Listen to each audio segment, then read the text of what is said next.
My name is Dr. Victor Isa. And if you're listening to this, then you probably already know the truth.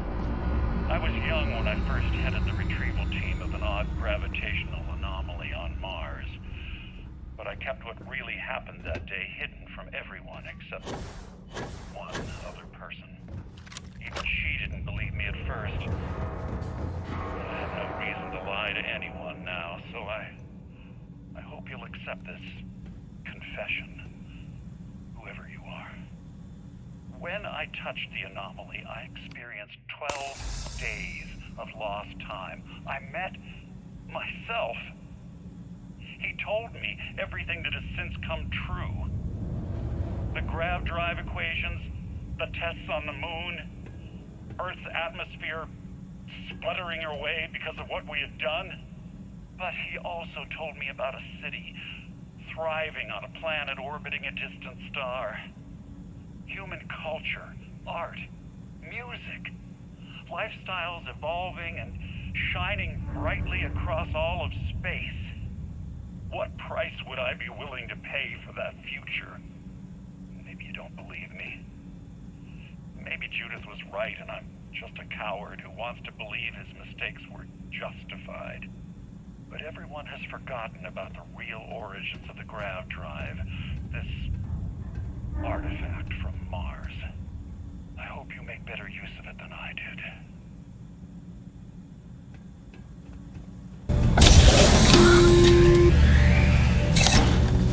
Constellation, we've arrived on the surface of Earth. We need to discuss what you found. And it looks like other Starborn got here before us. So, you might have company.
handling this.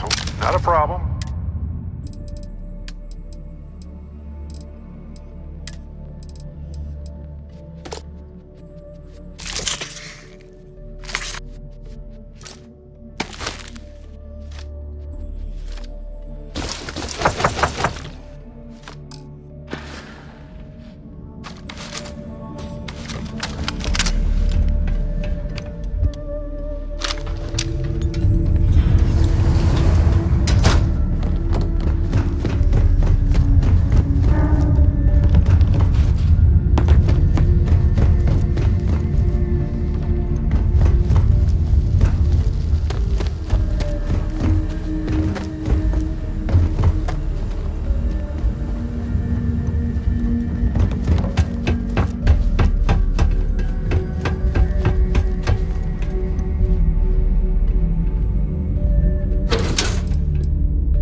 If you're trying to impress me, first of all, nice.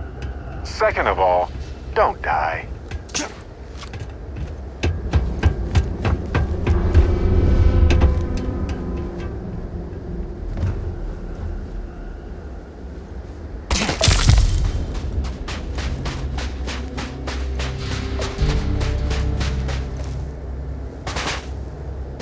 Do you understand now why I asked you to come here? The artifacts unlocked the secret of interstellar travel. At the cost of Earth. An easy trade, honestly. Why have one world when you can have all the settled systems?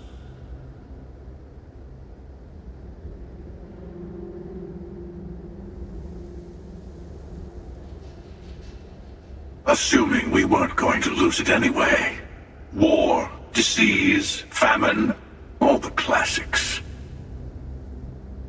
Don't you see?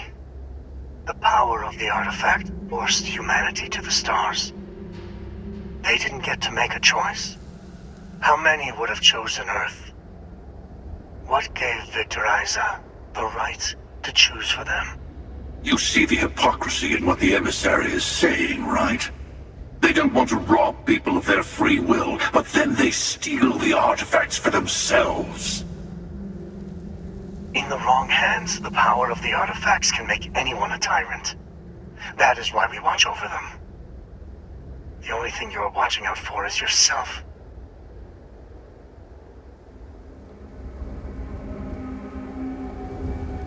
Join me, old friend. We can collect the final pieces together. Oh, no, you don't. You're not his old friend, remember? You're from another universe. Don't try to manipulate him. Okay. I couldn't win you over on philosophy. How about pragmatism? I'm more powerful than the emissary. Than any other Starborn.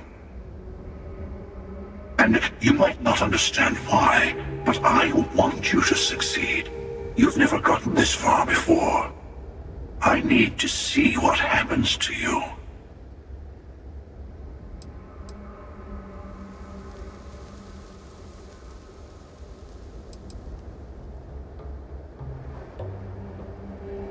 Well, look at that.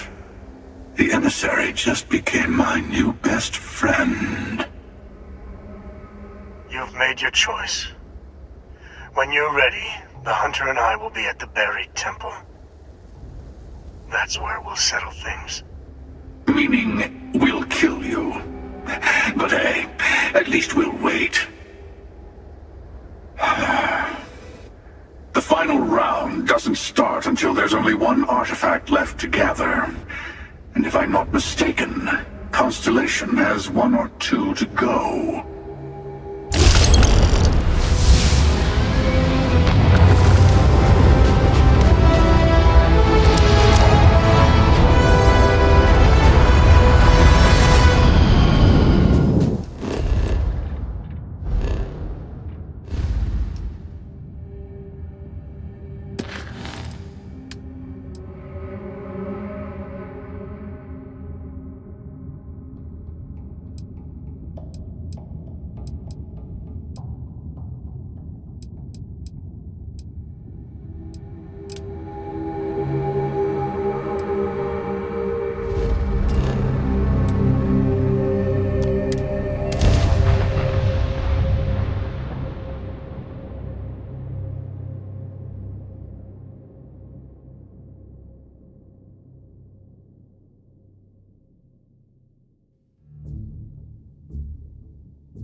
When humanity left Earth, I bet most of them were worried we'd never find another planet like...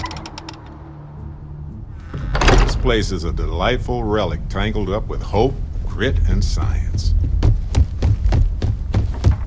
Mateo told us about your pilgrim's voyage. You found it, didn't you? The meaning of unity.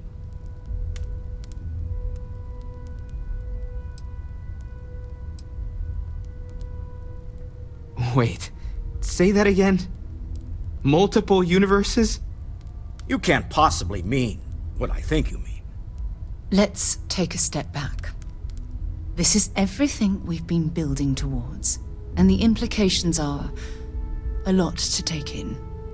Could you explain the part about multiple universes one more time for everyone? Yes, I wouldn't mind a little more detail.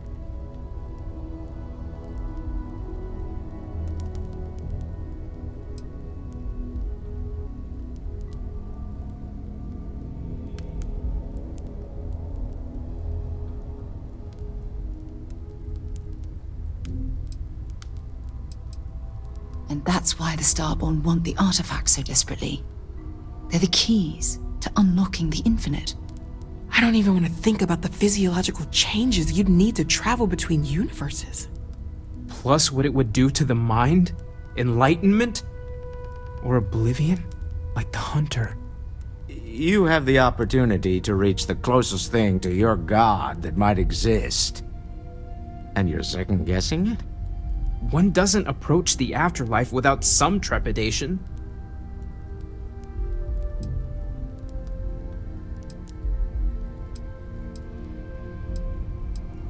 You're right. This is a lot to take in. Take some time to process, everyone. We finally have some answers. Now we need to figure out what to do with them. Not to make a sharp turn in a grand tale, but I got the eye fixed up. Bruised, but still blinking. Let me know when you're ready to follow up on what it's seen. When you have a moment, I'd like to speak to you. These last glimpses from the eye are from the farthest fringes of known space. Could be the only remaining pieces outside the hands of the Starborn.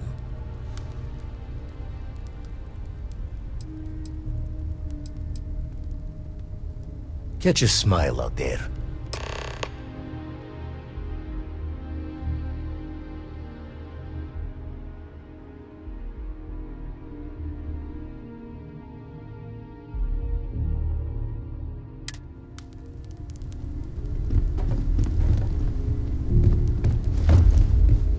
No more Starborn have shown up.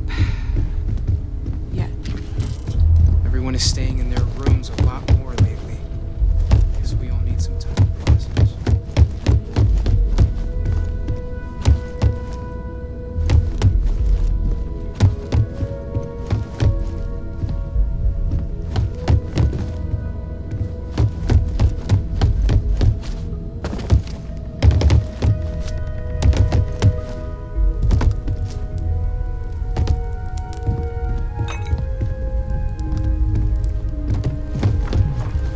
Ron Hope was a real piece of work, wasn't he? Despicable is too kind a word. He held innocent people with little regard, treating their lives like numbers on a balance sheet. It's an absolute disgrace. I'm relieved to hear you say that. Letting him off the hook would have been a terrible injustice.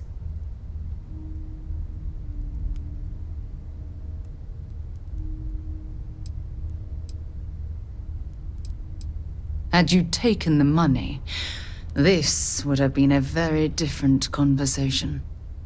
I'm proud of you. It took a lot of integrity to say no to that offer.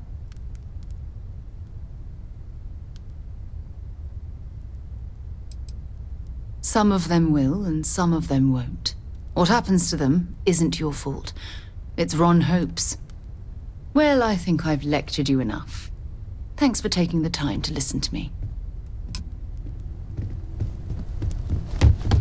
Everyone seems more distant. I have sharpened the blade for this very occasion. Just in case we need it. You two go on. I have academic journals to review, and the galaxy's cheesiest hoagie to devour. An interesting mix of activities. I hope they are both enjoyable.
Is something amiss? So, we finally have all the answers.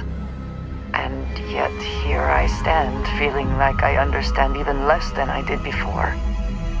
This talk of the unity of a multiverse?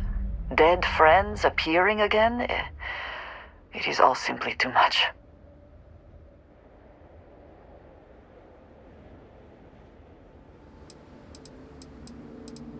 And you think it is just that simple? It would seem to me that verifying this is much like verifying the idea of an afterlife. If this is all true, as the Starborn say, then passing through the unity will allow one to know the truth. But whomever does that will then never be able to report that truth back to the rest of us. What good then does it do us?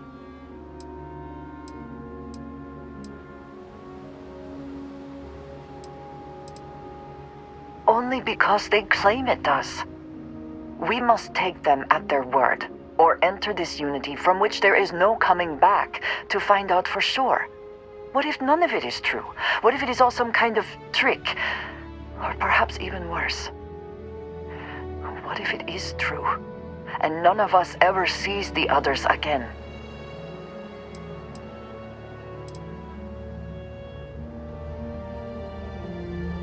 When we started this mission, we had no idea where it would lead, that we would lose people along the way. If we had known, would we still have been so keen to get here? Even if everything the Starborn have said is true, if you pass into this unity and come out in some other universe, look at who they are, and what they have become. They have the faces and voices of people you know, but are nothing like them. Are you not at all worried that the same fate would befall you? That you would become someone unrecognizable to the rest of us?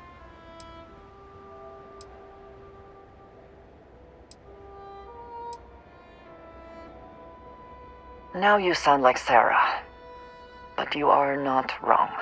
I will do my best to assume the best, but you cannot blame me for preparing for the worst. We should get back to it. Now that we know what to work towards, there's no time to waste.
in abundance. Let us see how they have arranged themselves.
I think I prefer the wild planets to this city. At least there. I'm still getting used to this place. Does not quite feel like home, but hopefully someday. Wouldn't mind burning some helium out in the fringe. Home's got a sanctity. Being here, you know? Hard to fix once it's broken. Been poring over the charts, looking for another match. Think this one might just be it.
could tire of seeing these magnificent structures.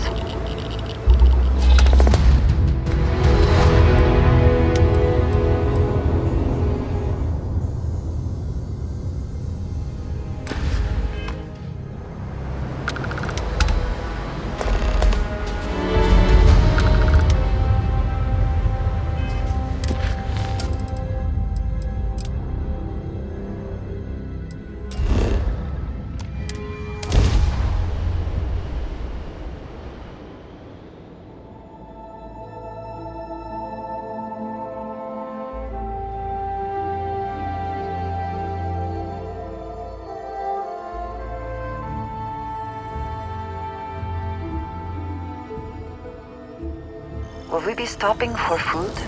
I would not mind trying something, and there are plenty of options. I may not quite enjoy New Atlantis, but this is much better. It's that empty feeling Mind again. me. Tip If your ear someone's later. gone, there's like... Lucky I noticed the pattern in one of those artifacts you pulled out. Here.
anything else, Constellation does have excellent lodging.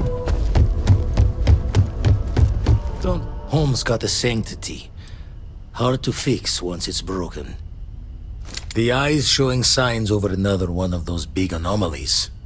Here, catch a smile.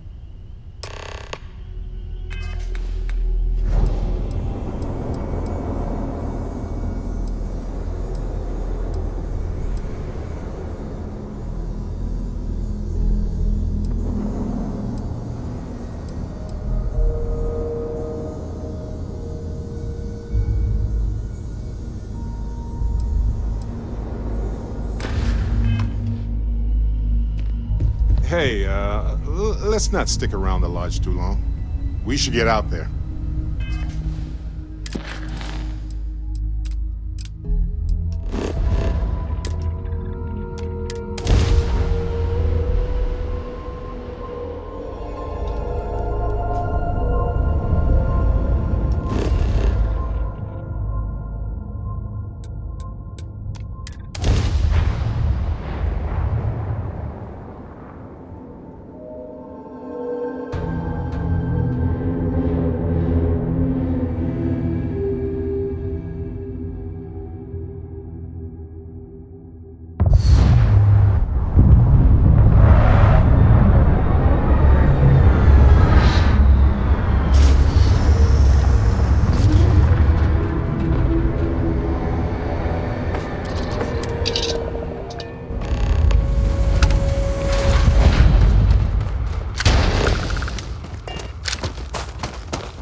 wonder what has happened while we have been away. Morale in the lodge has been measurably reduced. Don't mind me. Lucky I noticed a pattern in one of those artifacts you pulled out. Here.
the methods. There's so much that could be learned.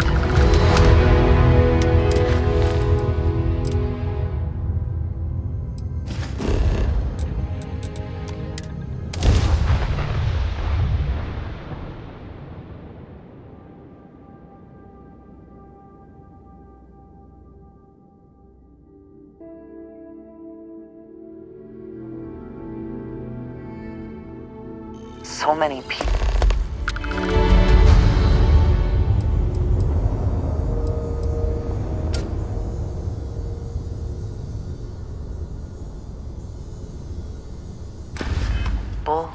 All in one place? I still cannot feel entirely. I am glad to be back. It will be good to have a moment to relax. Morale in the lodge has been Don't measurably mind me. reduced. Tip your ear later. Got one. I'd go into the astronomical charting data with you, but clear as day just to point you right to it. There's that empty feeling again.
I have never quite been able to think of New Atlantis as home. Back again. Who do you think will be the first to ask us questions?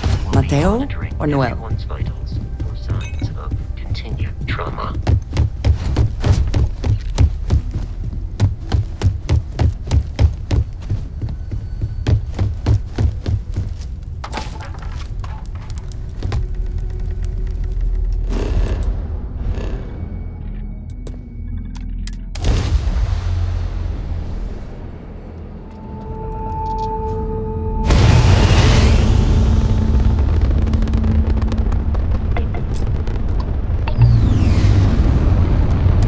Star Station LO868.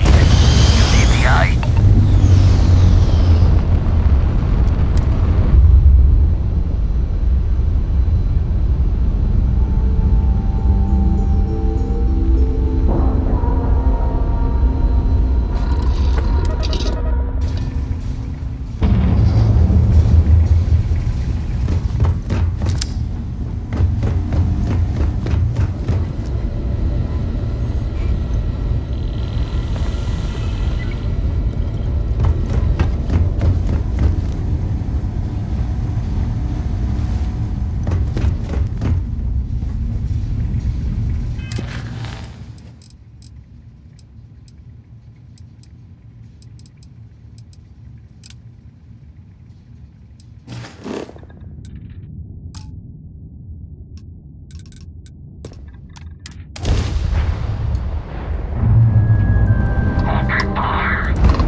Bastards.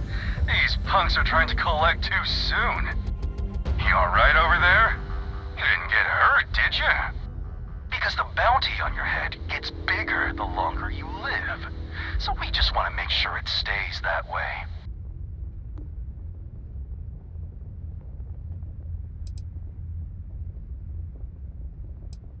We're way different. We got actual ambition. So, you keep that pretty little mug of yours alive until it's enough for us to retire, okay? Be seeing ya.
Not much going on. Walter is quite proud of what his company has accomplished, and for good reason. I understand. I'm all for new technologies, but your average consumer doesn't need that sort of maneuvering capability. And Mike is saying there are technical reasons your design won't work. Oh, this must be Walter's consultant friend. Please, come join us. We've been waiting for you. Hi there. Hello. It might surprise you to hear that no, I have not. This is actually the first project I've led for Stroud Eklund. I recently graduated with a master's degree in engineering management. I'm actually kind of surprised they hired me, but I was at the top of my class, so maybe they didn't want to lose me to some other star yard. Anyway, I'm grateful for the chance to do good work here. It means I'm responsible for making sure our projects are carried through to completion. I'm not the one calling all the shots per se, but I do need to ensure the people making those calls are empowered to do that within the limits the executive set for us. You must be Walter's colleague. He informed me that you'd be taking charge of Project Kepler despite the fact that we have a fully dedicated R&D staff already assigned to it. But that's okay. I'm sure that even though you have virtually no experience with this, you'll do a great job.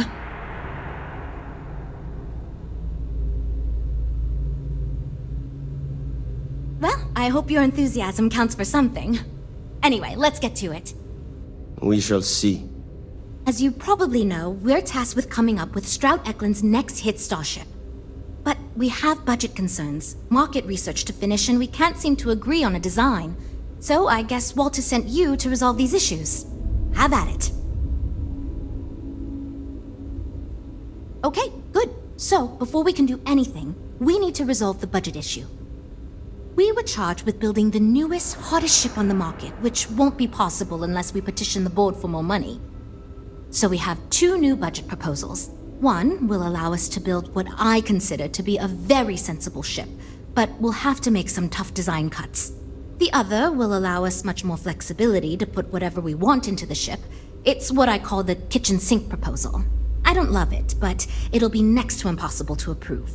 What should we go with?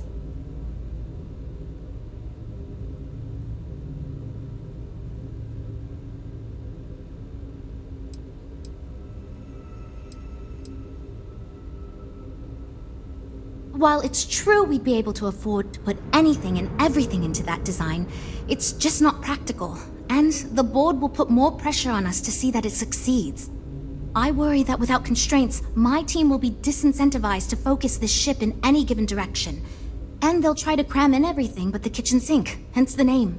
Who knows what kind of monstrosity we'd create if we tried to incorporate all of our designs?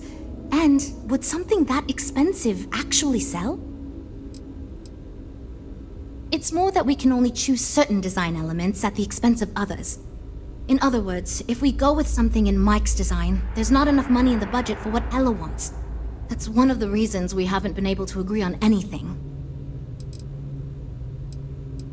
I'd love to, seriously. It would be a huge win for us if we came in under or at that budget. But none of the viable designs for this project can be made for that amount. I've already rejected that budget, so I have to go to the board regardless. And since you're now responsible for the major decisions, which budget proposal we go with falls on you. That sounds good to me, but remember, this ship will have fewer bells and whistles. We're not going to be able to include everything we want. Frank's luxury design has the most expensive components, and we've been having trouble convincing him to move away from that idea so we can stay within the budget. We need his help. Do you think you can get him to budge? I am right here, you know. I already gave my answer to Jules. We got nothing.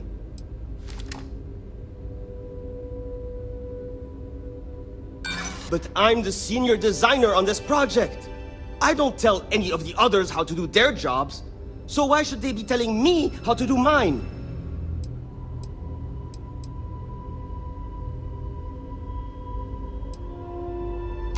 Okay, I'm thinking.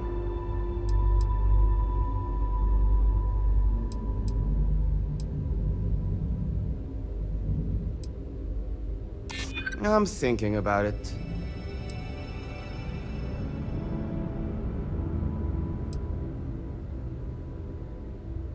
That's how it starts. No, sorry. This is my vision, and I won't have it compromised by silly budget concerns. We need that bigger budget, or else why are we doing this at all? That's what I was worried about. See what I'm dealing with here? Well, I'm still not convinced we should go to the board asking for a ridiculous new budget. So how do you want to proceed?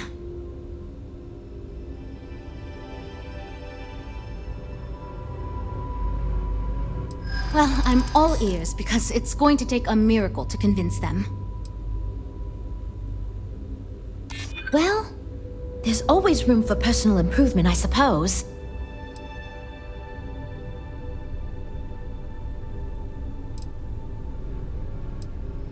I mean, you're not wrong. We've got to ask them for more money anyway. Might as well go big. Okay, I think you made some good points.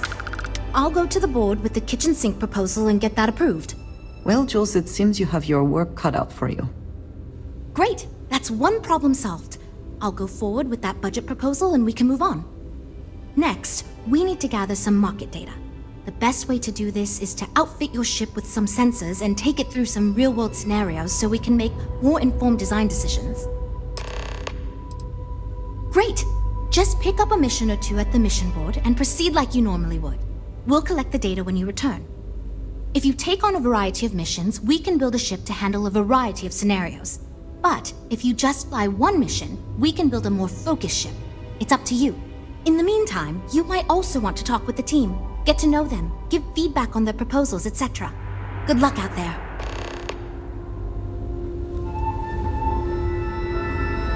So, you're Walter's friend. I know he chose you to head this project as some sort of favor. Honestly, as senior technical designer, I was hoping to receive that honor, but there's always next time. Regardless, I'm excited to help you out. Do you have any experience building spaceships? Good. We were worried you knew nothing, and this would be a complete disaster. As long as you are willing to listen to us, we may still avoid that outcome. Now, I know you've been asked to give feedback on our design proposals. Would you care for a brief synopsis of mine? Of course. But first, let me ask you this. What pilot demographic is currently being underserved by the current starship market?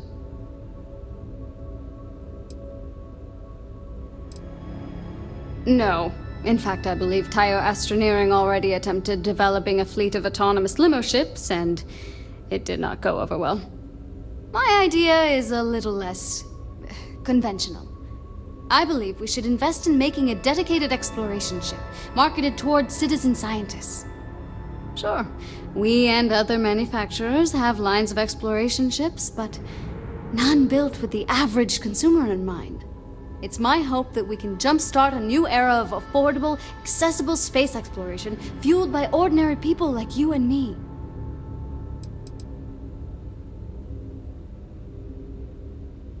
Yeah, that's what Jules said too.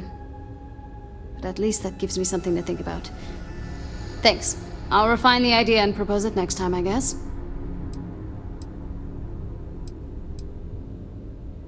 Well, as a senior designer, I'm trusted to work on some pretty important features on these ships. Most of my work is on the technical features, designing them to be more user-friendly. Computer systems like navigation, targeting, you name it. It may not be as glamorous as what Frank does, but without me, these ships would be almost impossible for the average consumer to actually use. Why do I feel like answering this could be a trap coming from someone who was sent here by Walter to step in and take over our project? It's not like I have anything to hide. I used to think working for a super wealthy corporation would be terrible, but honestly, it's pretty great. They've been good to me, and the stability is way better than any startup. I've had opportunities I wouldn't have anywhere else, so yeah, pretty great. Okay, yeah. Bye. I'm wondering if we need another chef in the kitchen. Then again, I hear Walter brought you in to finally make a decision around here. Well, quite the opposite, actually. See, I don't care who makes the decision, so long as someone does it. And said proposal doesn't make me regret getting into engineering. You get me? Speaking of which, I think my plan will get us where we need to be as quickly and efficiently as possible. It's simple, no frills, and most importantly, won't cause me any major headaches on the engineering side.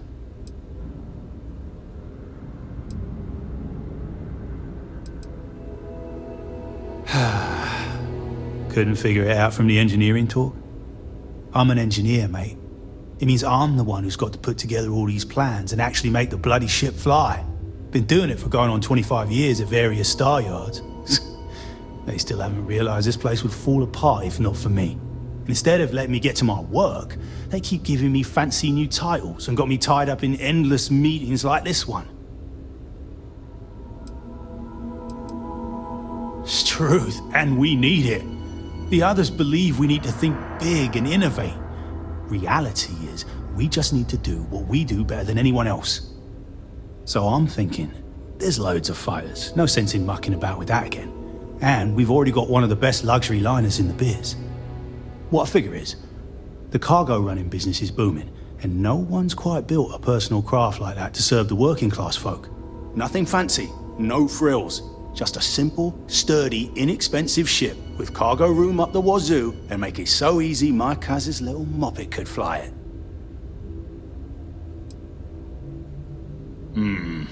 Yes, of course. Zhuzh it up, just enough to disappoint me even more when we ultimately end up choosing something ridiculous. Thanks. Yep, that's me, innit? Been here since the start of the company. Done engineering for going on 30 years total. But I keep telling them, it's senior, not lead engineer. I've got no interest in being lead. Too much management, not enough tactile work. And yet here I am, resigned to my fate on the R&D team. Nope, not really. I like to think I don't have the ego for it. I've got nothing to prove, and I don't rightly care to make my mark on the industry. All I want to do is build the best damn starships I can, and not get bogged down with all the excess particulars. But upper management loves the work I do, and they wouldn't let me say no to this. I guess they needed someone to keep everyone's heads out of the clouds, so here I am. Later, mate.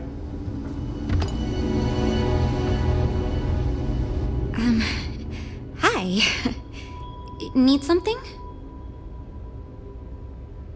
Oh, you really want to hear my ideas? I mean, I have an idea, but it's not that great. I'm not even a designer or anything. So, I was thinking that we could really use a recreational craft in our fleet. But not like super luxurious like our Adonis pleasure yacht, something marketed more towards families. Something Mom and Dad could pack up and take the kids on vacation. You probably think that's stupid, right?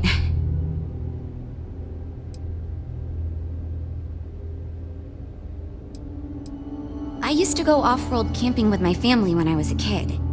The other families we met always complained their ships weren't quite adequate for family vacations. They never had enough room, and the kids would always fight.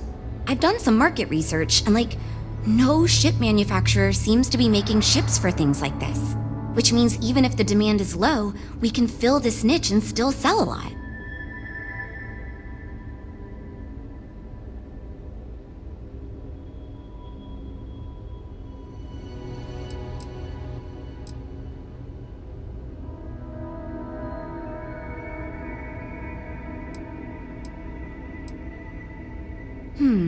I haven't thought of all the details, but I'd imagine lots of passenger space would be a top priority.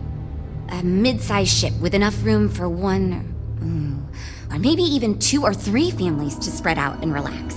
I don't think it'd need any fancy weapons or scientific equipment, so it should be pretty affordable. Families don't want to spend a fortune, so keeping the cost low will help guarantee plenty of sales. Oh, really? Wow, I am... Thank you! I'm really glad I told you about it. Well, if we end up making it, I swear I'll work up a hell of an ad campaign for it.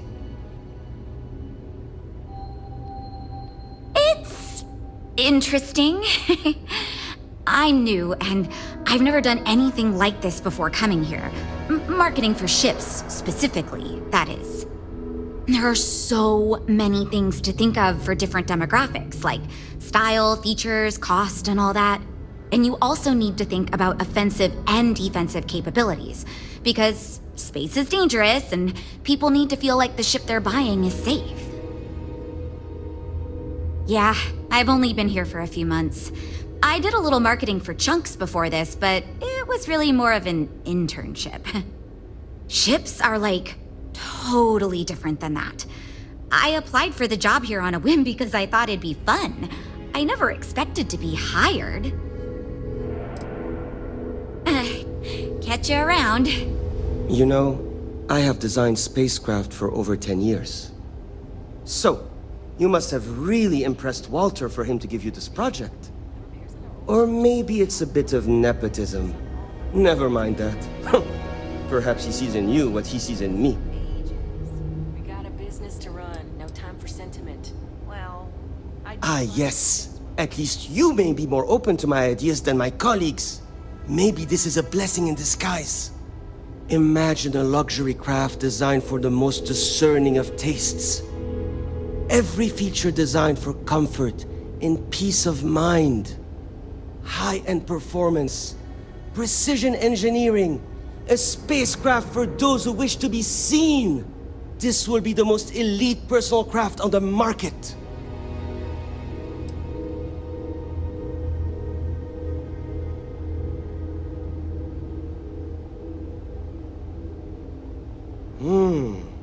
I think I understand what you mean. It is not enough to say it's a high-end luxury ship. Who is flying this ship? Where do they go? What is their story? And why do they crave such attention? Oh, thank you. I will think on this and improve on my proposal. 2 words. Conspicuous consumption. Are you familiar with this concept? Of course you do. I'm glad you understand. Imagine someone like Borealis stepping out of one of our shining luxury ships. Everyone would want to look that cool. Not only would I have the chance to work on a dream ship, but that kind of exposure is guaranteed to sell it. See you.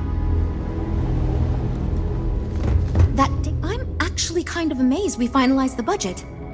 Oh, yes, I actually do have a proposal.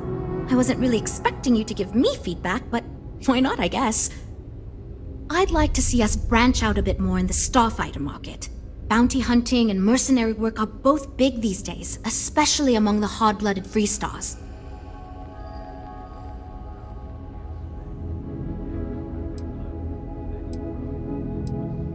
You could be right. There's got to be a better way to pitch the idea.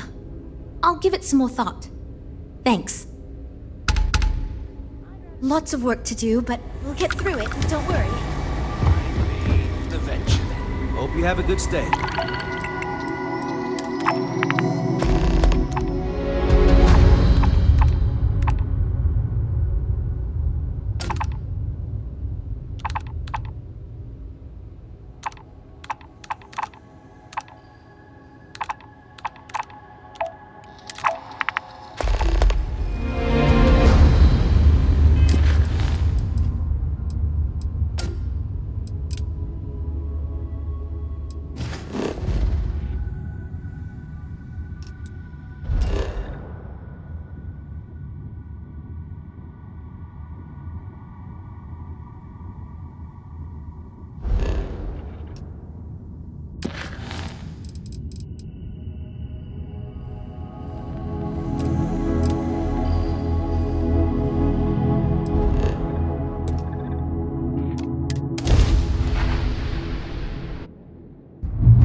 saying hi. We're with, List, and we're just trying to get to our new home. But our grav drive is old, like really old, and I'm afraid it's giving up the ghost.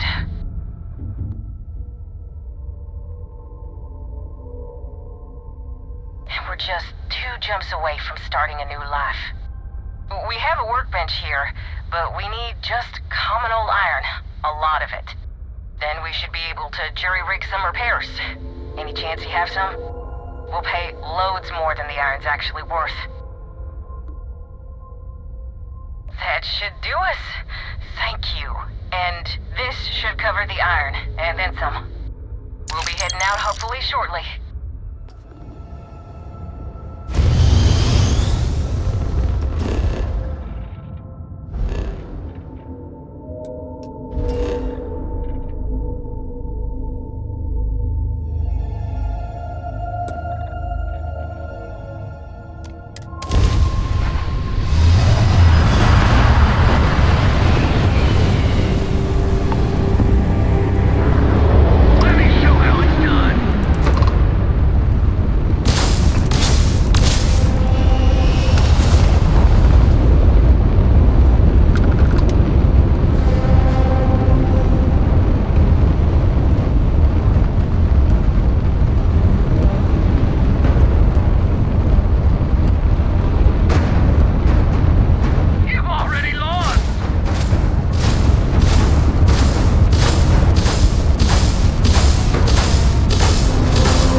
Solid upgrade.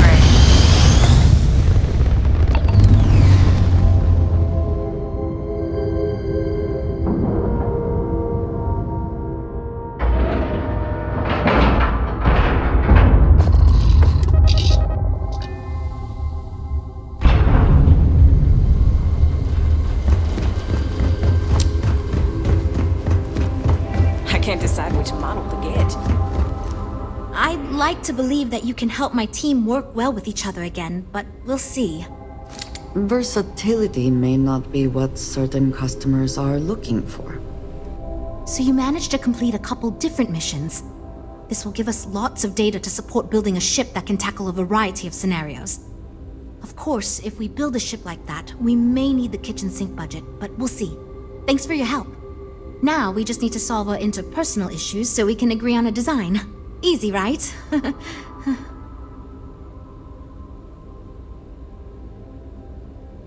You seem awfully confident for someone who doesn't know how long we've been dealing with this.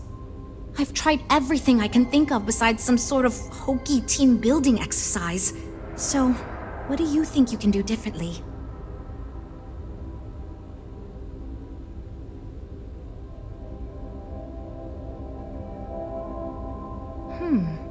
I can't believe I didn't think of that. It's fair. Everyone goes around the table and makes a cut. That way no one feels like they're the only one being asked to compromise. This should drive us towards a more focused design. And since Walter asked you to take the lead on this, I don't have to be the villain here. So you're sure about this? Great! Let's get ready to disappoint everyone equally! I thought it was obvious. Until now, that's how it's gone, but no one's relenting. Wait, you didn't mean actual physical fighting, right? Nah. Well, here goes nothing. Okay, everyone. Our friend here, remember, not me, has decided in order to move forward, we're going to go around the table and everyone is going to give up one major aspect of your design. It's the fairest way to do this, and ultimately, I think it's going to make our collective design choices a lot easier. Who wants to start? Okay, fine. I'll go first. I'm willing to cut some of the included hardpoints. It'll mean less firepower, but the consumer can still add them afterwards, I suppose. You're looking at me, huh? I guess that means you want me to go. All right, look, I'll be easy. You know I wasn't looking for anything fancy, but if I've got to make cuts, we can reduce some of the cargo bays. I guess we can cut some of the extra sensors and data collection equipment? As long as this thing can still make it to deep space and back with no problem, I'll be happy. I'd be willing to give up some of the passenger space, maybe. Yeah, that should be okay. Frank? Okay, fine, you win. I'll cut out some of the luxury designs and features. All that gold trim was going to be tacky anyway. Well then, that wasn't so bad. I feel much more confident we can actually build this thing. Well, we're making progress now, I guess. Based on the decisions you made, well, I'm not quite sure what kind of ship we're going to end up with, but it should be capable in a variety of situations. It sure will have a lot of stuff to it.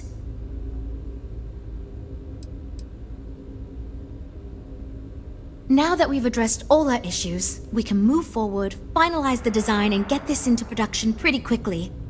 If you could do us a favor and let Walter know that we're back on track, I'm sure he'll be thrilled. Thanks for your help.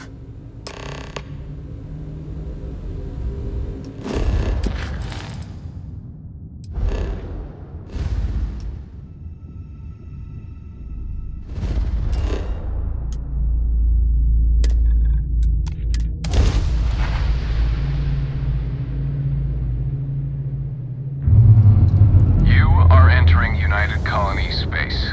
Maintain course and prepare to be scanned. Be advised, you have been identified as a known criminal. Respond immediately or we will be forced to open fire. You're on the wanted list. Halt and prepare to be boarded or we will be forced to open fire. Copy that. Stay on course while we escort you in.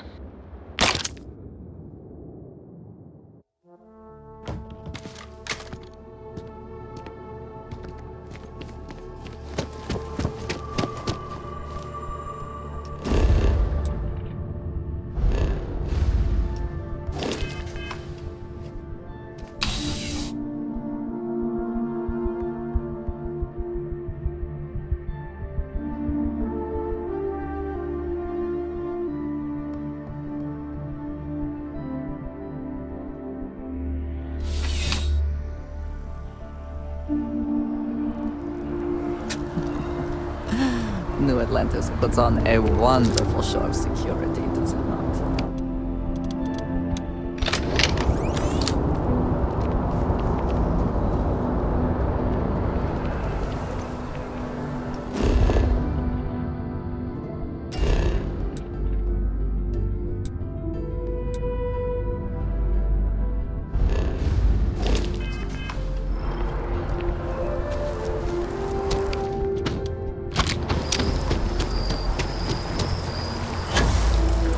I do find that statue pleasing. I wonder if it matches the original vision of the artist, or if they changed the design as they worked on it. I am thankful these rides are quick. I do not like being in small, enclosed spaces with many people I do not know.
sometimes amuses me to think about what goes on here, right under the United Colony's collective nose. Although done quite so violently. Sorry. I've been lost in thought for a bit. Good to hear. I figured as much. See, I just finished looking over the final design they sent over before you arrived. I've got to say, it's certainly interesting. They managed to cram just about everything they could into it. Honestly, I don't think it ever occurred to me to do something like that. I'll be honest with you. This is the most expensive ship we've ever made. But I'm confident we can set a price point to make it work. I'll be happy to make it my new personal ship. Additionally, I want you to have one of the first off the assembly line for all of your hard work. Feel free to pick it up at the Star Yard. Thanks again.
Hope you have a good stay.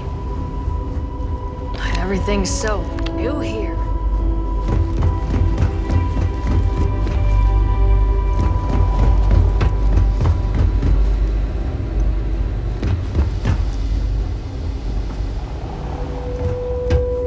Welcome to Stroud Eklund. If I were Tile,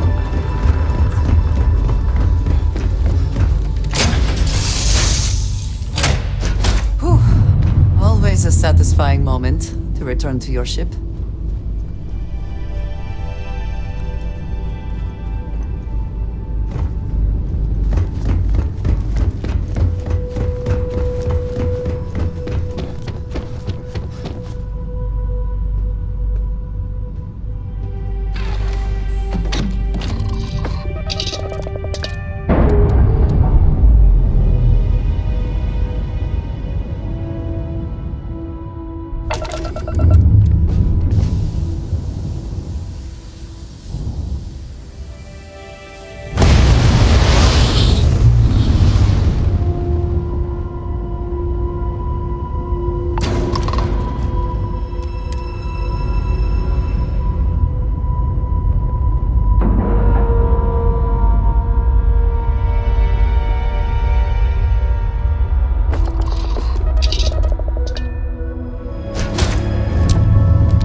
advised, you are entering United Colonies space. Please maintain course and prepare to be scanned.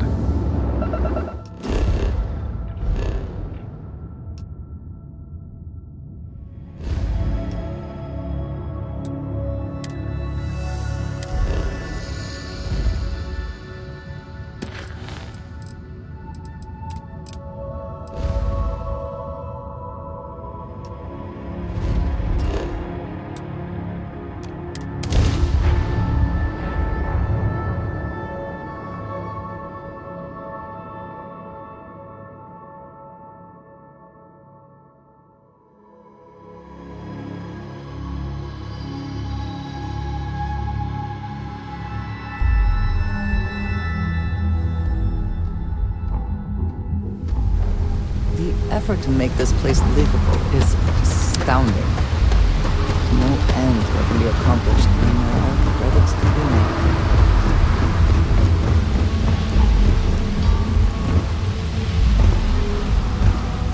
Security? There's far more about what you take with you when you leave me than what you bring here.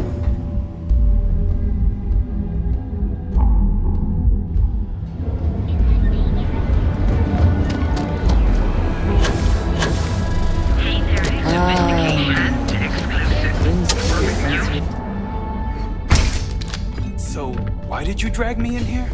Take it easy. Are you sure you're in the right place? You certainly don't look like one of our usual clientele. Inherited a fortune? This place is way out of my price range. Hey, you're the one that told me she has expensive tastes. My apologies, then. Please forgive my disrespect. We have quite a few, shall we say, thugs that find their way into my establishment and create a disturbance. In fact, there's a particular Seoka member who calls himself Headlock, who repeatedly torments me by damaging my goods.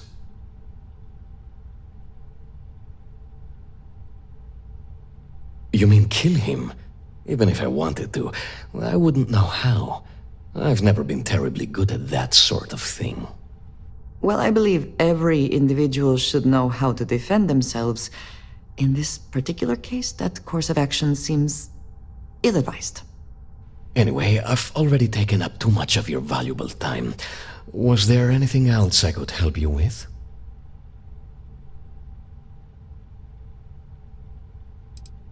Oh, I carry all sorts of unique items from across the settled systems.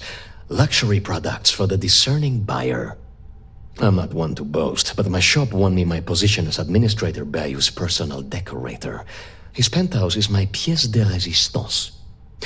Before I forget, I also pay top credits to travelers that bring me unique baubles and trinkets, so keep your eyes open as you explore the spaceways. I'm sure you'll find the perfect gift.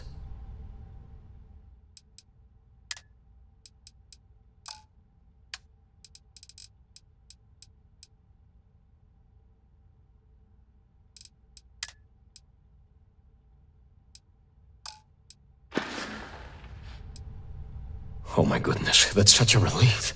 You have no idea. Thank you for accepting my offer. Headlock's quite a dangerous gentleman. I believe you can find him hanging out somewhere in Epside near Frankie's Grab and Go.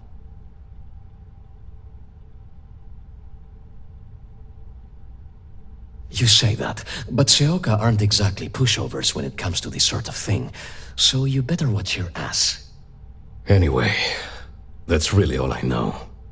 Head back here when you've taken care of the situation. Good luck. Please visit us again if you're in the market for luxury items.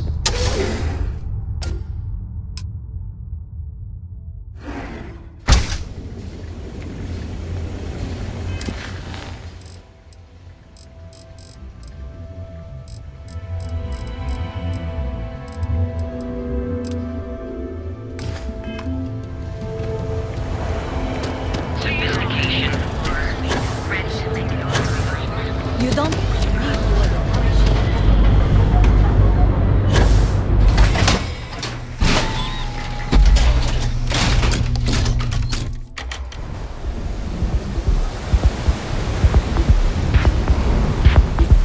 staring?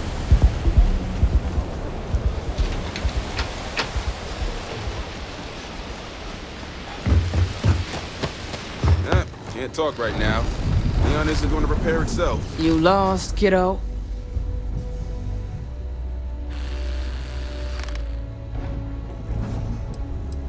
Yeah, well, make it quick. I ain't a fan of loitering. I had some high hopes for this shop back when my husband and I opened it a while back. These days, if you ain't a regular, you're usually trouble.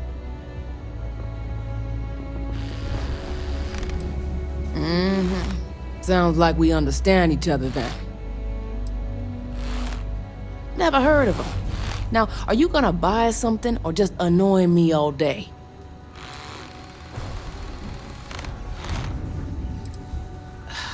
What a pain. Never heard of him. How am I supposed to know where he is?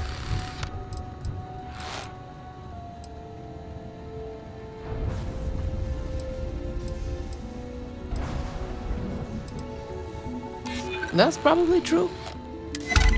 You just won't give up, will you? Yeah, I know Headlock can't stand them. And I heard some of the other Sioka can't either. That boy doesn't know how to keep himself out of trouble. What'd he do this time? Well, if any place should be terrorized, it may as well be the Emporium. In any case, if you're so desperate to find him, he and his friends are probably hanging out in Warehouse 4 or somewhere near there. I gotta ask, what are you gonna do with him?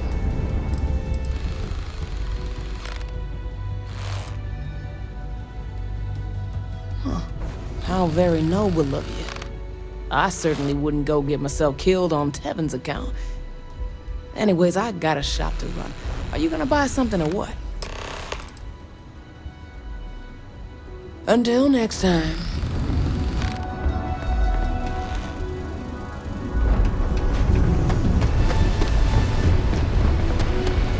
I have some sleep granules.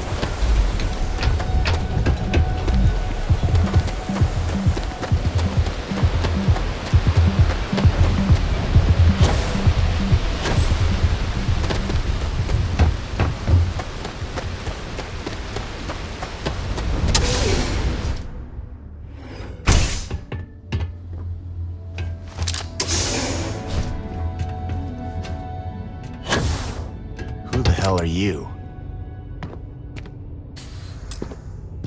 And who do we have here? You here for business, or to get your head caved in? Is that so? I'm not just some low-life thug anymore. I'm with the Sioka now. You mess with me, you'll mess with the whole syndicate, and that won't end well for you. Well, it should.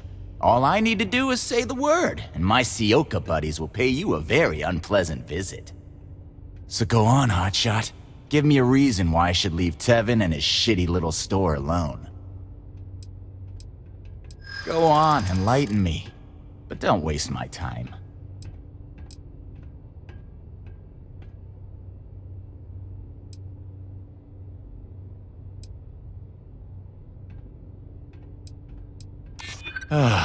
Looking over your shoulder in neon can get old.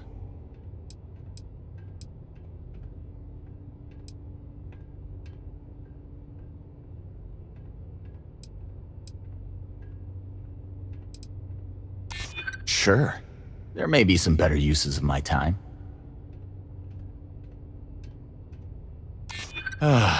Looking over your shoulder in neon can get old. It kills me to say this, but I see your point. Fine. We won't go around to the Emporium any longer. Whatever.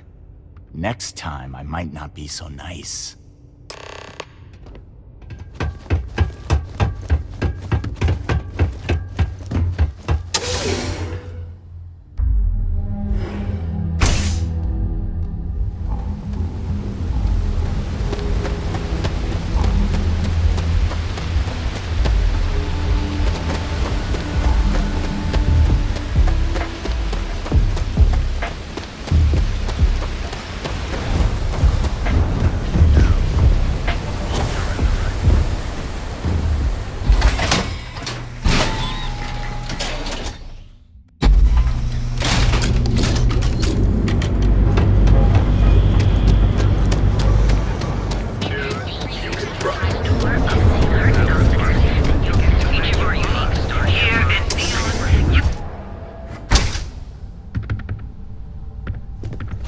well? Headlock will destroy our shops if he isn't taken. Oh my. Now that is a true relief. I thought I would never be rid of him. I'm not one to get involved with the rabble, so I'm glad you came along when you did. Thank you for your help. It was good to have you in my shop. Farewell. Look, man, have a heart.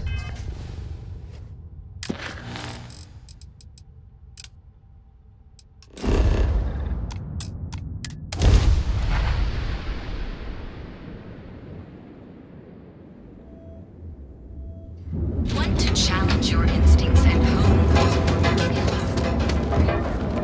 There is little question that Legion has something to do with Newell's Goods has a full line of equipment. Hey there. Welcome to Newell's. Oh. Okay. Yeah. That'd be extremely helpful. I honestly don't know what to say. Fair enough. Just be careful when you're dealing with Sigurd. He can be surprisingly unreasonable when he's cornered. Tell everyone you know about our store. I had to chase more zone heads out of here today. Welcome to Newell's. Let me know if you need help with anything.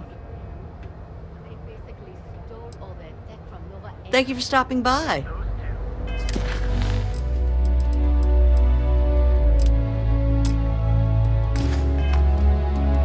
Welcome to Newell's. Let me...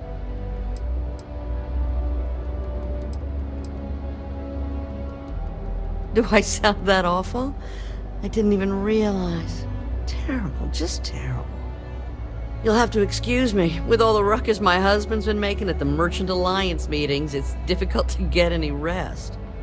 Poor old man has himself mixed up in a foolish crusade against Dietrich Sieghart, who he's angry at for paying off Neon security. I don't believe he is, no. I think my husband has Dietrich all wrong. He's probably doing what he has to do to survive. Just, please don't tell James I said that. I don't want him to think his own wife is doubting him. Well, thank you. I can't remember the last time a total stranger walked into our store and offered to help. It would be so lovely to see my James happy again. He used to smile at me all the time, you know. Now all I see is worry on his face. I suppose you can speak with him about it if you like. But perhaps you'd like to browse our store a bit before you do? Have a good day. If you'd like to buy something, I'd be happy to. Dietrich is actually quite a lovely man, though lately he's been under a lot of pressure, which has made him rather bitter. When we first opened our business here in Akuchi Market, he was actually very helpful.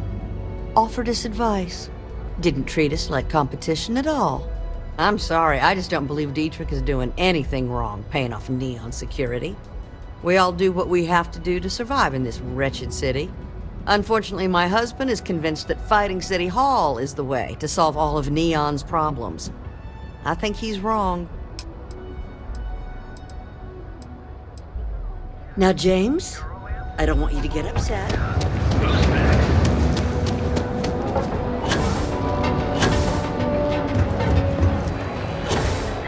Ever hear that one about the orc? You wanna head to Euphorica after work tonight? I have plenty of supplies for your next expedition in stock.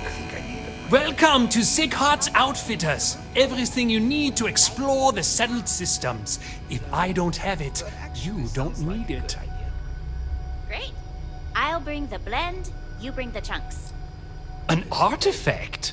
Are you making this up? Well, like I said, if I don't have it, you don't need it. But I have a lot of other things you need. I've spent years perfecting my business by polling customers, measuring sales, and carefully adjusting my inventory to cater to just about everyone. So take your time, look around, ask me questions. You won't be disappointed. Thank you for noticing. I have a lot of overhead in this place, and just between you and me, I am up to my eyeballs in debt. This is a prime spot, right next to the spaceport terminal, but the bills and the rent here are astronomical.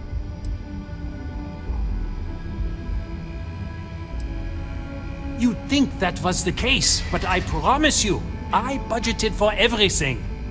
Anyway, I don't want to bore you with the details of my business all day. You're here to shop.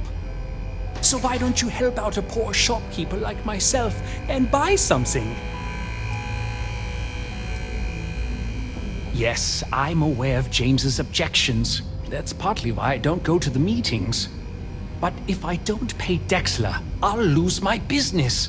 And what good would joining the Alliance do then? So, really, I don't have a choice here. If they want to fight Neon Security, they can. But I need to protect my livelihood.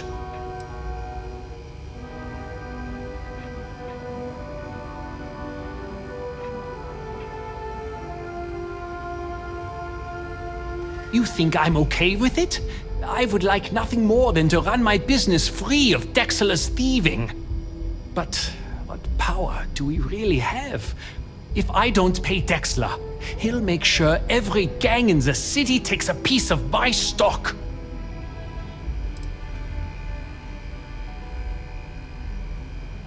And why is that? Rosa said that? I remember when her and James first started. They were very green. It was a different time. Okay, you've convinced me. I will stop paying Dexler his safety assurance fee. And tell the Newells I will come to the next meeting. Maybe I will even bring some beverages and snacks. You can't stand up to Neon Security on an empty stomach. Don't worry, I'll stop. Absolutely! Here's everything I currently have in stock.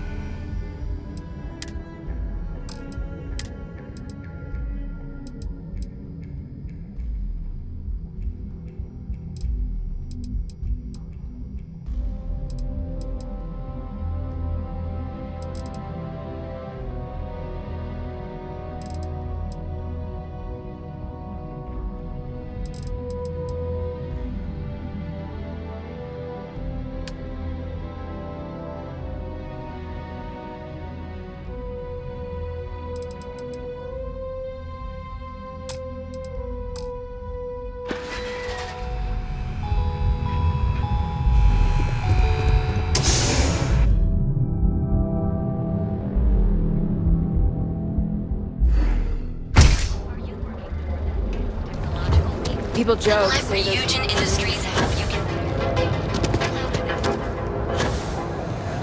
Line of equipment and accessories for all. Feel like making a purchase today?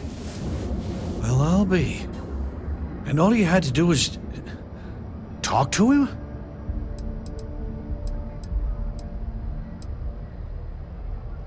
Meanwhile, I was so damn stubborn, I made this whole thing harder than it had to be. Given you almost went blind, working with half a kilo of fish guts in your eye. Yeah, I'd agree. And I'd still be wandering around that storage vat helpless, if not for you. Thanks for your help on this. The Merchants Alliance is finally united. I don't know if we'll ever get a fair shake in the city, but it's a start.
the shakes, huh?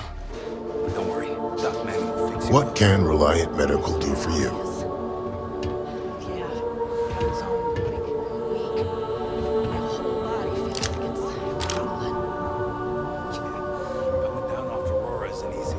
Oh my goodness, another poor soul.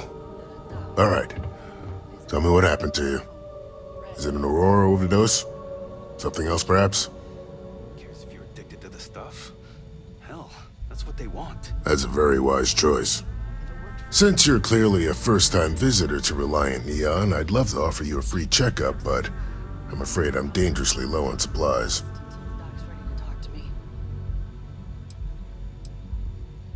I can assure you it isn't by choice. You see, I'm a bit at odds with the current administrator of Neon. His drug is turning the streets into a graveyard, and he doesn't seem to care. We've argued about it on more than one occasion, and all he's done is try to persuade me to quit. Thinning out my supply chain is his newest tactic.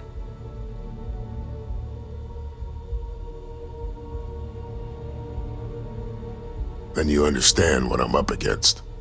At this point, I've resorted to asking anyone that has a ship registered outside of the Volii system to bring me medical supplies. I pay them for the supplies, of course, but it's the only way I can sneak them past Bayou's people at the spaceport. Now, if there's anything else I can do for you, anything at all, you just let me know. That would be amazingly helpful. It's a relief to meet someone who gives a damn about anyone other than themselves for a change. Oh, and I'll pay you directly for the supplies, of course. It's the only way I can sneak them past Bayou's people at the spaceport.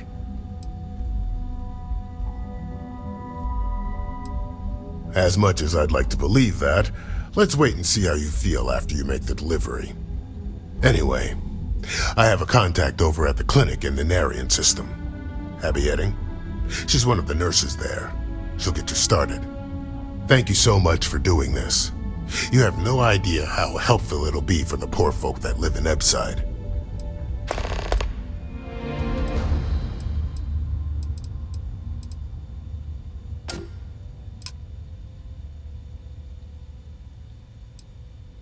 Try not to get hurt out there.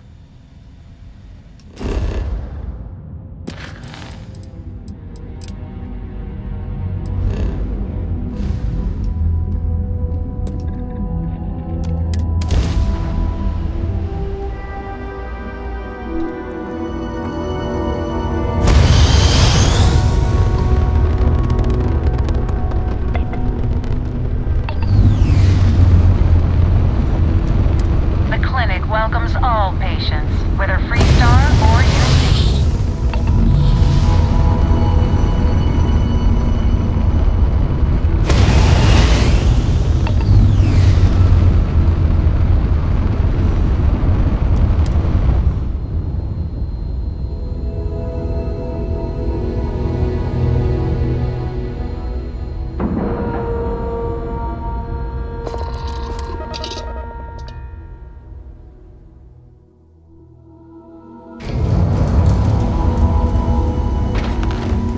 People would stop poking their noses.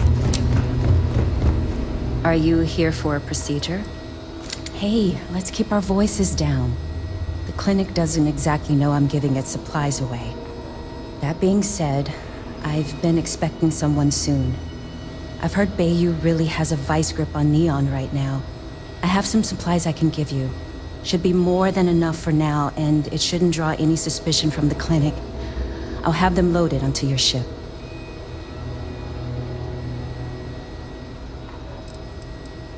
Sorry, I can't do that.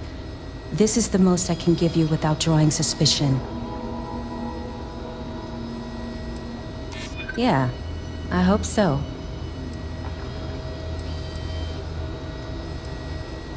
I'm still willing to talk. I hear you. Oh, I really shouldn't do this. If the clinic finds out... All right. You win. You're very persuasive. I can throw in a few extra supplies, but I'm not going to make this a regular thing, okay? They'll be loaded onto your ship.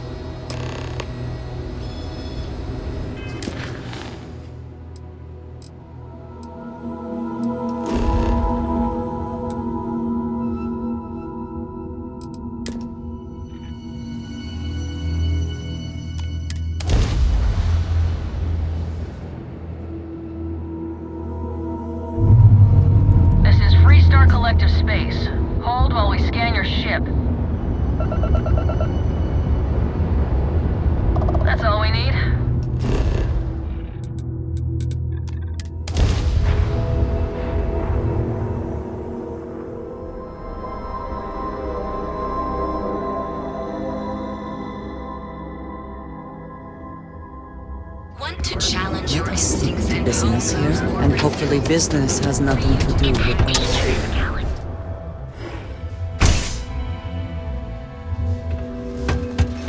What can Reliant Medical do for you? You aren't looking well at all. Perhaps you'd better sit down. Fantastic. That'll really help out around here. Thanks for everything. These supplies will be put to good use. Here, take this. I threw in a bit extra for you, since you really came through for me.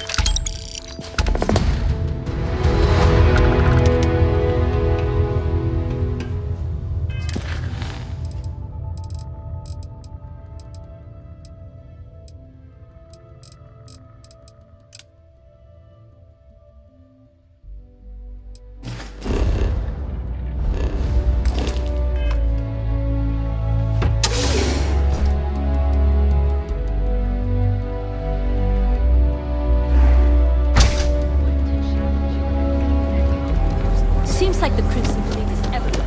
Welcome, off-worlder, to the hotel. Unique. Original.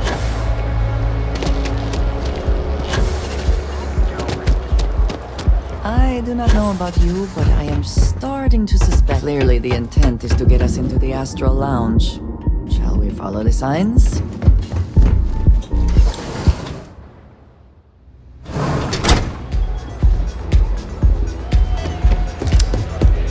Hey there. Yeah? Yes? What is it? I'm not a fan of this kind of music, but the noise provides ample cover. I'm in town for business. My client leaves a mess, I clean it up. I'm an independent contractor, working for some very wealthy clients. They open deals, I close them. There might be. I originally came here to complete a business deal, but the client, in a fit of foolishness, decided to close on their own. Rather than dispose of the evidence properly, they left it in a warehouse. Real amateur stuff. So there are some loose ends that need tying, and I prefer a third party handle it. Would you be interested? Cheers. We'll split my rate 50-50. For a job like this, I'm being more than generous. You'll find the merchandise in a locker in the warehouse behind Neon Tactical. Gangs in Ibside often use that area to peddle their sunshine and lollipops, so if shit's puckaroo, you'll have to improvise. Once you secure the merchandise, sell it to Coleman Lang at the Trade Authority, so it's part of their regular inventory. Return here when the job is done. It's party time! Get zoned and have fun!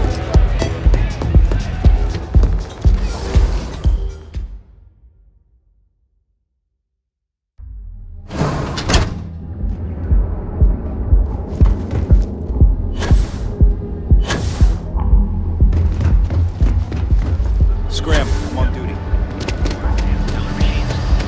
Gilbank ATMs are spread throughout Ever wonder how the the region. Here and beyond, you live in the rarefied air.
Yeah. You just gonna stand there, or do you have something to say?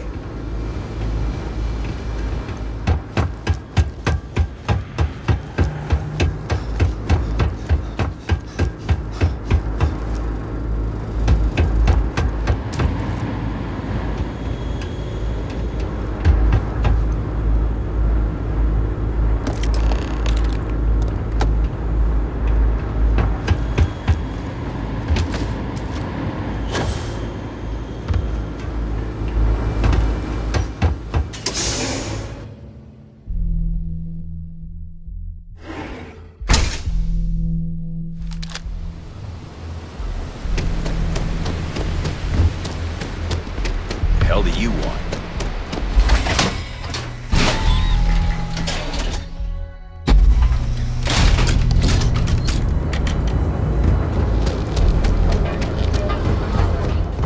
Yeah? What?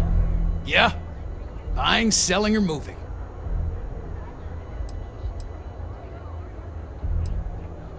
Alright, smartass, let's cut the bullshit. You either walked into the TA to buy some goods, sell some goods, or have some liberated goods taken off your hands for a reasonable price. So, instead of wasting my time making me explain how the business world works, let's get a move on. Getting caught? By who? Neon Security doesn't give a crap, and the Freestar Rangers here are a joke.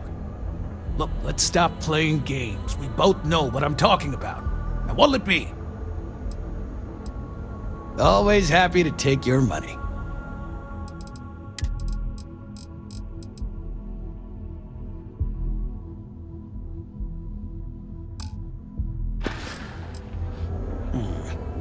Not a bad gun. Good balance, weight. Allied Armaments is a UC company, but their stuff is military grade. But that is not the issue here. That gun is hotter than a frying pan full of fish grease. I'm not giving you anywhere near market rate. Pleasure doing business with you. You done here? Time to move on.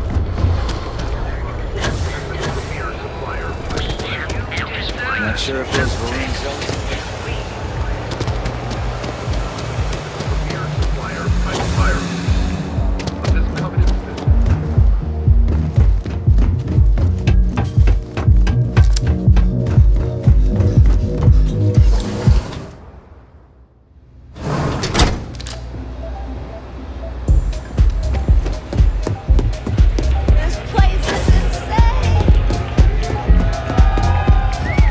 say, then my client can finally relax.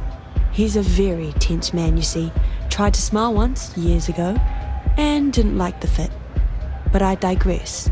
Here's your payment, as promised. Enjoy the rest of your time here in Neon.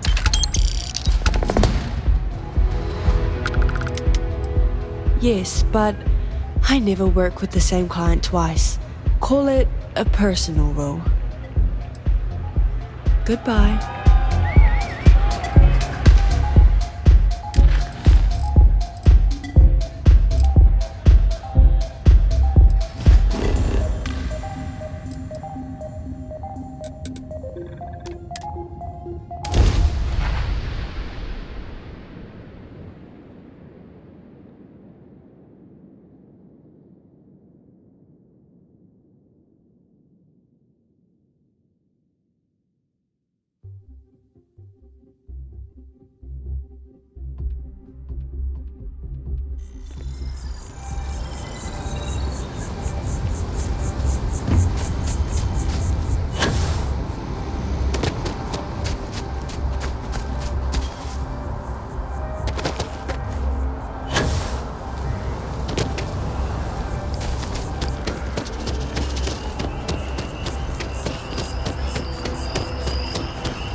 Hey there. Always nice to see a new face. First time in New Atlantis? Nope, sorry. Can't pull one over on me. I'm good with faces, and I don't recognize yours. Go ahead and make yourself comfortable, new guy. Let me know if there's anything I can get you. Yep, spaceport traffic keeps me pretty busy. But just between you and me, I've got something in the works that'll change everything. A new drink that'll make this place famous, galaxy-wide. You would love it, I guarantee. Only, I can't make you one right now. Don't have the ingredients. I made a deal with a hauler to bring me some small samples of an ingredient I think will make all the difference. But it never showed up. Turns out the guy I hired was also hired by a few other folks. The kind of folks who ship less than legal cargo. Security got wind, and the whole lot was impounded. Now they're just sitting on it, taking their sweet time like they always do. It's killing me. I submitted all the paperwork, believe me. It won't amount to anything, but I did it. And really, I'm not even certain this is what I need to finish the recipe. I think it is. I need to get my hands on that cargo. I really do. It's gonna keep me awake nights if I don't try. Before we say anything else, I am in no way asking you to do anything that might violate any of the many, many laws in place here in New Atlantis or the larger United Colonies. This is just one friend talking to another friend, asking if maybe that friend could possibly find a way to get her important cargo out of the impound. And if, hypothetically, that were done in a less than 100% legal way, well, that might not be the worst thing in the world. You, with me on this? This is a dubious request. I am not sure it is worth the risk. God, you have no idea what a relief this is. I'm obviously not expecting you or anyone to go in guns blazing and taking hostages or something. I just figure there has to be a way to get what I need. I'm not worried. I'm annoyed. Wait, are you saying I should be worried? No, of course not. It'll be fine. Totally fine. I trust you. See you around.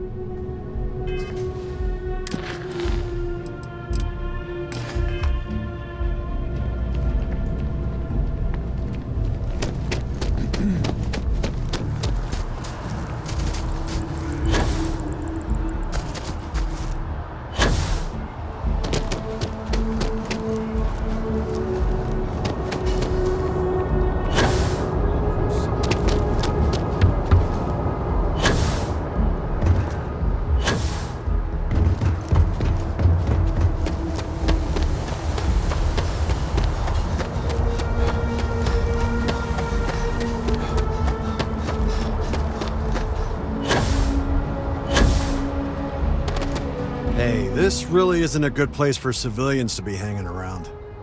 There's something I can help you with? Yeah, I can't really just let you in there.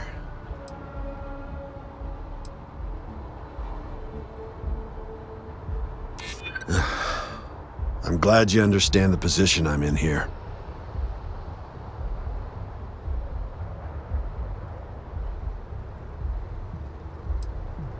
Thank you. All right, look, don't tell anyone I did this for you. I could lose my job over it. If anyone asks, I had nothing to do with this. You got it? 1 second. All right, make it quick, will you?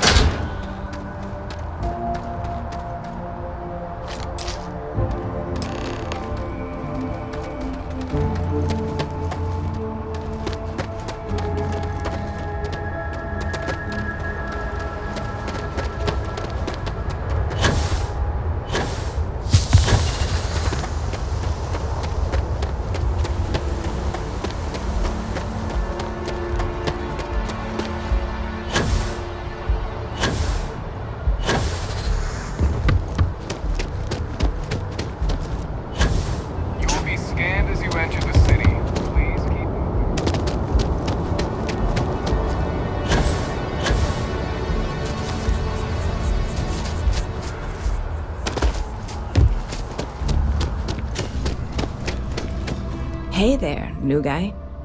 Hope life is treating you well. Let me know if I can get you anything. Oh, no way. You really got it? I probably don't want to know what you did to get this, right? I mean, I want to know, but it's maybe better if I don't. I certainly hope not. This is a huge deal to me, but it's not worth either of us murdering over. Well, look, I can assure this will all be worth it in the end. Matter of fact, I'm going to let you have the first ever sample. On top of that, you get free drinks. Not like unlimited free drinks, but you want a little pick-me-up now and then? I got you covered. I need some time to work on what comes next. But this was the difficult part, I think. Really? Thank you so much.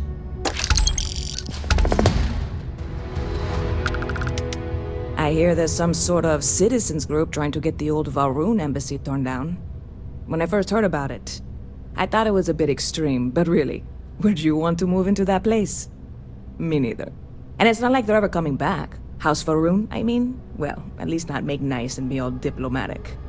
We all know how that went. Bit of a slow news day around here.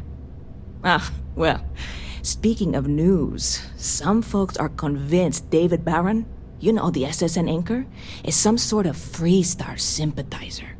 Ridiculous, if you ask me. Sure, they ran a couple of stories about Aquila City that weren't totally critical, but come on. Have you ever been? It's really not that bad. Anyway, that's the sort of high-stakes stuff people talk up while waiting on a flight. So glad you asked, aren't you? I can tell. Catch you later.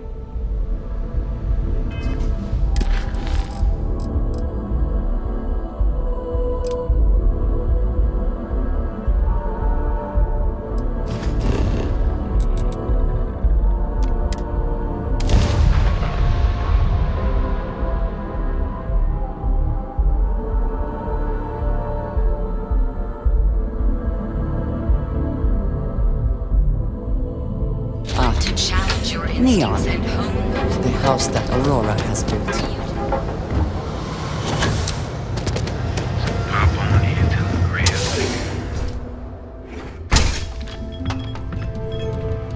Hello? You're not from INSEC, are you? Good, because I could always use more. Go work another shift at Xenofresh and meet with your contact. Then bring me back that package.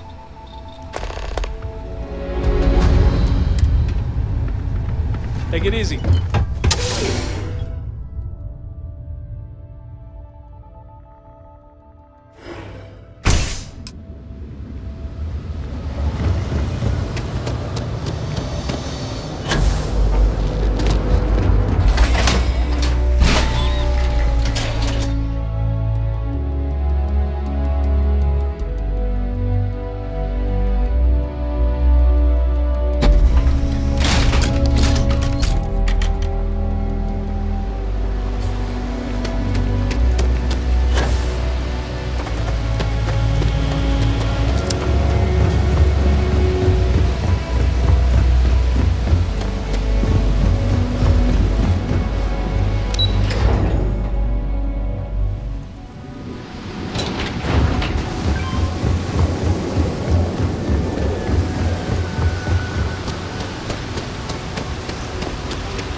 You didn't hear from me, but Supervisor Gorov's got her. Assembly complete. Craft 1 batch. 1 minute starting now.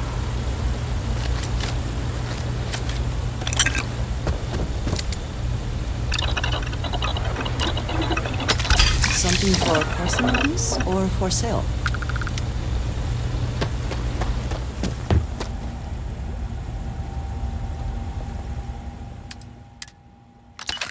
Assembly complete.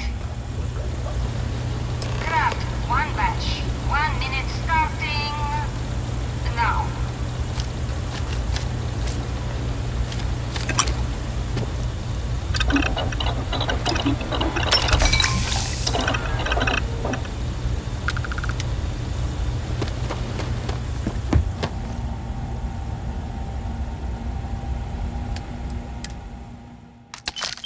Assembly complete.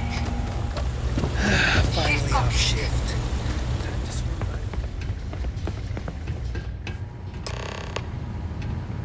Always nice seeing new faces. Another day, another shift.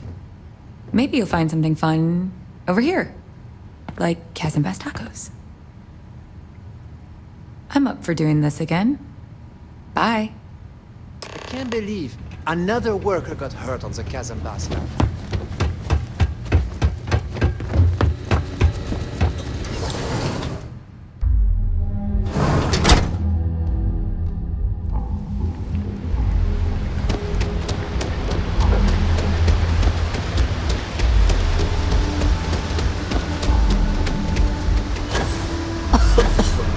I would hope for the sake of these workers that after a while you get used to the smell.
My mother wanted me to be a doctor. Just another You keep this up, and we will both be living large.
If you're here to buy, I'm afraid we only sell direct to retailers.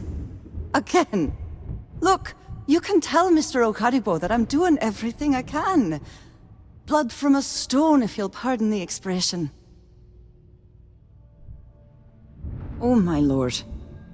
You aren't here about Mr. Okadibo's debt to Kelkor. Oh, this is so embarrassing. Let me start over. My name's Clover McKenna, but you can call me Chloe. Sorry for me outburst. That's kind of you. This mess with Mr. Okadibo over at the Neon Mining League has really thrown me off my game. If only you knew. Mr. Okadibo owes a substantial debt to Keltkor. I've given him more than enough time to try and come up with the money, but my father's patience is running out. Frankly, I don't know how much longer I can stall. You'd be willing to help out. That's awfully kind of you.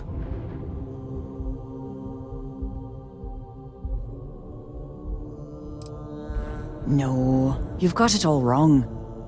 Saburo, Mr. Okadibo, he's one of the nicest people you'll ever meet, especially in this city. He really needs help, but he's too proud to accept any money from me. Maybe he'd listen to someone like you? Oh, that'd be splendid. Just amazing. If you can get his debt off my conscience, I'd be grateful. It's been on my mind so much I've been keeping a diary. And don't worry about payment. I guarantee you won't be disappointed. McKenna always keeps that promise. When he opened the shop, he outfitted it with equipment from our company. Spent a bundle of cash he didn't have. Obviously, business hasn't been going well, because he's fallen way behind on his payments. Opening a mining business on a world almost entirely covered in ocean probably wasn't the most savvy of business plans. I suppose he intended to cater to travelers that were passing through our system. But it's clearly backfired. A poor man. Nice visiting with you.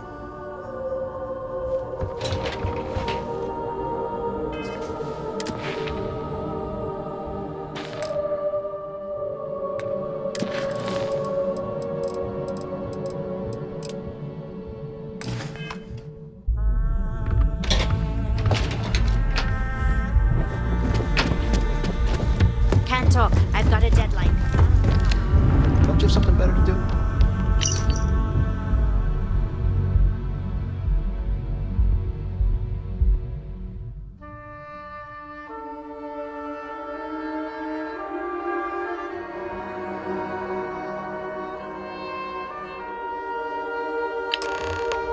What? I'm working here.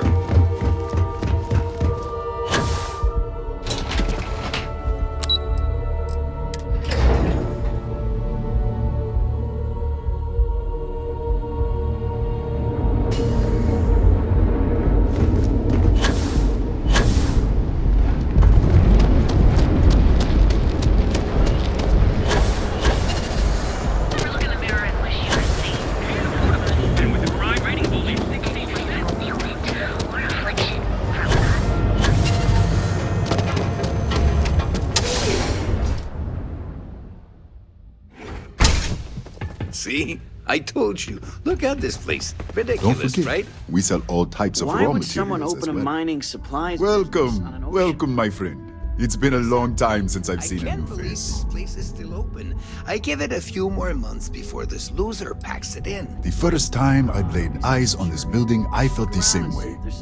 You see, when I opened this shop, I had grand ambitions of creating a mining supply empire on Volai.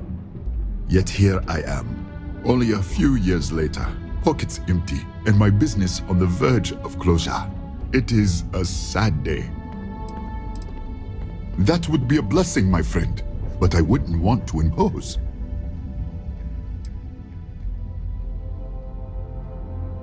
Oh, she did. Miss McKenna is very kind, but I cannot accept. It is my responsibility to pay the loan. If I cannot, then what happens, happens. Really? Let me take a look. Oh, I did not know she felt this way. She is always so professional. I thought she did not like me. That is why I have sent proxies to negotiate my debt. That is not the impression I got. But you may be right. I should take things slow. Regardless, you have done me a service, and for that, I thank you. You can tell Miss McKenna, I mean Chloe, that I accept her offer. I hope you have a glorious day, my friend.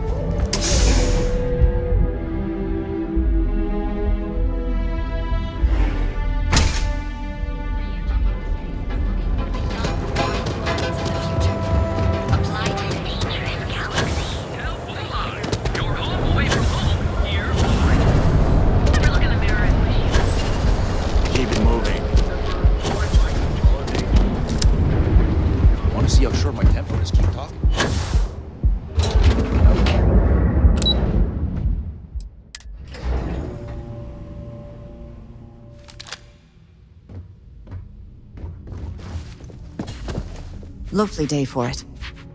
Clover McKenna, at your service. That's fantastic! I was worried he'd take it the wrong way, so I'm glad you were able to convince him. I'll arrange for the funds to be transferred immediately. Hopefully Father will forgive the late fees. And if he doesn't, I can always reimburse them when he retires. In any case, thank you. And here, for your efforts.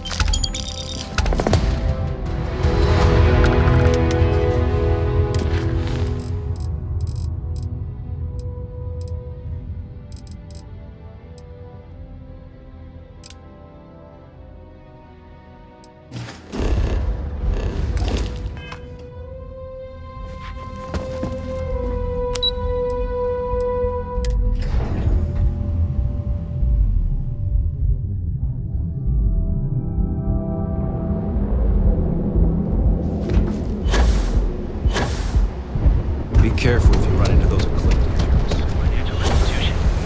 Have you tried one of our advanced televisions? You fought hard to get to where you expertly crafted by the symbols. We have everything.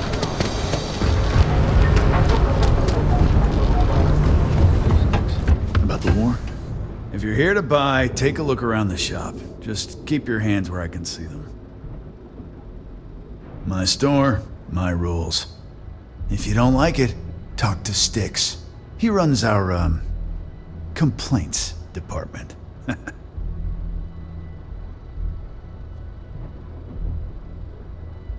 That's more like it. You know, I'm sick and tired of people coming in here and treating Styx like he's some kind of sideshow exhibit. I mean, look at that graffiti they sprayed onto his chassis. If I could find the asshole who did that, I'd make him pay for the paint removal. You'd do that? Huh. Okay. Maybe I misjudged you.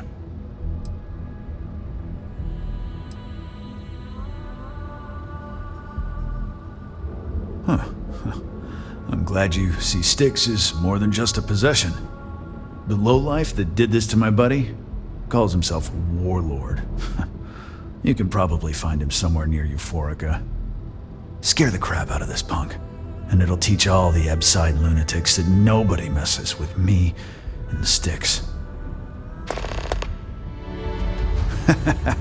Feel like bringing the pain, huh?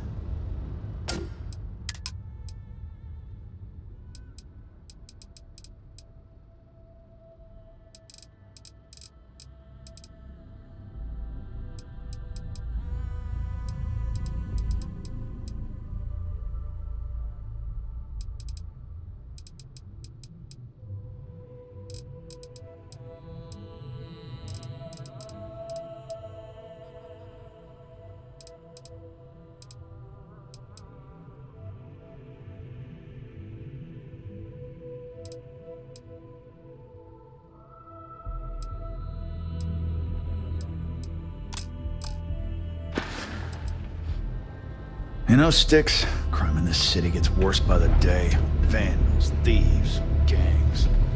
I'm sorry. I did not understand your query. Please rephrase.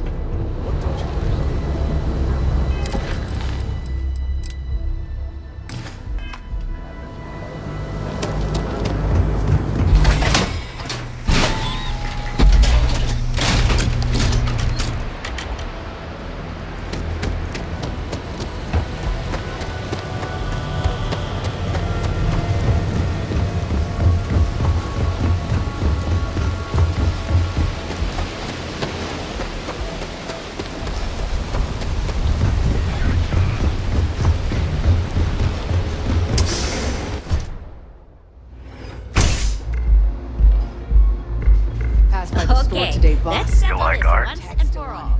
Velocity or Chimera? You kidding, Chimera? You should see the tag job on the robot at Neon Tacticals. My best work. Oh, Chimera's nice, but Velocity? That will get you. That Cyclops should be thanking me. You just proved my point. I dressed up his toy real nice, gave him a total makeover. He's lucky that's all I did after what that thing did to my crew. I don't know about you, but that's where I'd rather be. I thought it was pretty clever. You were right. If I trashed it, it'd stink for a bit, but he'd get over it. Like that anyway. So I took a can of spray paint and put my tag on it. Now, every time that Cyclops opens up that eye, he's gonna see my art on his buddy. The freak didn't tell you? I figured he'd be gloating about it. Man's got nothing else. We tried to rob his store and reload our crew. That's when his little toy unloaded on us. Lost some good disciples in that group. If anything, that freak should be paying me. Yeah, I do. And I'll make art out of your guts if you step out of line. And what makes you think I will?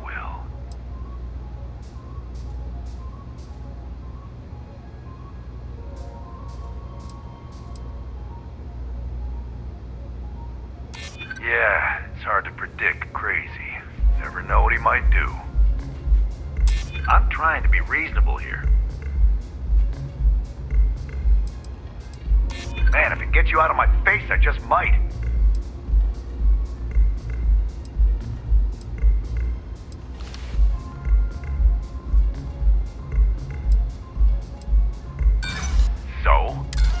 So I suggest you tell him. Fine by me, punk. Let's paint the... No one feels safe! Ah!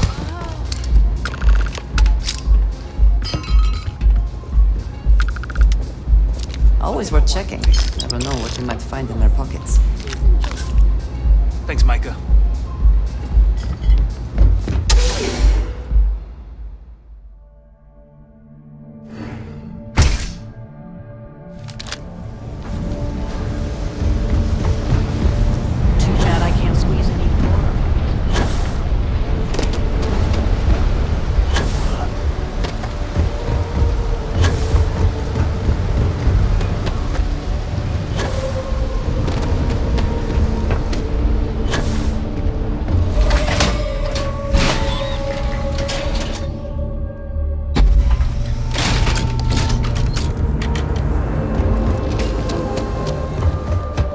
Sticks.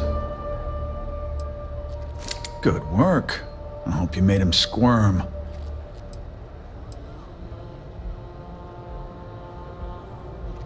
Fine by me. That delinquent little punk deserves it. Thanks. Sticks is gonna get a new paint job, a coat of wax, the works. He's gonna look brand new. Oh, and here, for your trouble. Sticks, how's this month looking? I'm sorry. I did not understand your query. Please rephrase. I'm asking for the sales report. Understood. Current data shows revenue.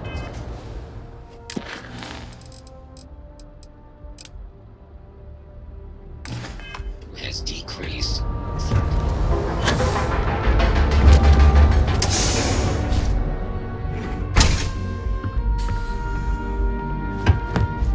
Bless you for helping me clear my debt. You would do that for a total stranger? Bless you, my friend. Bless you. I've come up with an idea that I'm hoping will generate a lot of interest in my business, and you were the final element that was missing. If you could bring these flyers to some of the other vendors in Neon, it would explain how we can improve our businesses as a group. Wonderful. Simply wonderful. You have no idea the weight you have lifted from my shoulders. I appreciate your help. If there's anything I can do, anything at all, please, let me know. I really appreciate what you are doing for me, friend.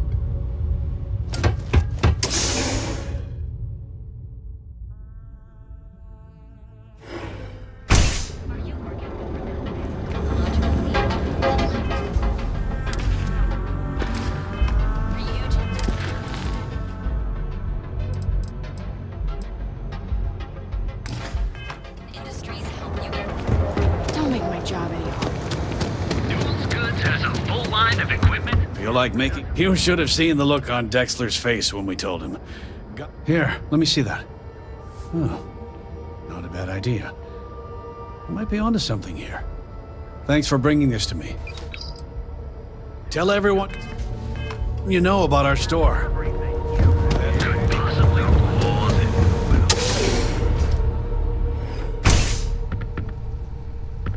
You good?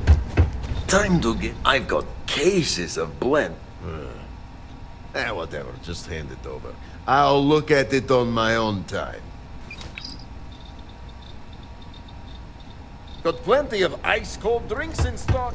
All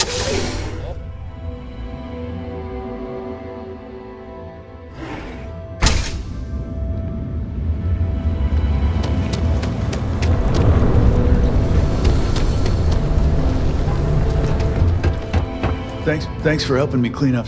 Not something I'm interested in. Not something I'm interested. Doors over that way. Enough sticks.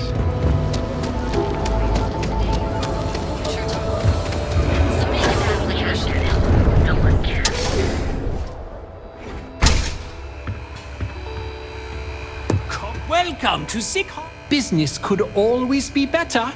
I'll take that. Come back soon. We have plenty of inventory in stock.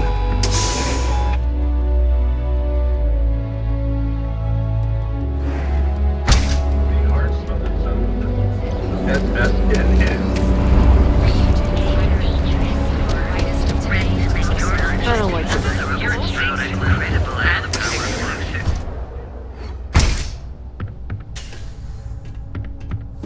What's up? I appreciate. Oh? Well, maybe I'll give it some thought. Maybe. Come back soon. You never know what we'll have for us then.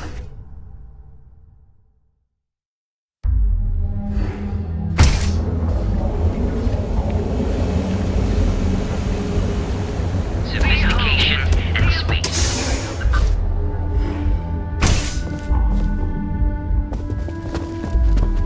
If you have any questions about our spacecraft, don't hesitate to ask. On behalf of Stroud, our company prides itself as the industry leader in spacecraft production. We use groundbreaking technology to give us a significant advantage over our competitors. You can configure your desired spacecraft at any one of our conveniently located kiosks. If you have any questions, I'd be happy to help. I'm glad you enjoyed it. Feel free to have a look around our showroom. I'll be right here if you need me. Cross promotion? I don't think we need it, but I'll give it a look anyway. May all your journeys be safe ones.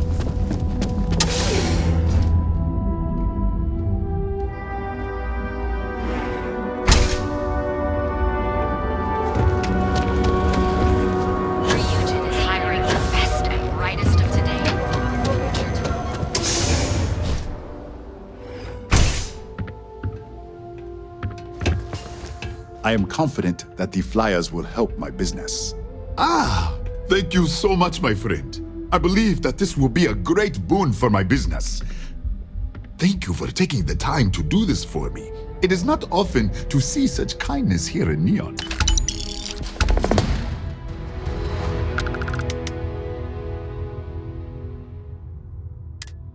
Thank you again for helping me out with the flyers.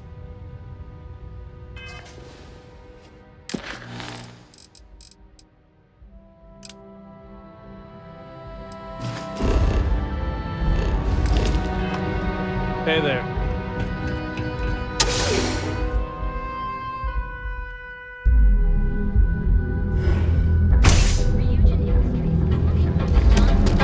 You're out there a lot, right?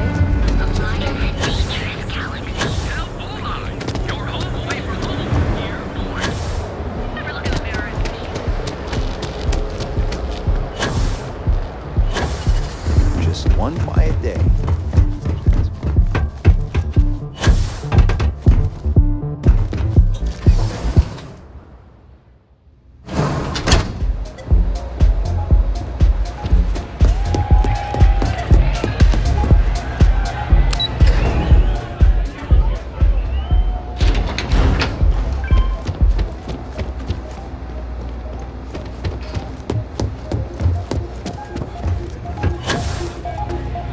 you're enjoying the music at the lounge. Yeah, sorry, I don't do autographs. Yeah? Okay, cool. Cool. Most people that come up to me just want an autograph for a picture. And after I've been modding all night, it gets really annoying.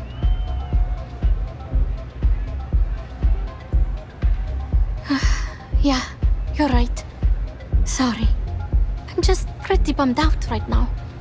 My music slate's gone. Completely vanished. I had all of my new songs figured out on that thing, and someone ripped me off. Total drag.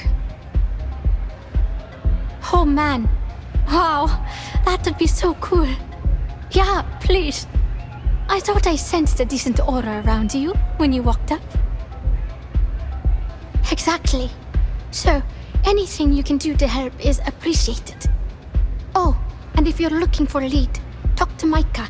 She works the bar at Euphorica, and she's a walking grapevine. Anyway, I got to figure out how I'm going to mod my next set. I'll see you around, okay? Sound safe.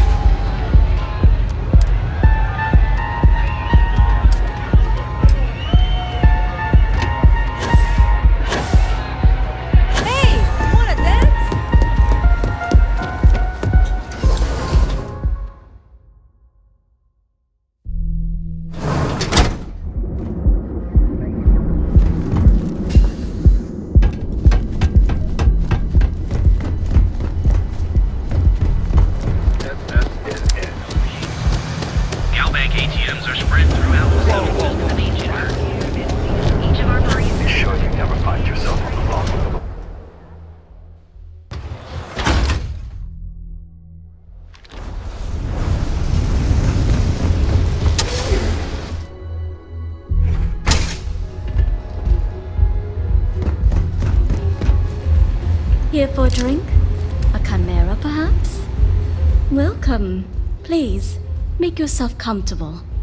I can offer you a drink, or perhaps you're here seeking access to our members' lounge, where you can enjoy your Aurora experience in peace. On the contrary, our members' lounge has been specifically tailored for that very task.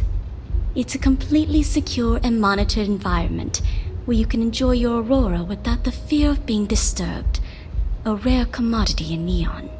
If you desire access to the lounge, you can purchase admittance for a completely reasonable fee. Otherwise, you're welcome to relax, listen to our music, and perhaps enjoy a chimera.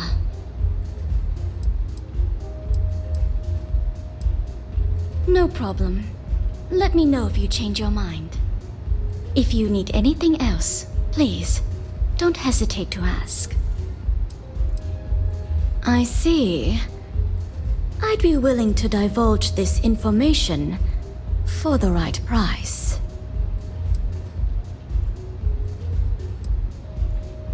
She is an icon, among other things. Fine, I'll waive the usual fee. The man you want goes by the name of Stratos. You'll find him at Madame Sauvage's. He's what you would call a fan of Miss Borealis's works. Or maybe fanatic is a more accurate term. Either way, he's the one you want. But you didn't hear it from me. May all your journeys be safe.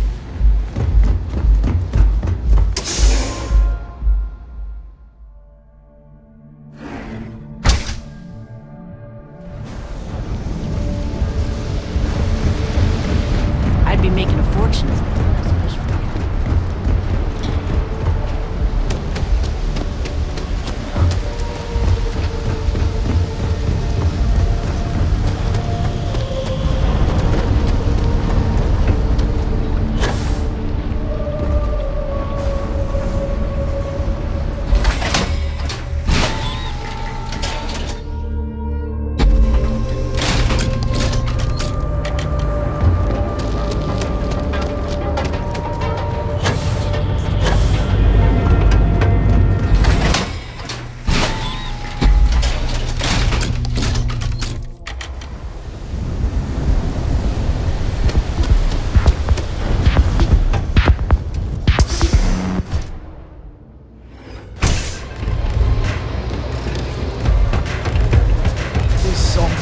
so zoned.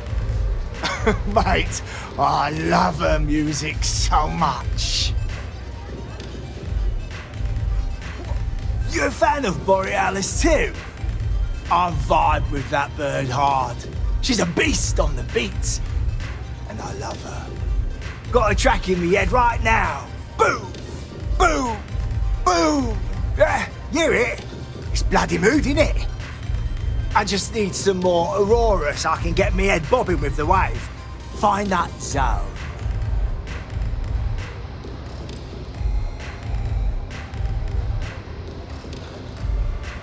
You got the goods, and I'll think about it. I need a hit. Bad. Normally, I'd never leave the Astral Lounge. I can't stand being away from that place. And, but I can't listen to Borealis if I'm not zoning. That bird's song deserves the best eye Aurora can fly. Mate, there's no way in hell I'm giving you this. This slate brings me closer to her. As her biggest fan, I feel like I deserve to have it.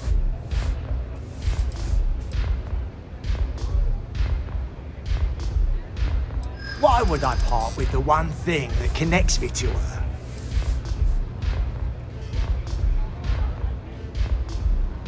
Nah, Borealis's music is made from the heart. It's not something you write down.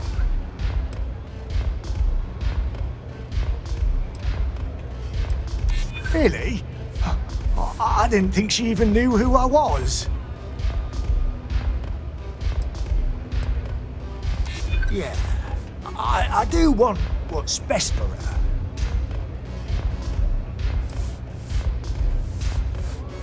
I don't want that. She should know I appreciate her.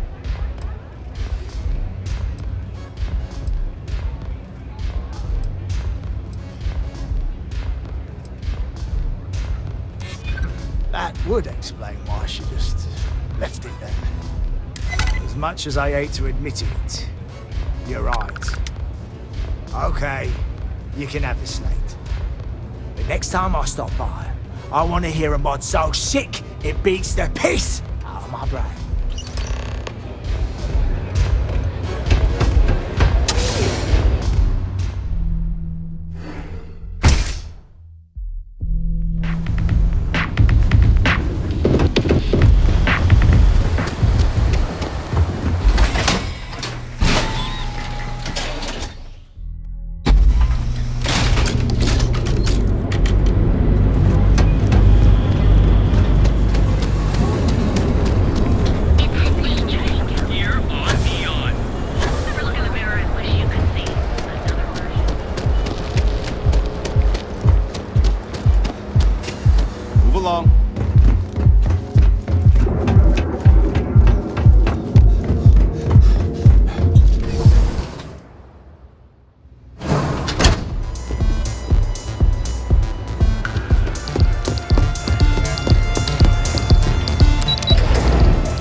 Shouldn't be surprised.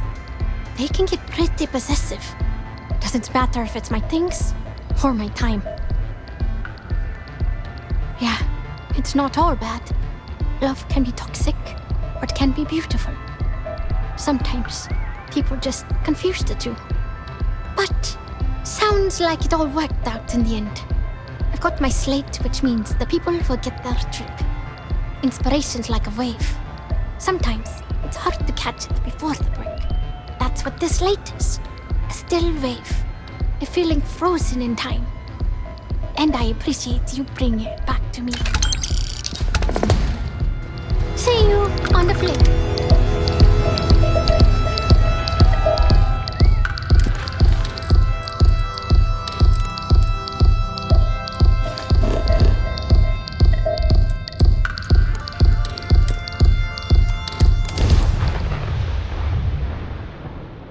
Greetings, pilot. This is Jiro Sugiyama, head of Paradiso Security.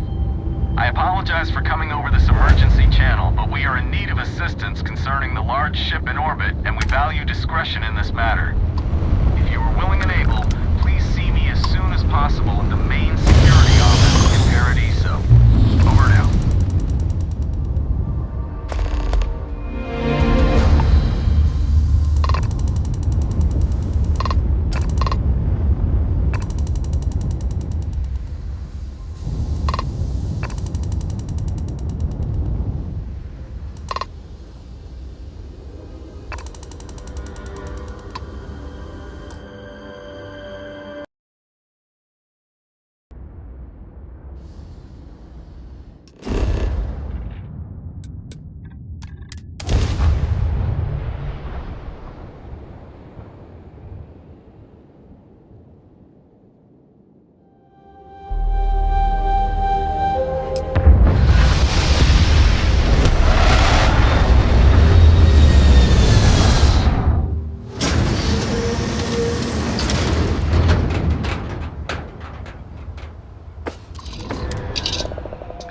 Let us see what wonders of life this planet boasts.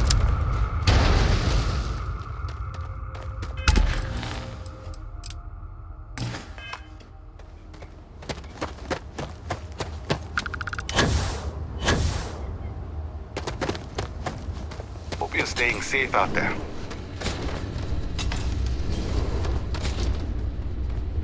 Welcome to Paradiso. Jiro Sugiyama at your service.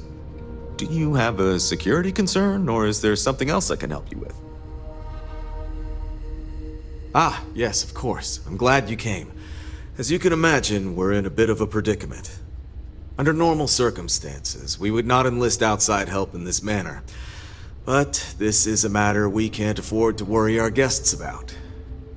As such, we need to handle this discreetly.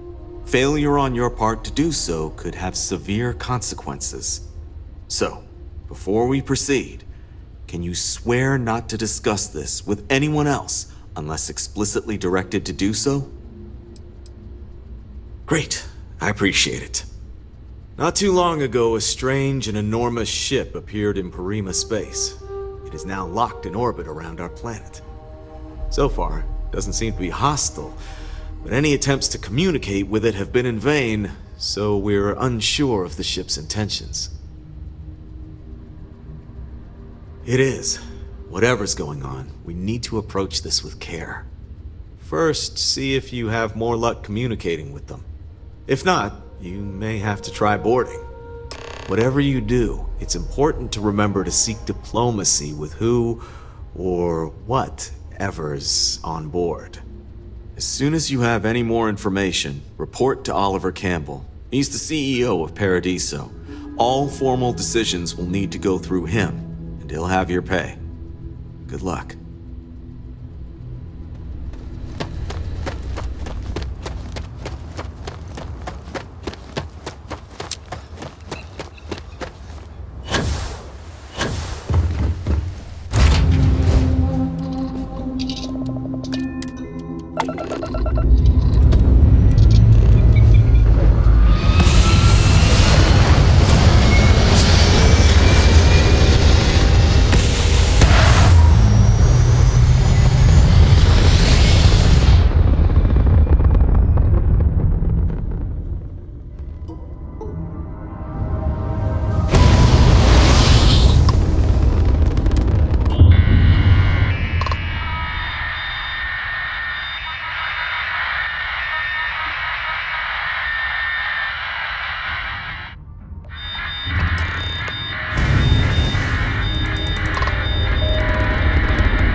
Pardon my ignorance.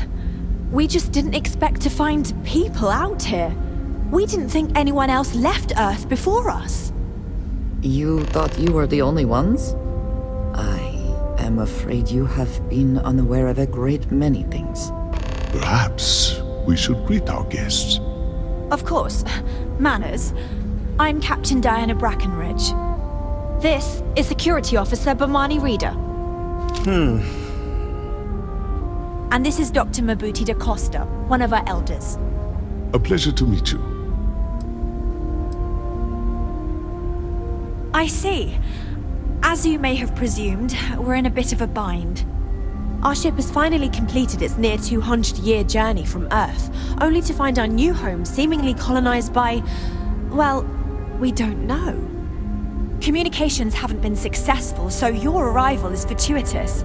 Perhaps you'd be willing to act as a middle person between ourselves and the others.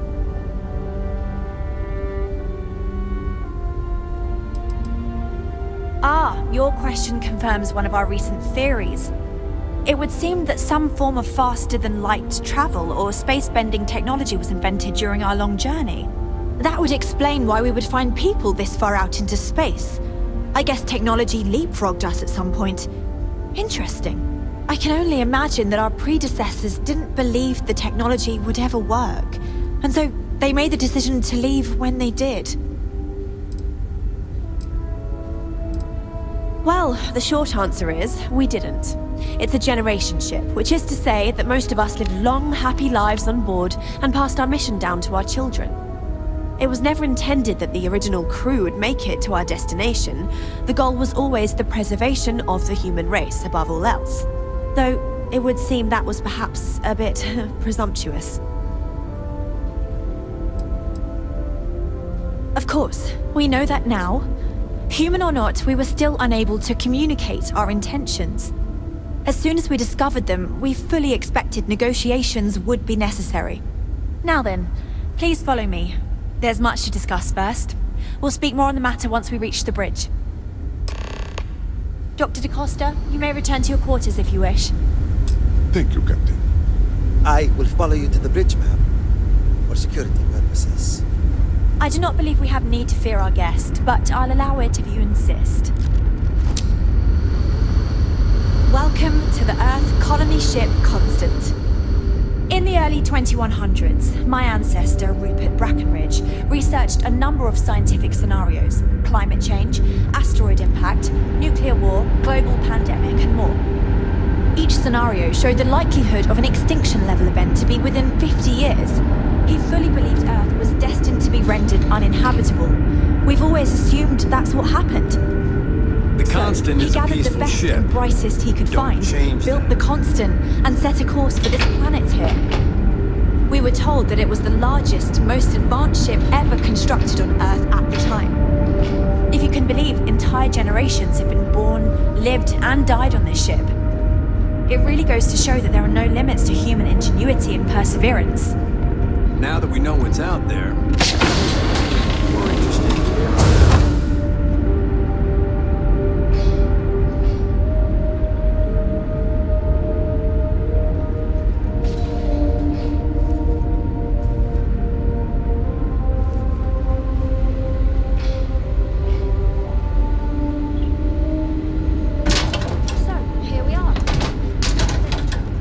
Quite a heritage to have brought this ship so far over such a long time. Worthy of the pride these portraits show. And that's the outcome. I won't let my crew down.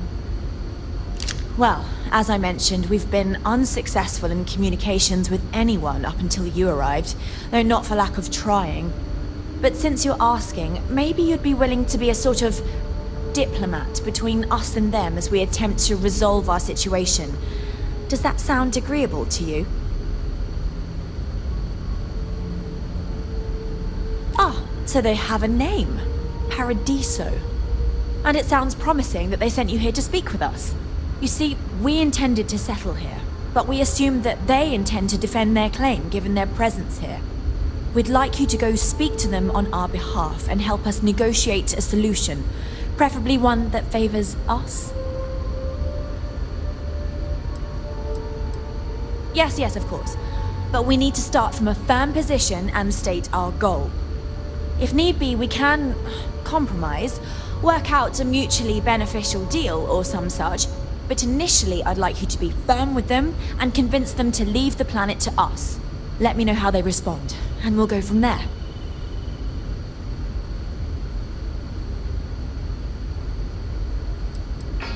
We thought about it, but it simply won't do. I need to think about the distant future of our people. Sure, our first settlement may be small, but our predecessors dreamt of our new civilization spreading across the globe. That will be difficult if someone else plans to do the same. While we're not completely close to the idea of sharing, it's much easier if we have complete domain over this world. Now, it makes little sense to give up before you try. Thank you, and good luck.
I wanted to thank you for giving me the chance to work with you.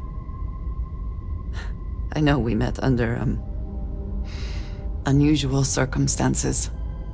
You seem to be acclimating well to Constellation. Are you enjoying working with them?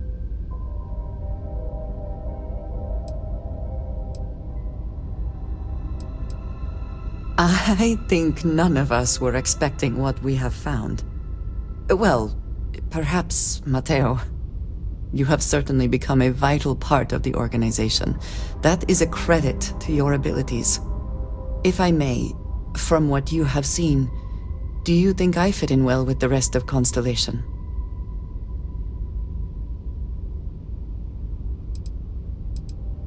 No, I do not. But I find it hard to quantify. Many of the other members are polite, but distant. I worry that my background and my actions concern them. I have not shared much, but everyone knows I worked with smugglers for years. I am no stranger to violence and death.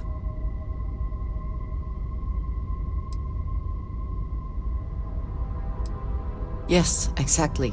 I survived. That was the only goal. For those that have not lived it, it can be difficult to imagine or accept. Others here have seen conflict, but for more noble causes. Vladimir is the only one here who can begin to understand. He was the one who pressed the group to include me.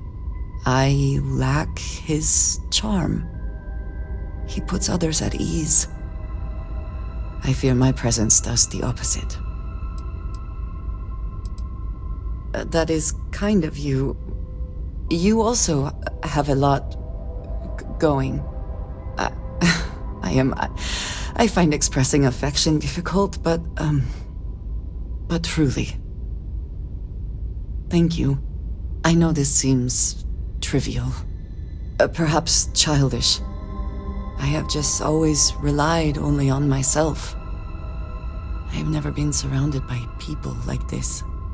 By a group I wish to be a part of. Does that make sense? Thank you. That is reassuring.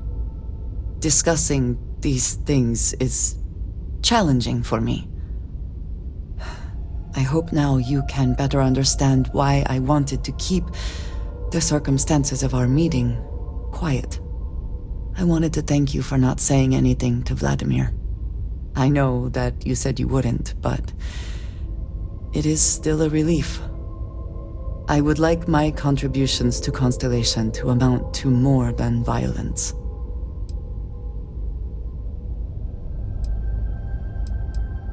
It would have been, to some. Thank you for talking this over with me. It is good to know that at least one member of Constellation understands me.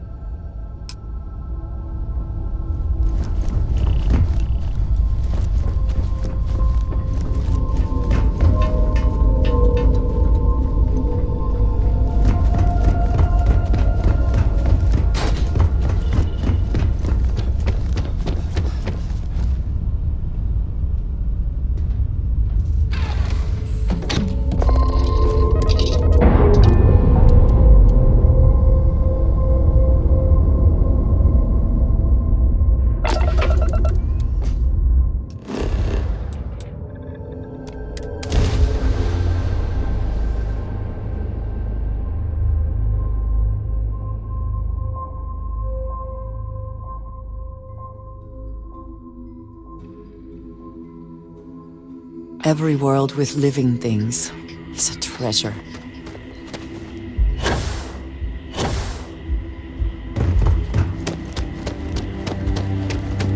Yes. What?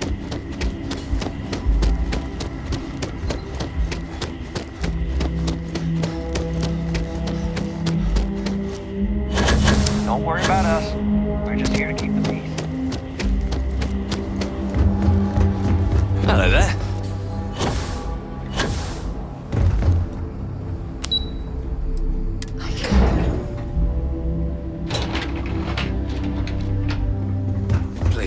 Excuse me, you can't just waltz in there. Do you have an appointment? Oh, you're the one they're waiting for then. Do you need anything else from me before you meet with the board?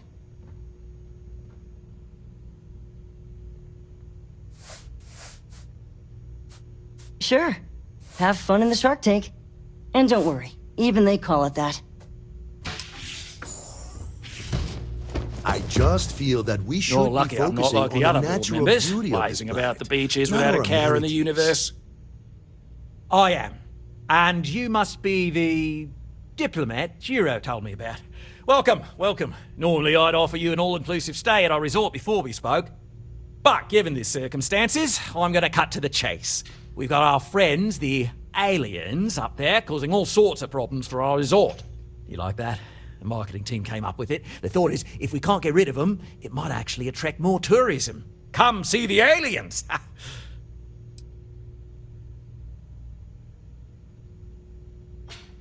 Despicable? Hardly. Just a backup plan in case we can't get them to leave. But you're right, no one's gonna buy aliens. Remind me to fire the marketing team. So tell me, what's the actual deal with this massive eyesore of a ship, besides scaring people away? Well, that's something. Shame we can't just tell them kindly to bugger off. Something tells me that's not going to work. Now, tell me, what are we going to do about it? Give me some proposals, people. I need something to work with here. We could offer to resettle them here. There's more than enough space. They could stay here, temporarily, but it'll cost them. Quite a bit, too. They'd need to work off all their debts before being allowed to leave. Maybe not. What if we help them get out of here? Outfit their ship with a grav drive so they can find a new home. We could even lend our engineers to help and give their captain an updated star map. What do you think? Sounds costly. We can't absorb that cost, and it's unlikely they even have compatible currency, let alone enough for the transaction. Someone else would have to foot the bill. Oh, I swear this would be a lot easier if they ceased to exist entirely. Anyway, Seema's got the right idea. Either works for me. Just tell me what you want to do.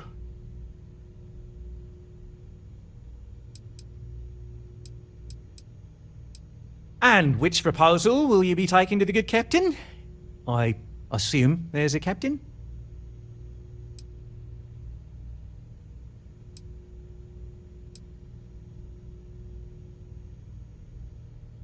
They'd be hard-pressed to defend their claim in any courts. Our charter goes back years. It was registered with both the UC and Freestar Collective, per the Centaurus Proclamation. We may be outside the settled systems, but that charter's official as can be. I'm sorry, but you're going to need to be the one to break the news to them that they need to make a compromise or leave.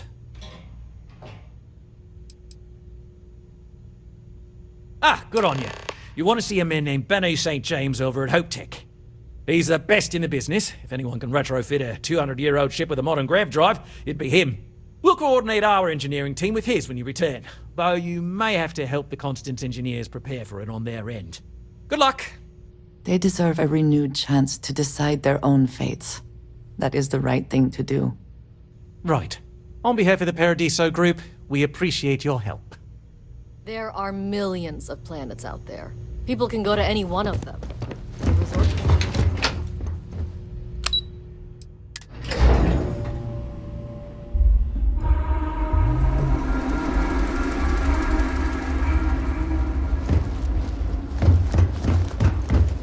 These days, I love...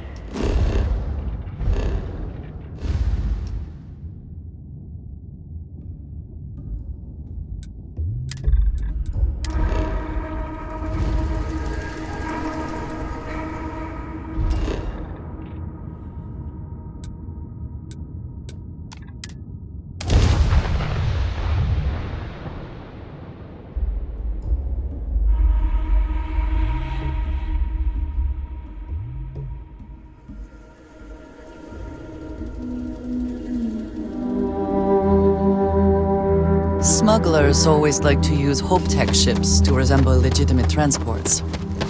I wonder how the company feels about that. I don't want to hear any complaints.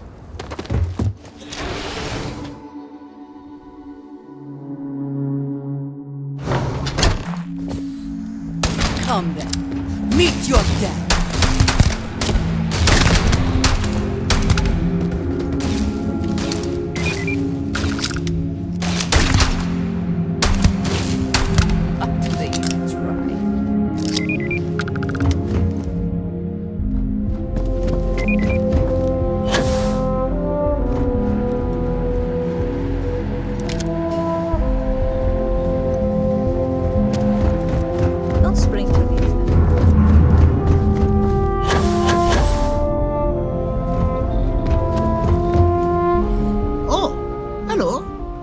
I'm not used to people wanting to talk to me. Sure, that sounds like me. What can I do for you? I'm a little busy, but I think I could spare some time. Oh, you should have just said that. Of course I can help you. Oliver sent a courier ahead of you. I did some research on ships from that era, and I have a decent idea what we're dealing with. So grav drives didn't really take off until after the ship was built. But I've got access to an ancient grav drive that looks like it could be compatible. With some minor adjustments. It's in good shape too. Parts not cheap though. Neither is the labor. Just pay the combined cost of parts and labor and it's yours. It's a pretty big ask, given how rare these old grav drives are.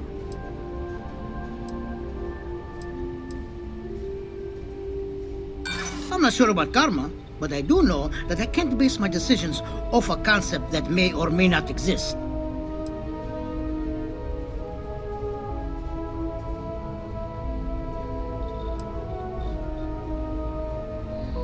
Perhaps not, but I don't want to just settle for an offer far below its value.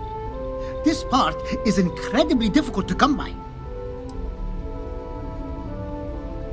As much, you know, You're darn right it is. I'll get to work on it right away. I recommend you go back to the ship and ask the captain to prepare for its retrofit. Standard stuff. I'm sure they have an engineer on board to help. We'll send the part along when it's ready and install it with the help of Oliver's people. Pleasure working with you.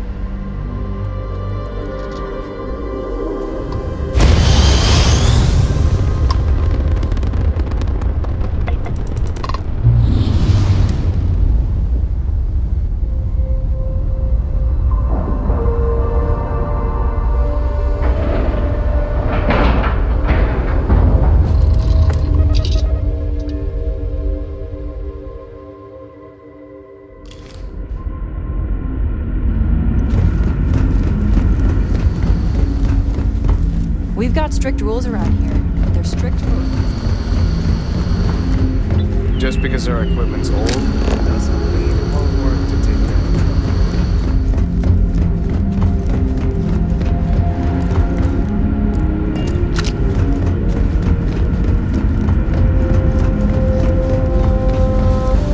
Keeping a 200-year-old ship running is no easy task.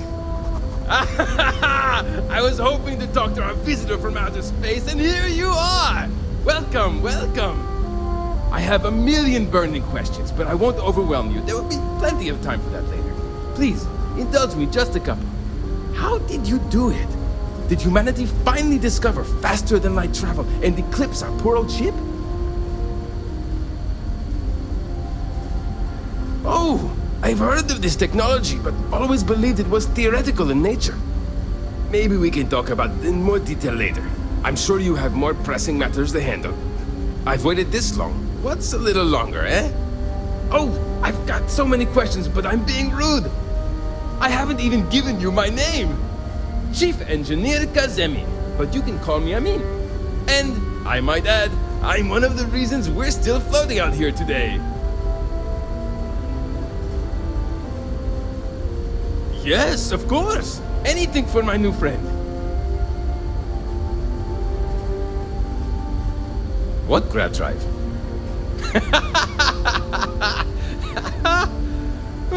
Just joking with you. The Paradiso engineers filled me in. Okay, let's see what we need to do. All right. This will be fun. And hopefully there will be no explosions in the process. I have just received word that the drive is here. Ready to get to work? Great, great, great! There are 3 preparations I need you to help me make while I set things up on my end. First thing I need you to do is reroute the power from the port turbo pump to the auxiliary cryogenic radiator. Then, turn the plasma runoff inhibitor function to 5%. Last, you'll need to decouple the magnetic flange pipe enclosures from the auxiliary module assembly. Got it? Let's hop to it!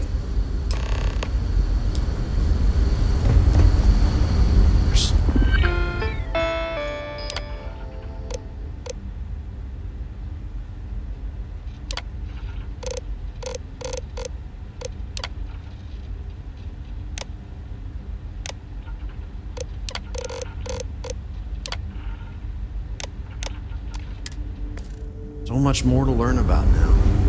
Hey there.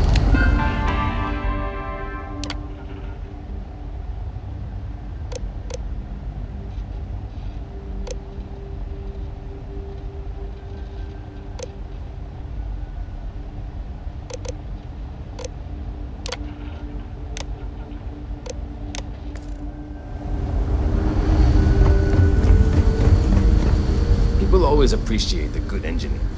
Something wrong? There's still something left to do. Reroute the power from the port turbo pump to the auxiliary cryogenic radiator.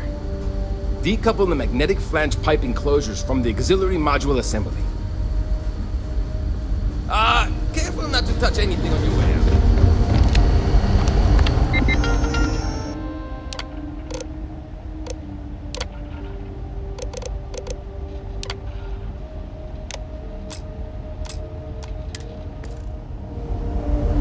Here, I have something for you. Yes, well, it seemed like a good idea. I saw it earlier and thought you might like it. Or find it useful. Or, well, whatever. Of course. We are partners, are we not? I will keep an eye out in the future. And if I see something, I might hold on to it for you.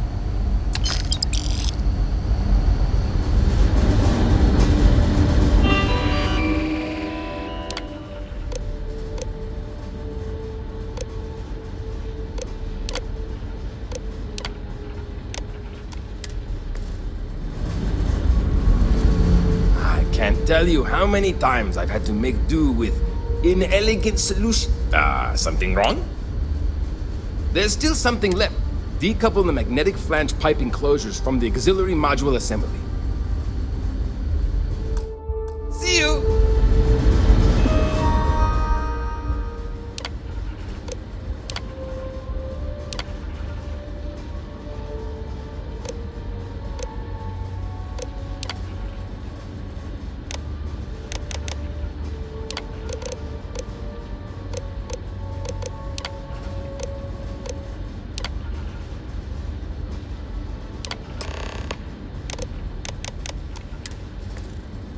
Looks like everything is... Never thought I'd be so happy to learn about a brand new piece of technology. Yes! So many! Does everyone have their own spaceships like you?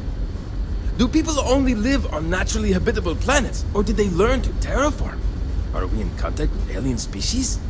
I have so many more, but I don't want to take up all your time. Haha! I knew it! Incredible! Amazing! Simply amazing! In our ancestors' time, only the very wealthy could afford to build ships. Even this ship was only possible by our families pulling together nearly all of their financial resources. I'm not surprised. The amount of energy it would take to terraform an entire planet seems improbable. I can assume these types of colonies are strictly for mining and gathering rare resources, since there are nearly limitless habitable planets to choose from out there. Disappointing, but not unexpected. When you showed up, I tried to tell the others about the Fermi paradox. I suggested that the most likely explanation for you was that humanity had developed faster, more advanced technology and had leapfrogged us. Seems I was right.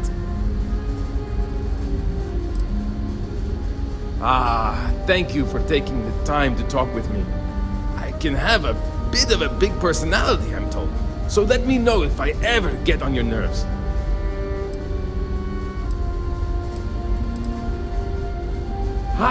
Great question. I do not know for sure, but I can venture a guess. All of the reading I've done on the matter suggests that at the time, there was uncertainty that the technology would ever work, or if it did, that it would work at the scale we needed. So, I trust they made the decision to strike out when they did, fully believing it was the only way. Good luck out there!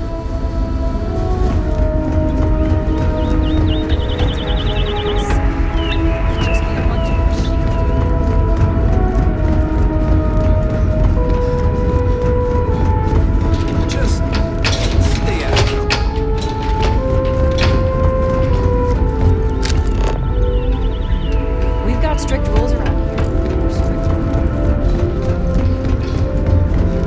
We were never trained to address threats coming from outside our ship. Careful waving that fancy gun around. We don't need to see what it can do. Now that you're here, I can finally give my crew a chance at a new life. Well, well, it would appear we have the means to go nearly anywhere now, thanks to you. The engineers even upgraded our communications equipment so we can speak with passing ships. Turns out it was a pretty easy fix. Thank you again for all you've done. Without you, we'd most likely be stuck. But you went above and beyond. I'll make sure people tell tales of your generosity for as long as our society lives. I don't know if we can ever fully repay you. Thank you again.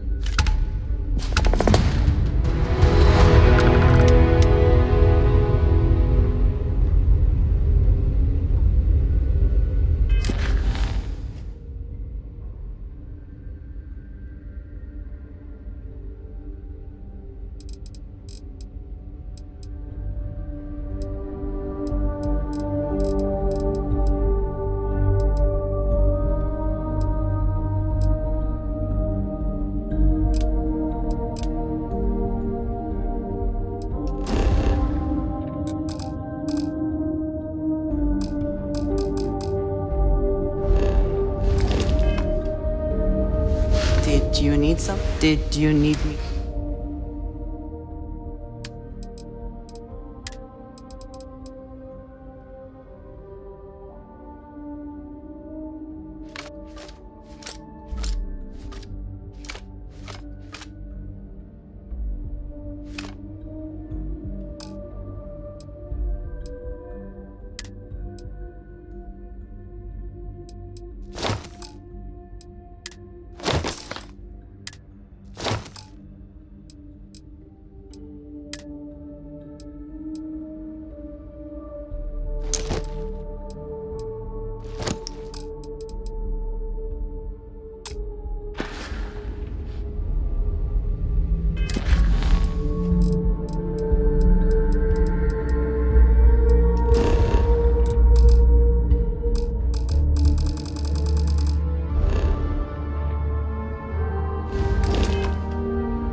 only adventure you can fly away from.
Well, hello. You hear about the job by any chance? The officer over there can help you with any bounty issues. Part-time security officer. The position's very flexible. You can basically work whenever you're available. No pressure. We've had some gaps in the schedule lately. Macy's out on maternity leave, Jose's on loan to Sidonia. When it rains, it pours type of situation. So really, we just need someone to fill the void. Interested? Well, first things first, I have to ask, do you have any security experience at all?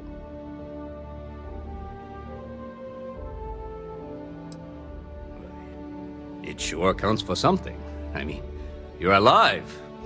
And resilience is definitely an important trait for any officer. Well, I think I've heard all I need. Your first assignment couldn't be easier. Go to Mast and check in with Agent Plato at Aegis. There was a package left at a dead drop, and they need UC security to handle it. He'll fill you in on the details. Let me know if you have any questions.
You are, of course, welcome at any time here in Mast.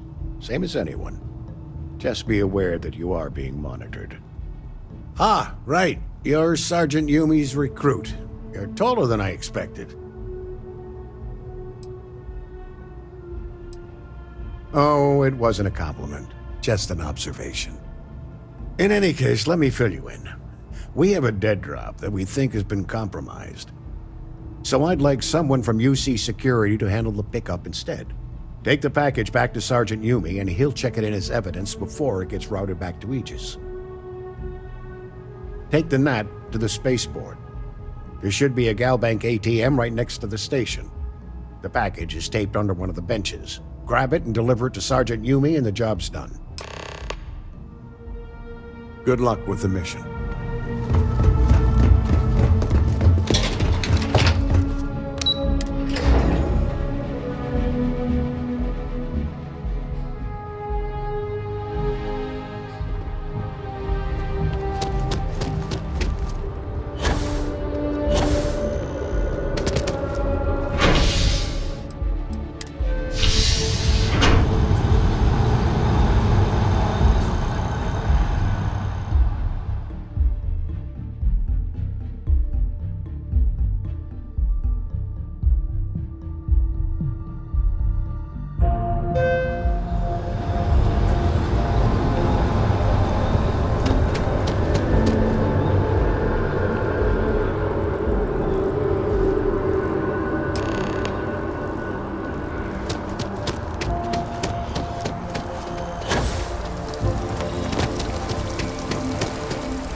How's the invest? Still have questions?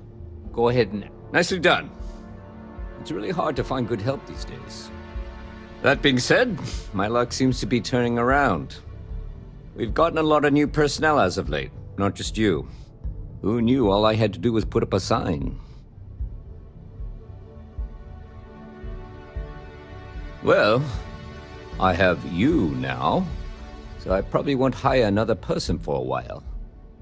Anyway, here's your payment. And if I have any more work for you, I'll let you know.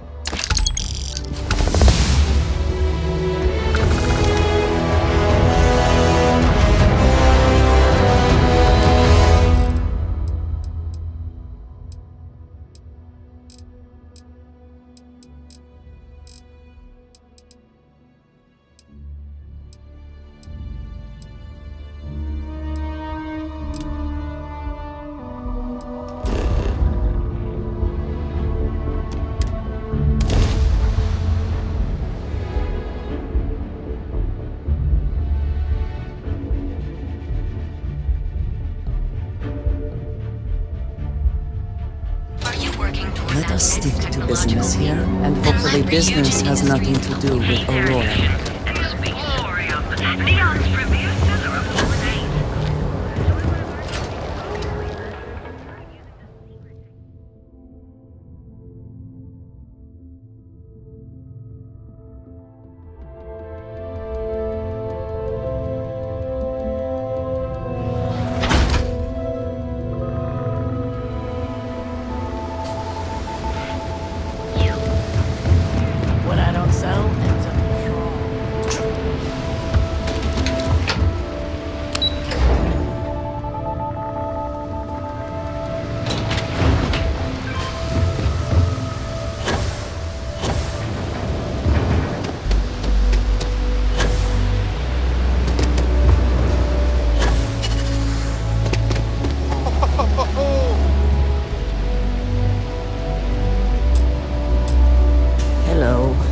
Sorry if I sound rude, but would you mind coming back later? We're actually closed right now. I just forget to pull down the shutters. I'm afraid so, but I don't really want to talk about it right now. Perhaps another time, when I'm feeling up to it.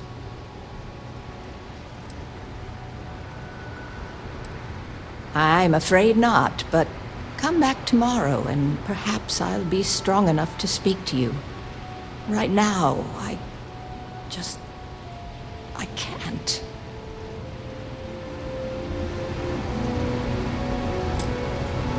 said I'd talk to you sometime tomorrow. Please, leave me alone. No trouble at all. I understand you're just trying to be kind.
Can I get you anything? Oh, there you are. I'm feeling a bit better today. Sorry about all that before. The thing is, well, I lost my husband Thomas last week. He supposedly had a heart attack and fell from the upper platform. Of course, that's the official word from Neon Security. I'm not so sure they're telling me the truth. You're damn right I do. How that security officer could stand there and tell me Thomas died of a heart attack. Well, it's a damn lie is what it is. I'm sorry, this is my problem. You're just here to shop, and here I am filling your head with my conspiracy theories. Please forgive me. Oh my, you're the first person in this awful, awful city that's reached out to help me. Thank you.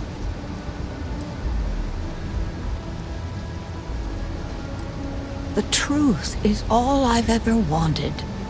I suppose the proper place to start would be with Neon Security's witness, Tevin Anastas, that pompous ass over at the Emporium in Neon. Just please be very careful. I don't want to end up with 2 murders on my conscience. Be careful. Neon is a dangerous place.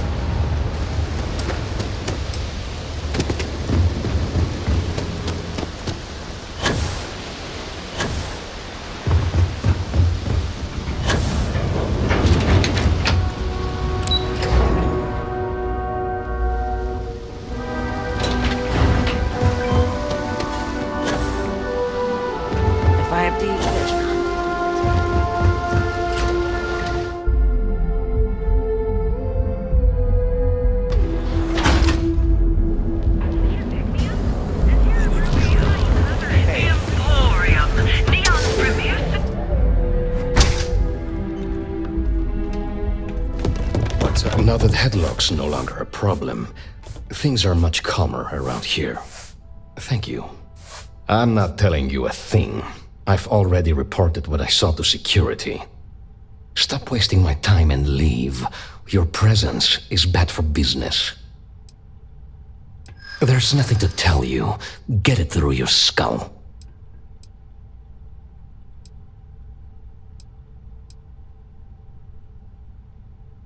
Listen, I don't want anything bad to happen.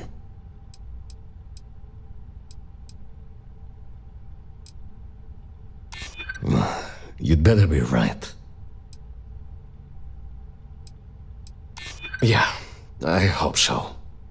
Oh my god, enough! I'll tell you what I know, if it'll get you to leave. I saw it happen. Thomas was murdered and thrown into the ocean. Afterwards, I foolishly reported the incident to security. For my efforts, I was rewarded with a gun to my head and threatened with death if I didn't keep silent. It was hard to hear over the commotion, but I'm sure I heard Thomas call his attacker Russell and Rusty a few times. From what I could gather, the attacker was after credits and Thomas refused to give him any. After that, well, Thomas went for a swim. Where else would someone like him be, He stays at the sleep crates near Madame Sauvage's place. In any case, when you confront him, my name cannot be mentioned. I very much dislike sharing Thomas's briny fate. And with that, I must insist you leave me in peace. That is, of course, unless you'd like to make a hefty purchase. I better not end up in the ocean, too. I'm sure you'll find that...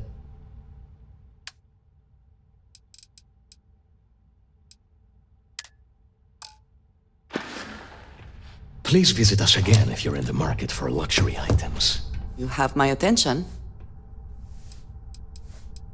A good team always...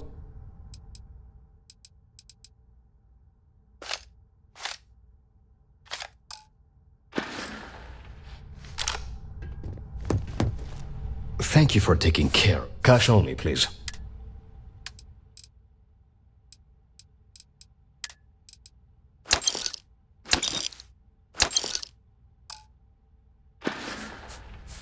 It was good to have you in my shop. Farewell. What did you need? I have never been one.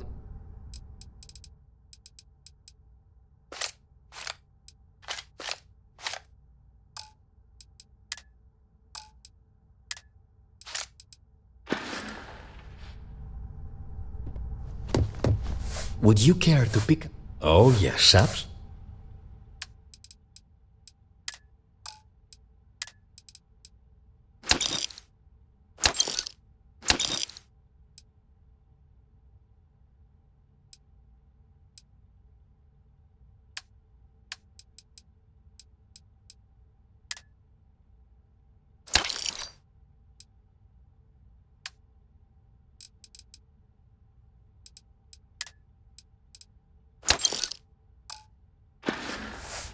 Come back soon.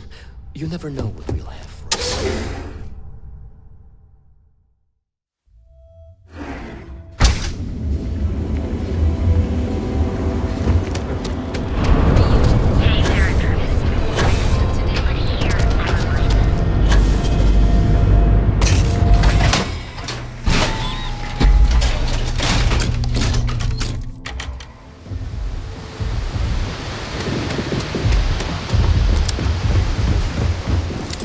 Hey, buddy, why don't you throw a few credits my way, huh? Help a guy out, yeah? Huh? What are you talking... Oh, shit. No, he told me he took care of it. He told me no one would know. Listen, you gotta hear me out. I never meant to do anything. It was an accident. Why else? I needed some creds for Aurora, and everyone knows he and his wife run that shitty little shop. All they do is rip people off. He was bound to have creds. I got in a fight with Thomas. I asked him for some creds, but the bastard wouldn't give me anything. Things got out of hand. He ended up falling off the upper platform. It was an accident, I swear. Then I called my buddy in security and told him what happened. He took care of everything after that. Hell no, I'm not doing that.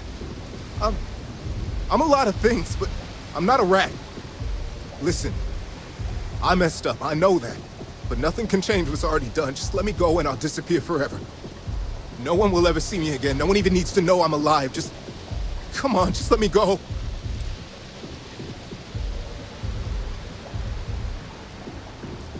Oh my God. You don't need to worry. No one will ever see me again. I swear it.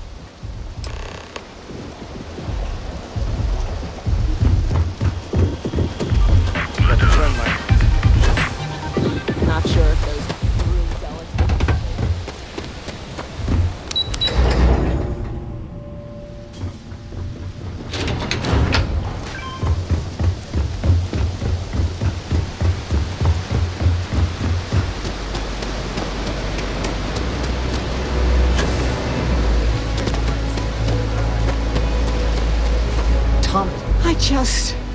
I need to know the truth. Please, tell me everything you know. I want to hear it all. I knew it. I just knew that I was being fed lies. Nothing added up right from the start. Neon security. How can they sleep at night and act like my husband's life wasn't worth anything? My husband's killer. Did you find him? What happened to him? Rusty. I believe he was one of the Generdyne workers that would come around and cause trouble. Steal things, vandalize, or the like. They were a rowdy bunch. My husband usually handled the troublemakers and became well acquainted with Rusty and his so-called friends. Vandalism and shoplifting is one thing, but murder? I just never thought things could go this far. So, what did you do with Rusty? Well, I guess I don't much care for what you did with him, as long as he paid for what he did. And about security, did you find out which officer is behind the cover-up?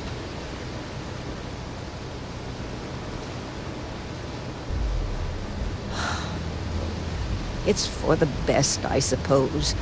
Going after security is suicide for us both.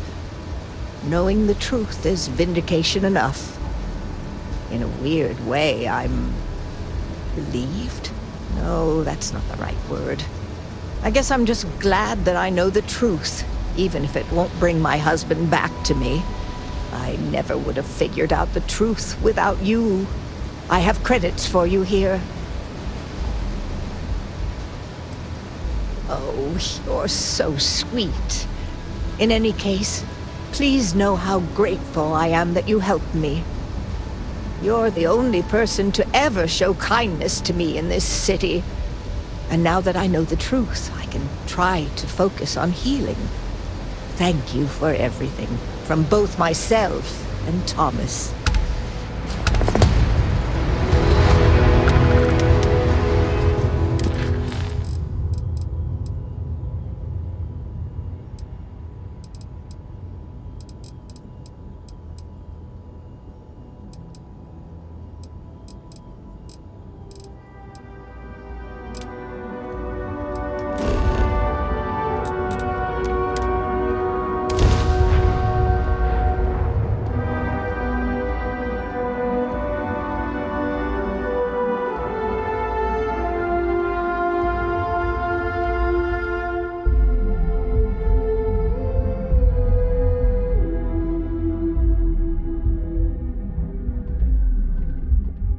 Will we be stopping for food?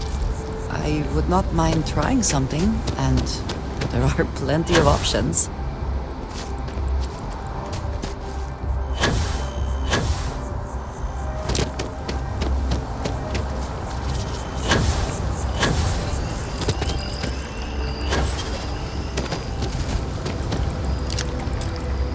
I'm sorry, I really can't afford to be distracted. I need to get to the bottom of this. Yes, concerned is an understatement. I work for the scientific division of MAST. I've been studying this tree for quite some time, and it appears to be exhibiting some worrying signs. Are you familiar with this particular specimen? Do you understand its importance? Look, I have a lot of work to do here. If you're just going to gawk, I'd ask that you move on. If you can actually assist me, however, I would appreciate it. I don't normally solicit help from random passersby, but it seems an exception is necessary. Would you be willing to retrieve some additional data for me? Well, thank you. That's unexpected. There's a series of biosensors I've placed in various locations around New Atlantis, all calibrated to gather pertinent information. They've been running for long enough that I think it's time to collect and analyze their findings. If you would bring them to me, that would save time.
Hey, are you looking for eggs too? I've only found one so far, but I want to find more before anyone else does. So if you see some, can you tell me? Okay, well, if I see any of those, I'll tell you. And you can tell me if you find any eggs. Miss Seng over at UC Distribution bought the one I found, and she said she might buy more if I can find them. I could really use the credits.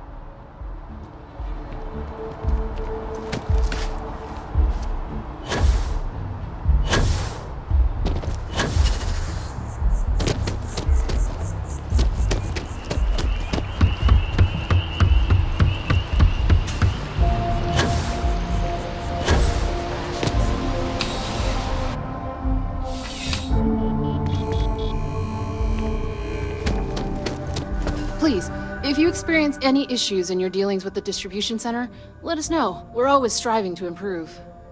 Welcome to UC Distribution. Now, before you say a word, I am required to inform you that formal complaints cannot be filed until the customer feedback system is back online. I have been told it'll be up and running in 2 weeks, but you know how these things are. I am sorry for any potential inconvenience. Also, if you're here about a corporate account, I've been assured that deliveries will be back on schedule soon. Who, Jordan? That kid's in here every other day with some random thing he found, trying to get credits. Yeah, I took pity on him. Why, what is it?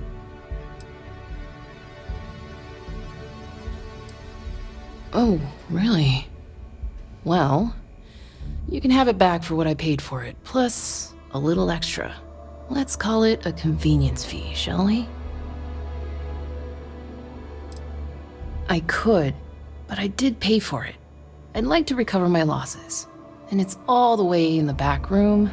I'd have to walk back there, then back out here. You did say this was important after all. Honestly, it's probably worth way more than what we're talking about. Suit yourself. Back to it then.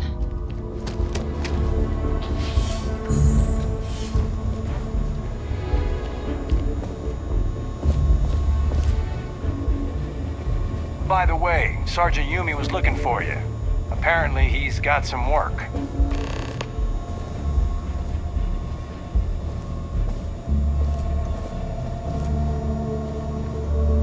Ranger, my mother want to ever run into spacers? Scumbags and scavengers. They're like vultures, picking away at the leftovers of the colony war. You'll find them scouring through old labs and facilities, taking whatever's not nailed down.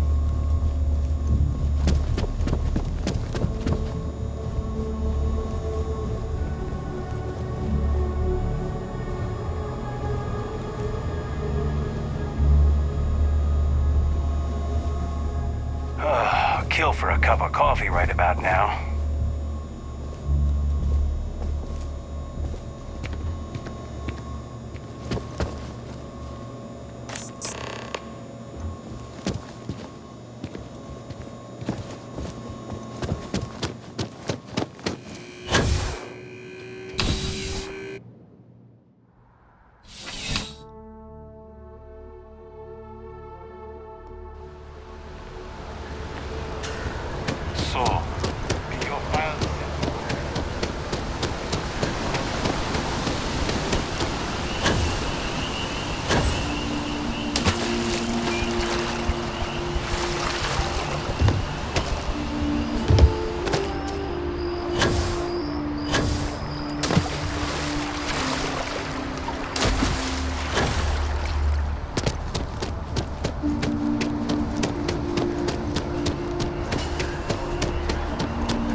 I need all of the biosensors if the data is to be of any use.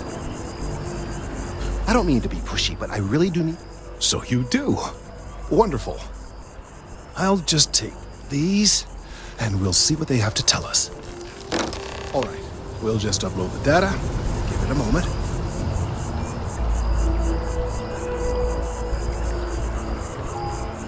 And just another moment.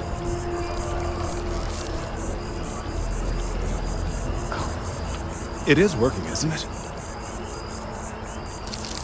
I do appreciate that not every meter of land was plowed under to build this city. Let's see. This tree is far too grand for such a fate. Well, it's... Oh my.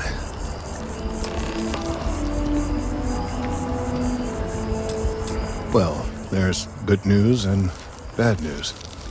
The good news is that my suspicions were correct. There is something wrong with the tree. I will report my findings to Mast immediately with no small amount of satisfaction. The phrase, "I told you so," may even be uttered more than once. Yes, it does feel good to be right. Particularly when others have attempted to convince you otherwise. Repeatedly. The bad news, as it were, is that the internal composition of the tree is changing. In this particular case, the tree is now regularly emitting ultra-low frequency sound waves. They're nearly imperceptible now, but they're growing in strength. This is something we've never observed before. Depending on how large these waves grow, consequences for the city could be disastrous. I must consult with my colleagues in Mast at once. Thank you for your assistance. I hope these credits are adequate compensation.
Now that we know what's out there, things are gonna be more interesting.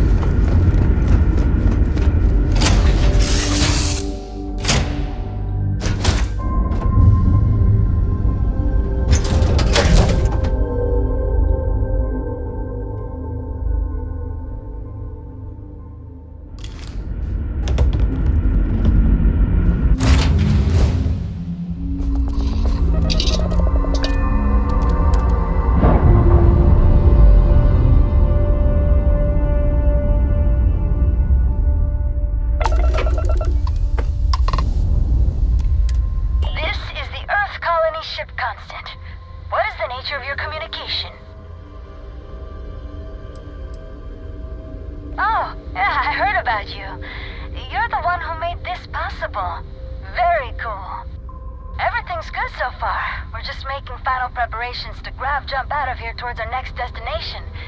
Did you need something?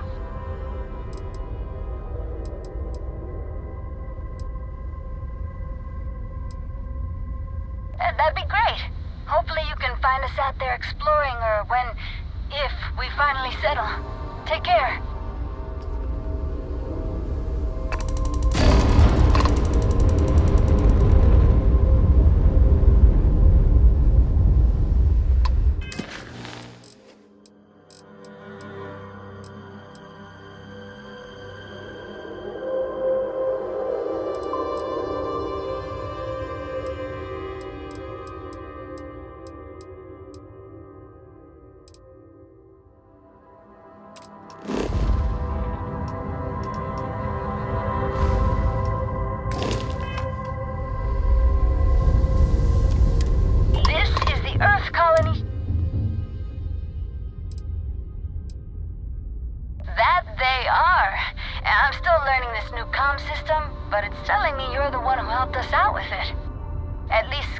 That's your ship ID. Cool. Can I help you out with anything? Oh, guess that's our cue to get ourselves together and vamos. I guess we'll see you if we see you out there. Bye.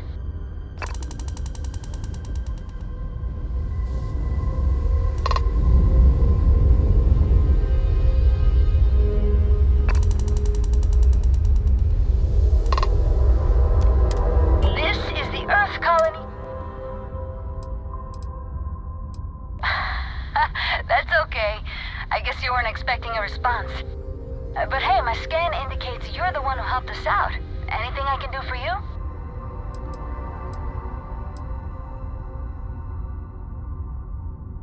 Not quite sure yet. We've got a few possibilities for habitable planets to check out. We've just gotta pick one and go.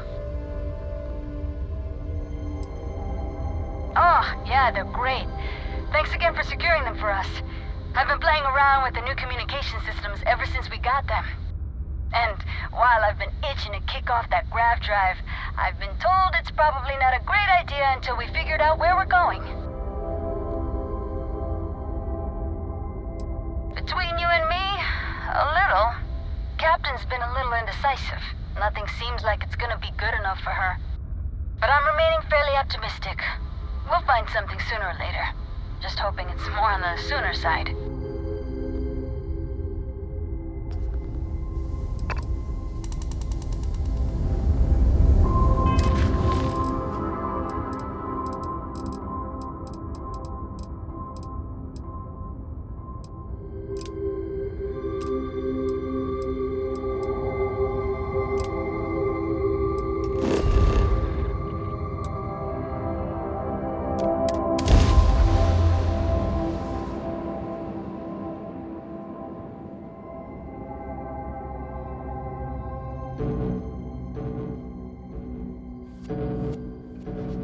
Can never quite place the smell of Sidonia. The ozone and metal and something.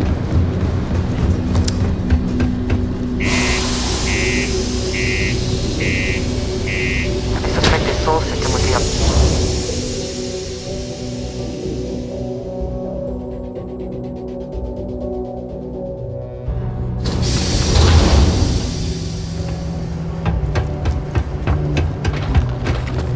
I was Vanguard material.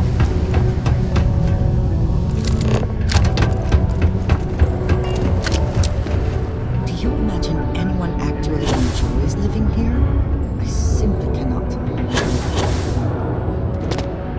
Mining's fair work, but you can't take it all so seriously, I always tell my mates.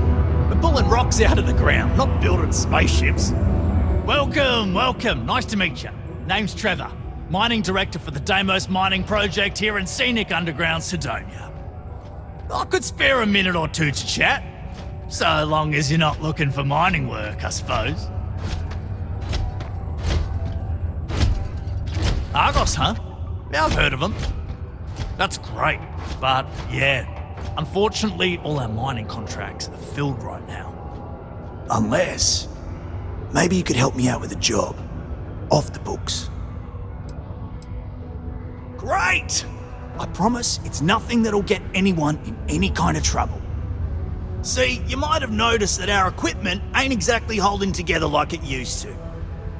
Problem is, we can't get new equipment unless we start exceeding our quotas, and we can't do that until we get new equipment. A real dilemma, right? I've got a plan for solving our little problem, though.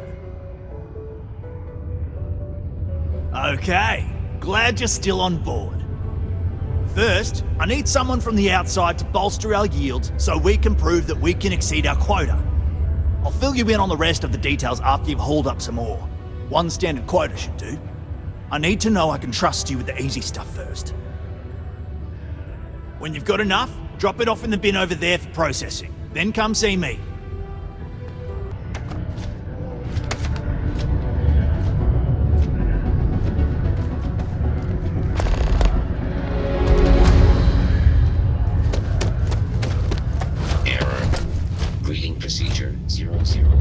If there were any doubt of Sidonia's importance to the United Colonies and its industry, this certainly puts it to rest. Not having any trouble mining the ore, are you? I hope you've got your own cutter. I don't have any to later, mate.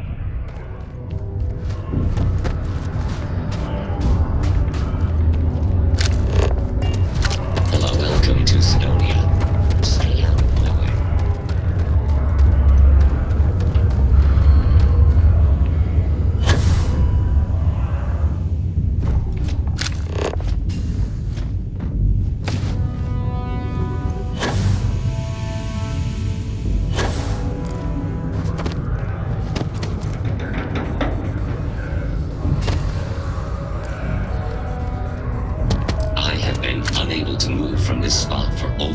7 years, I have also been programmed not to complain about it.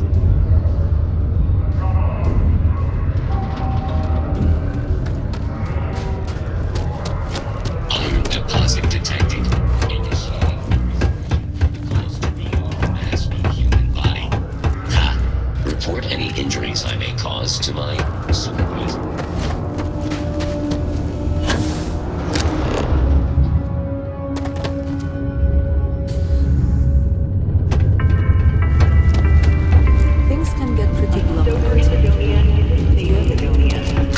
While indulging in alcoholic beverages is not discouraged, operating heavy machinery while under the influence is dangerous to yourself and those around you. Please always drink responsibly.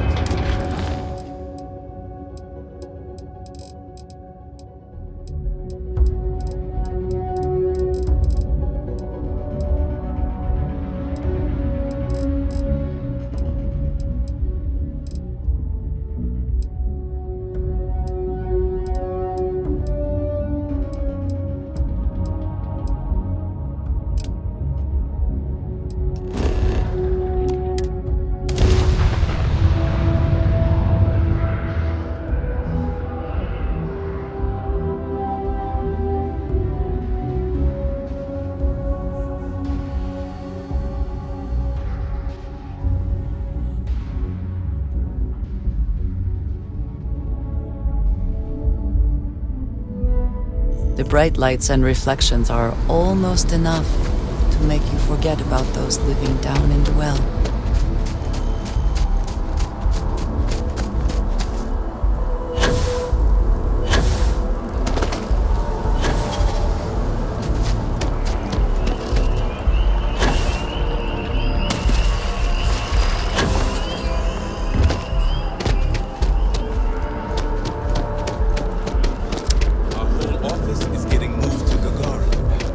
I have a feeling today's great day. Don't you agree?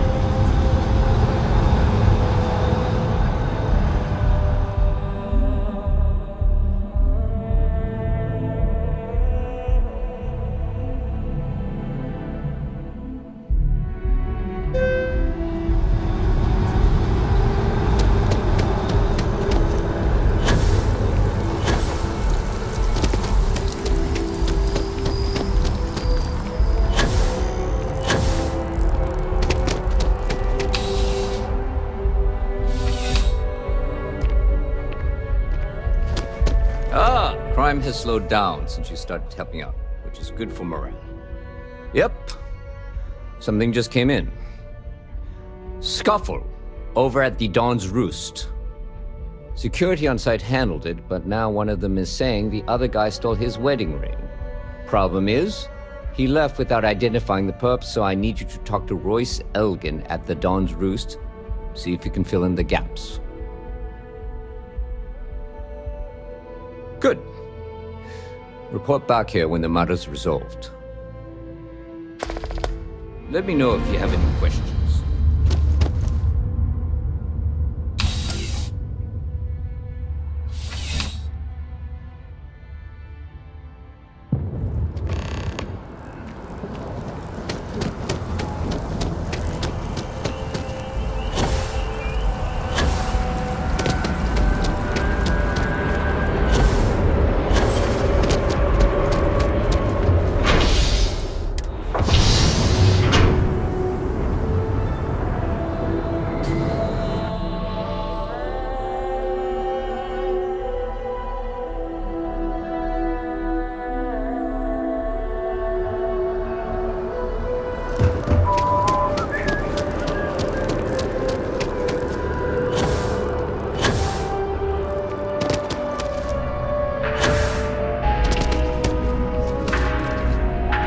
All of our signature dishes are unique to the Roost. You won't find anything like them anywhere else. A most unfortunate incident, complicated by the fact that both parties were inebriated.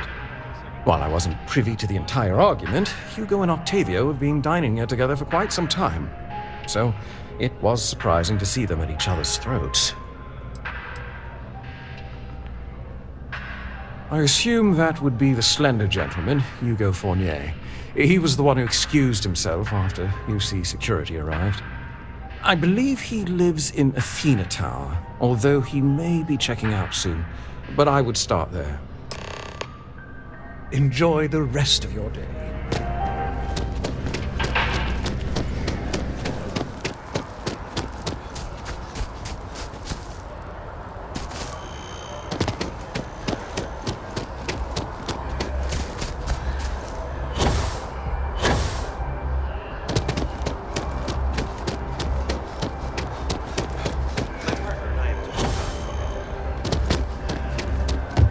Yes.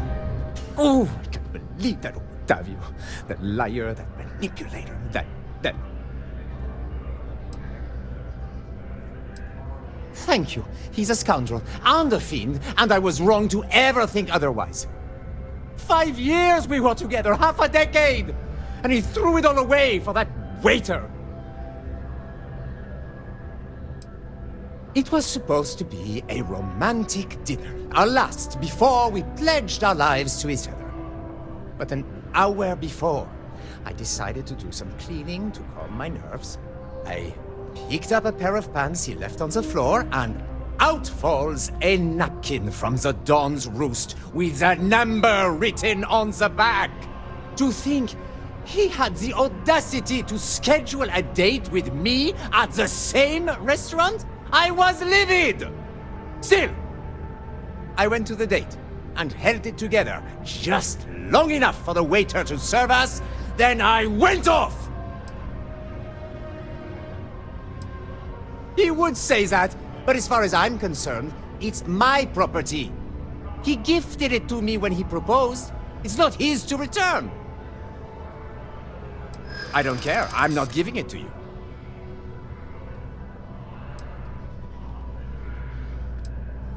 Is that what the law says? To be honest, I am not sure.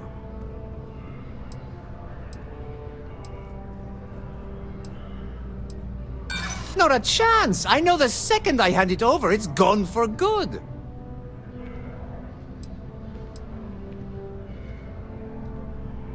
I can wait here as long as you. It's not like I have a wedding to attend to. I don't care if... And as far as the ring goes... As soon as my assistant finishes, he would say that. He gifted it. We're not having this argument again, but...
He would say that, but he gifted it to me when he proposed. It's not... I don't care. I'm not giving... True, I don't want to go to prison. I've heard stories and they rarely end well. Fine! I may be extremely agitated, but I want no part of a UC prison. Here.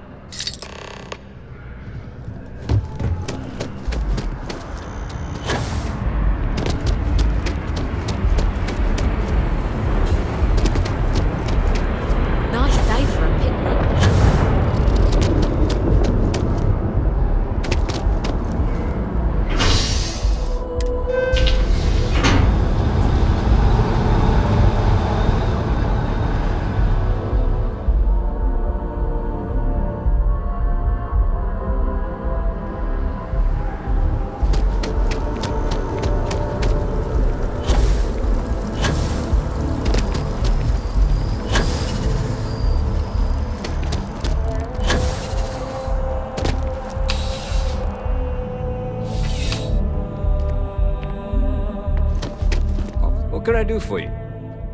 Ah, perfect. Did you manage to get the ring back? Excellent.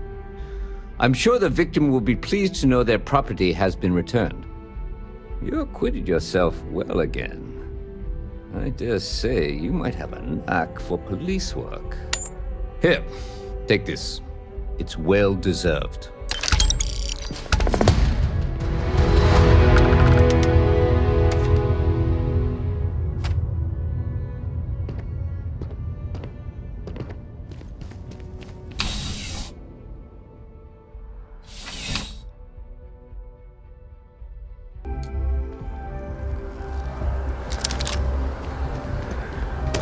Another day, another...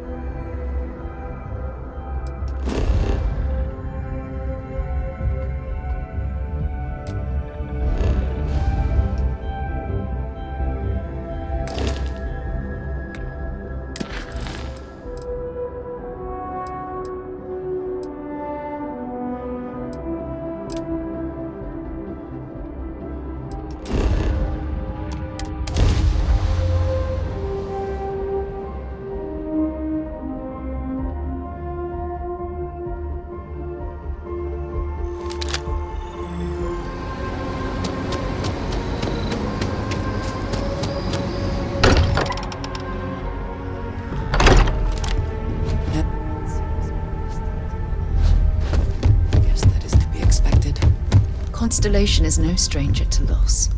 Our own founder left on an expedition and never returned. It is easy to talk about the glory and excitement of breaching into the unknown, of lighting the darkness. But it is harder to stare into the face of the cost. That all of our progress is built on top of the lives of those who dared. And that we owe them the courage to continue our work in their memory. Thank you, Sarah.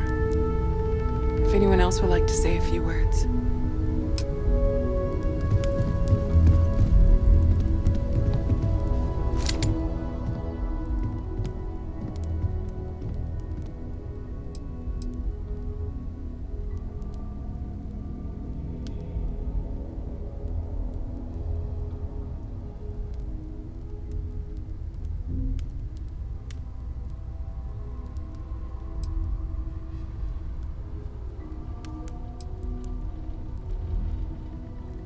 Thank you.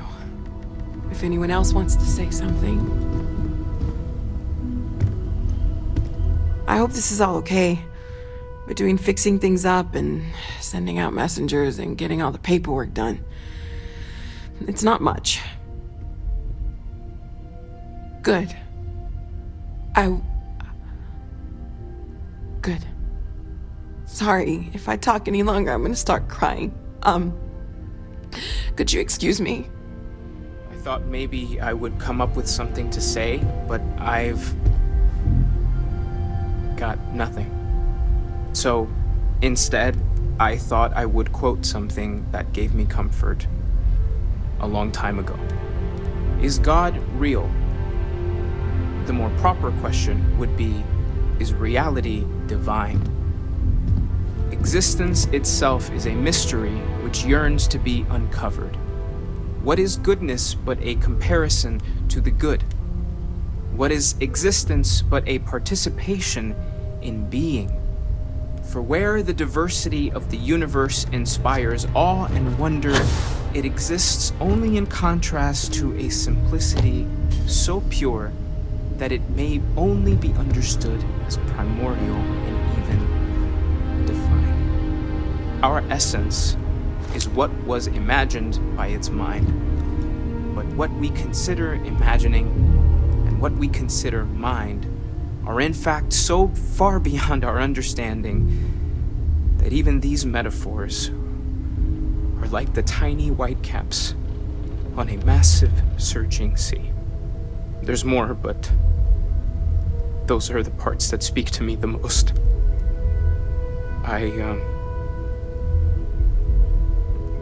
Thank you. That was really thoughtful, Mateo. Thank you.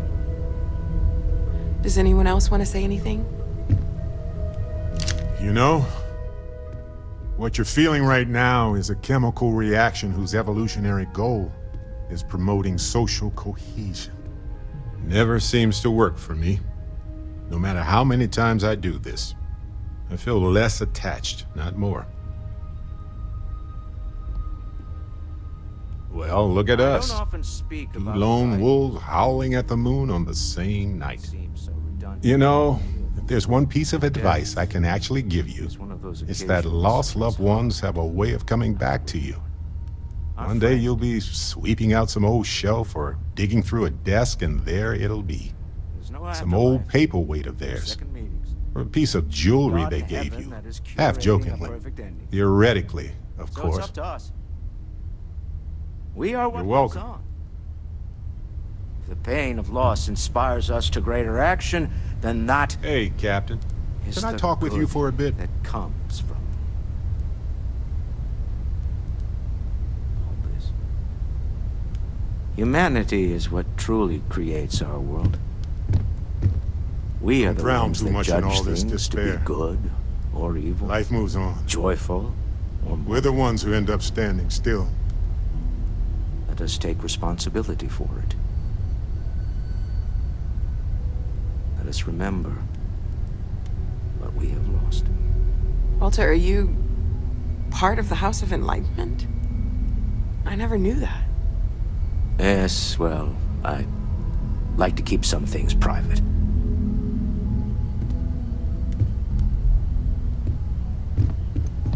It almost feels wrong to be grieving. Selfish. No amount of tears will bring the dead back.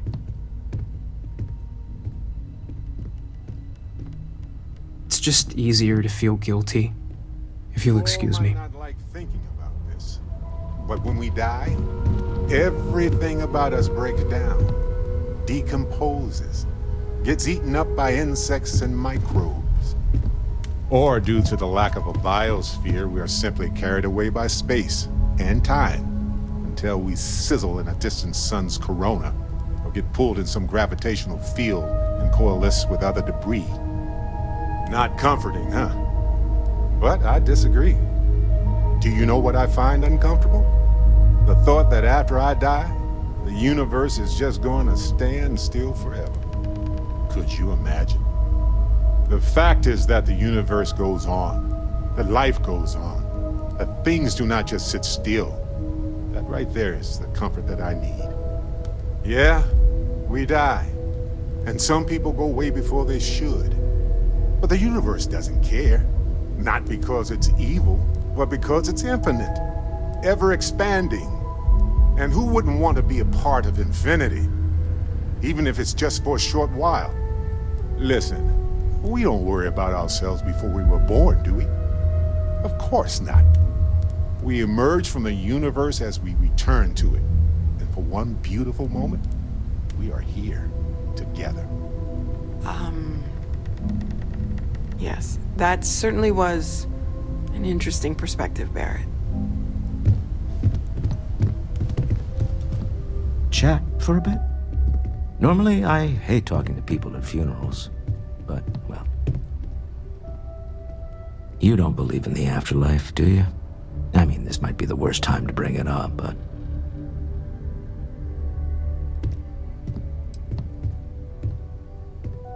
Yes. Won't we all? Well, I've taken up enough of your time.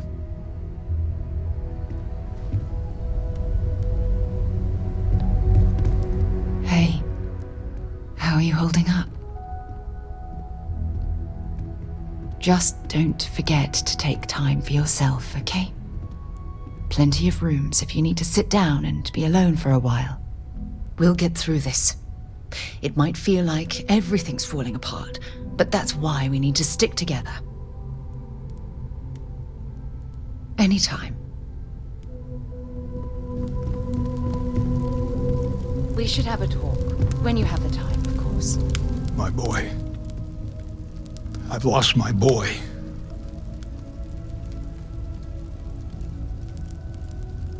Should be me buried in the ground. All I ever wanted to do was protect him. But no, he was out the door as soon as he could. Away from his mother, away from Aquila, away from me.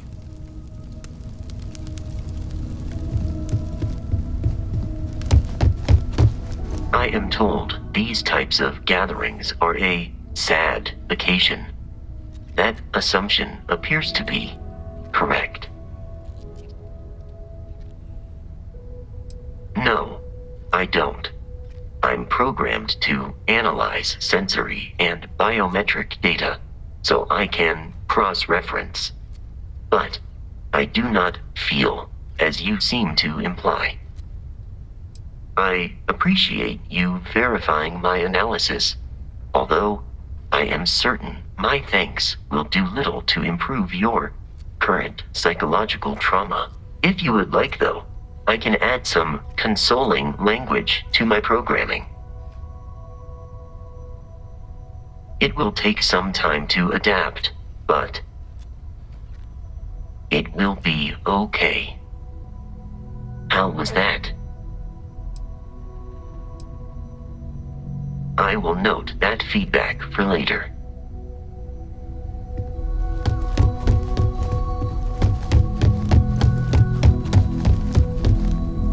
Hi.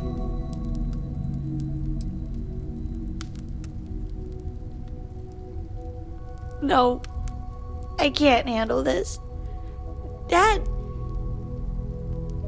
is... Everyone keeps saying things. Mom? Grandpa? So many people.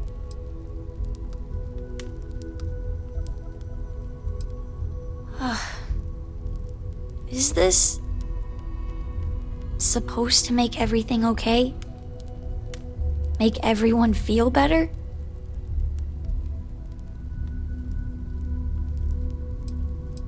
That's my point. Nothing's going to change.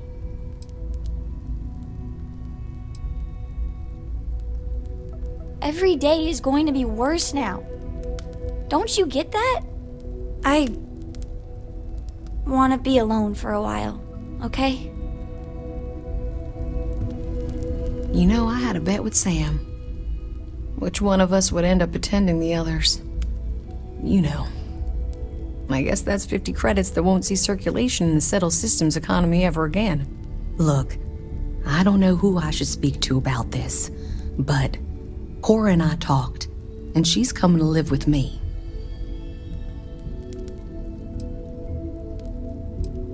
Right now, she's taking it all so hard.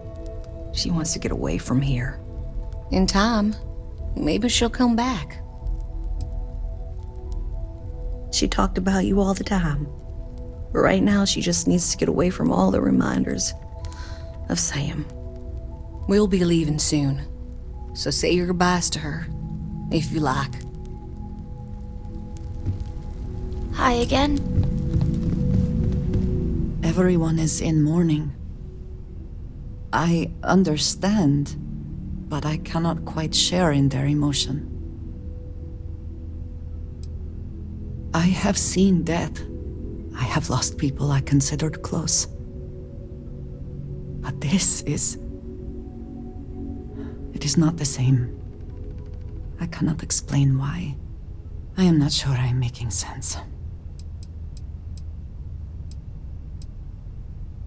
Thank you. Drink? Pour one out to the blackest sea? Two old friends. May their ghosts go past the edges of space, to the great beyond. Aye.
Well, isn't this a pleasant surprise?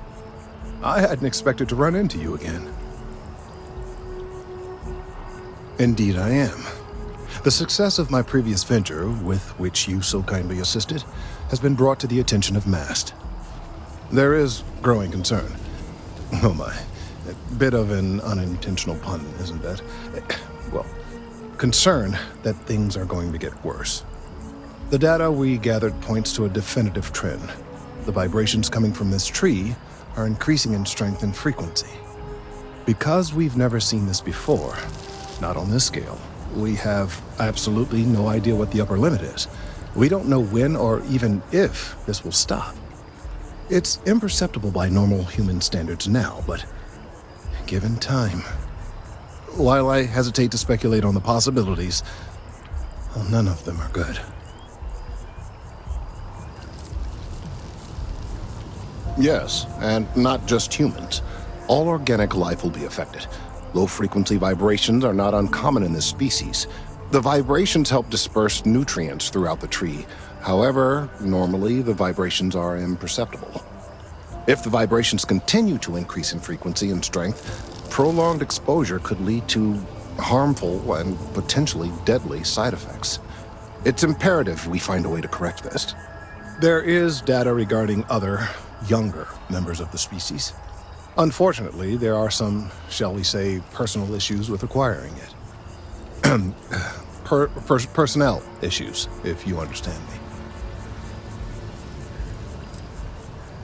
What? No, that is ridiculous. I am a professional. One of the other researchers in MAST, Emilio Hadek, has research I believe could be vital to my work here. He and I don't see eye to eye, and so far he's refused to turn it over to me. I'm hoping that if someone else were to ask, he might be more inclined to relinquish it. What do you say? Oh, thank you. Last I knew, he was on a field assignment somewhere near the outskirts of the city. Perhaps it's best if you don't mention my name in the process.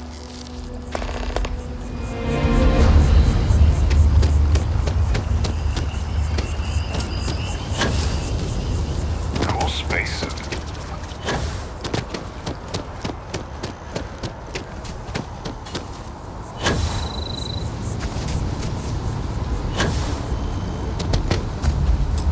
Of all the assignments they could have given me. Could you stand a little to the left? I think you're blocking my readings. Trees? I see what's going on here. You're working with Kelton, aren't you? Nice try, but it's not happening. No way. Kelton is actively ruining my career. There's no chance that I'm helping him with anything. Whatever this thing is he's on about, he's just doing it to make himself look good with the higher-ups. I'm not helping him with that. Right. Of course, we're all in danger. Trees are involved after all. He really won't let this go, will he? Maybe I can make this work in my favor. Okay, you know what? I'll hand over the data. But I'm only going to do so after you've helped me secure a better position in MAST. Wait, really? Wow. Okay. Okay. I've gotten a few bad performance evaluations in the last couple of years. Totally unjustified, incredibly unfair. I found a backdoor into the MAST network so I could make some changes to my personnel file. But it turns out the chief engineer knows what she's doing. The only way to get access is from the terminal in her apartment, which is kind of locked. Sorry, that's not on the table.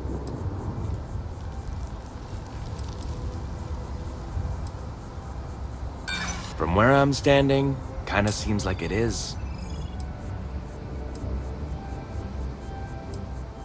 If that's true, seems like a good reason to hold on to it until I've got what I need. Hey, take it easy. Okay, look. Just hear me out, all right? I really need this to happen. If you do this for me, I can make it worth your while. You delete that data, I get promoted, I'm pulling in a bigger salary. I can compensate you. I'll throw in some extra credits for you, okay? A nice little bonus. But first, you need to get into the chief engineer's apartment. Fine, you win. Just get out of my sight. And tell Kelton to stuff it.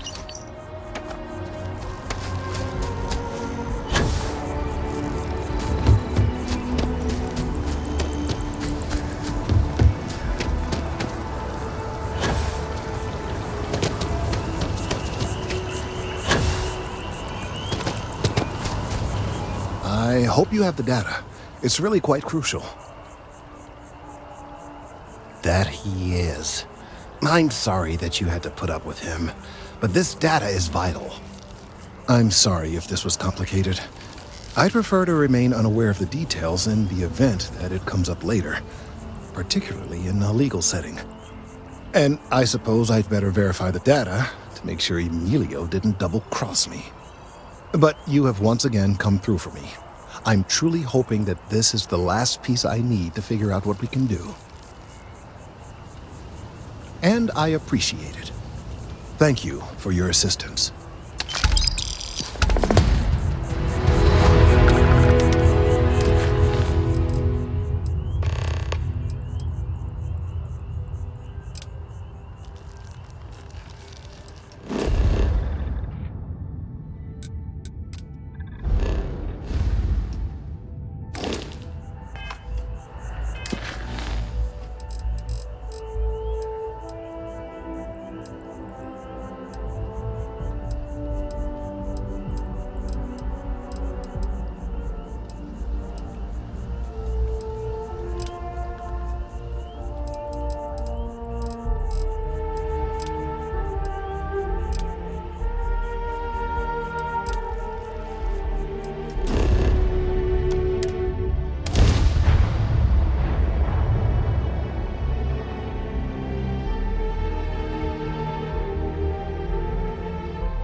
Want to challenge your instincts and hone those corporate skills?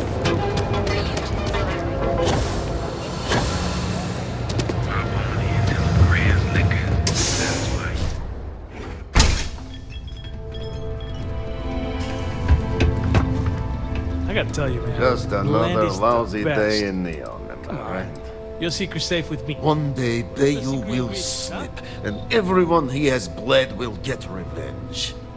But, for now, it's a lot safer, easier. But 20% of our earnings hurts.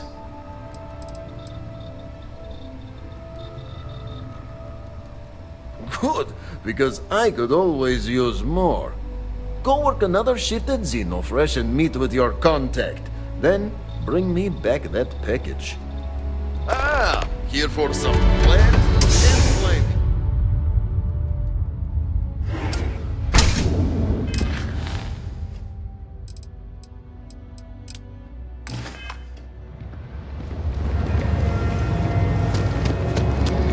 Get lost. I have a job to do.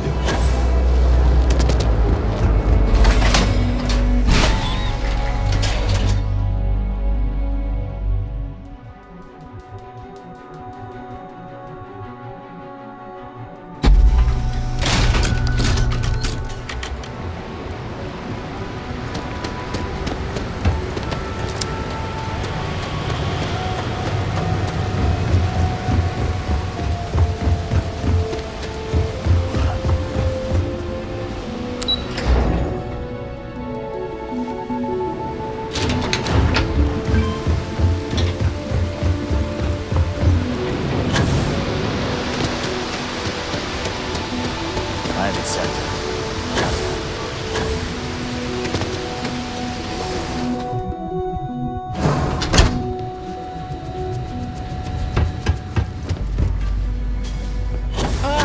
Finally off shift. One batch. 1 minute starting. What I wouldn't give for just one solid week of sunshine.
Never thought I'd be getting paid. Shift complete.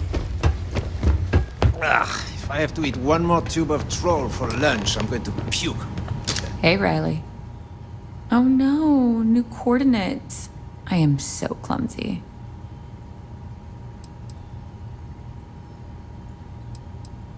I'm up for doing this again. Bye.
You look like you could use a drink.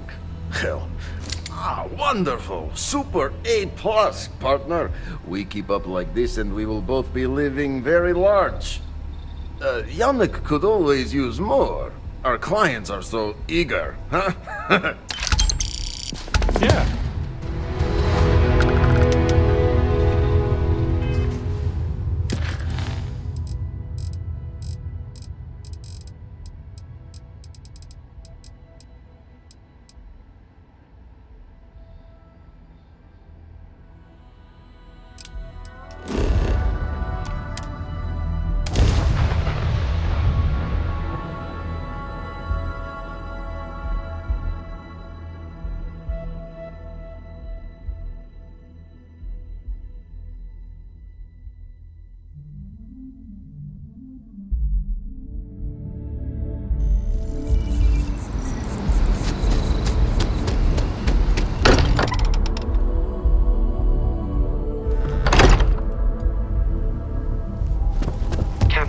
I have been idling and awaiting my This is amazing! The unity, the multiverse, this is everything and more, literally. No kidding.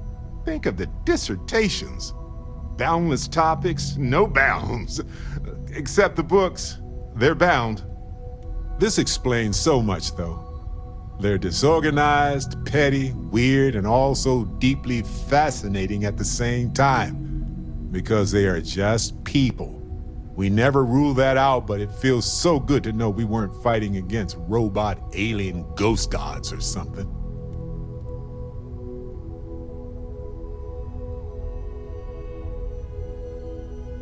True. We need to approach this critically and carefully. We can't just jump in. Or, I mean, we could, I guess. But it all comes back to this. We don't know what will happen if you enter the Unity. You might lose yourself or become a two-headed space shark. There are too many variables. What? No. I just have to go back and forth about it for a while first, and then I'll be completely fine. Just part of my process. Of course, at the end of the day, it's your choice. But I will say this. Our entire purpose in Constellation is to explore. Why would we stop now?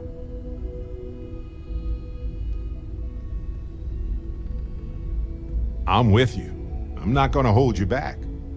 But if you know, become evil or whatever, I'm also not gonna have your back. Anytime. The possibility of turning evil aside, I appreciate you taking the lead on this. You're guiding Constellation to new frontiers, new discoveries, and we should all follow your example. On that note, there's something else I'd like to discuss with you, if you have time. It's not on the scale of entering the Unity, but it is tangentially related. Thanks. This has been swirling in my brain goo for a while now. So, I've been pondering over what's happened and what it all means. And I've got a favor to ask. A teensy-weensy favor. About the size of a plank length, really. I think it's time I joined you in the physics-bending powers business. See if one of those temples works for more than just you. Marvelous. I'm glad you're as gung-ho about this as I am. As it so happens, I've already talked to Vladimir. Seems our eye in the sky is back up and running. He sent me the coordinates for the temple already. We just have to visit. When you have a moment, I'd like to speak to you. Can I? Forgive me for pulling you aside again, but, well, there's so much to process right now. The emissary, the hunter, the Unity, an entire multiverse. I can't even begin to wrap my head around it all. I don't know where to begin. The fact that we are the origin of the Starborn. Humans literally reborn by entering the Unity. The same, yet different. It's unbelievable. I feel like most of the knowledge we've amassed in the last few centuries about the universe has just been made obsolete. Yes, that's exactly right. Humans are clearly a victim of their own success. We've been pushing further and further outwards from our home, when we should have spent more time being prepared for the consequences. Our current problem relates closely to the nature of humans as a species. This rushed curiosity has led us to enter the Unity and become Starborn. But it has made a difference. Here we are, caught in the middle of some sort of needlessly violent crusade between the hunter and the emissary. You'd think that a technologically advanced society would have evolved past petty squabbling over something like the artifacts. It almost makes me wonder if entering the Unity has done them more harm than good.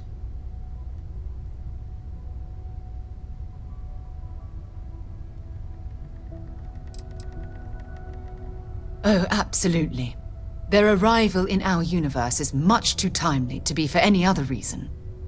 It's also clear that the need to collect these artifacts are an obsession for them, almost bordering on an addiction. That leads me to wonder what the Unity has done to their minds and their souls. No, that's not it at all. When you pass into whatever lies beyond, we don't know what will become of you. Will you remember your life as you knew it? Will the hunger to collect the artifacts consume your life like it's clearly consumed the Starborn?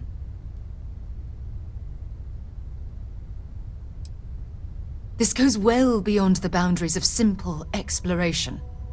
As the chair of Constellation, I want all of us to have this opportunity to explore the Unity. It would be the pinnacle exploration of our lives. However, after we enter the Unity, we'll likely evolve. You and I, as we stand here right now, will essentially cease to exist. You're a respected colleague, and I wouldn't want to lose you.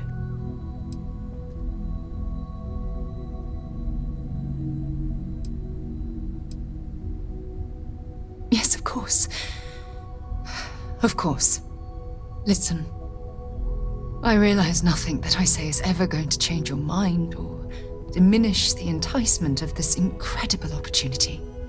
All I ask is that you research the facts before you blindly stumble off into the unknown. Thank you.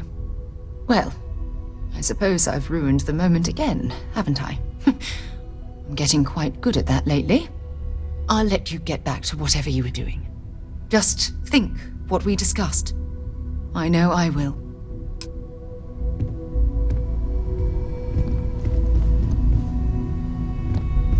Yes? Right. Later.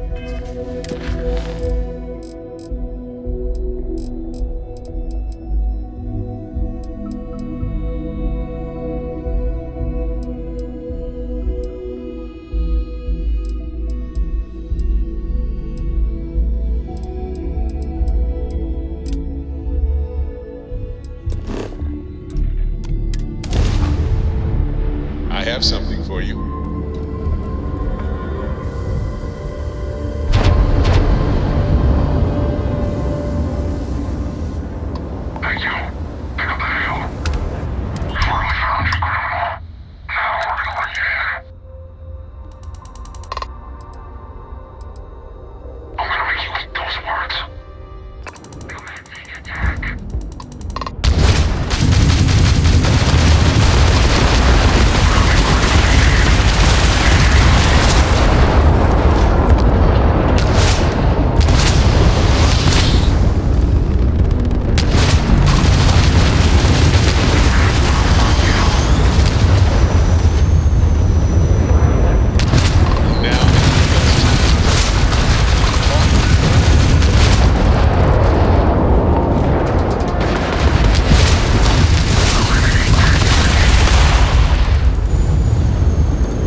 kind of creepy.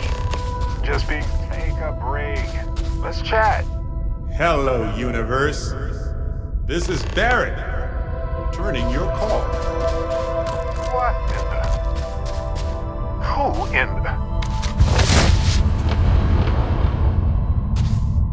Can you believe this is finally happening? Whoa. Hello, handsome. You got to be joking. Nope. Okay. Skipping the initial shock of it all. Agreed. Not worth it. Forming a hypothesis.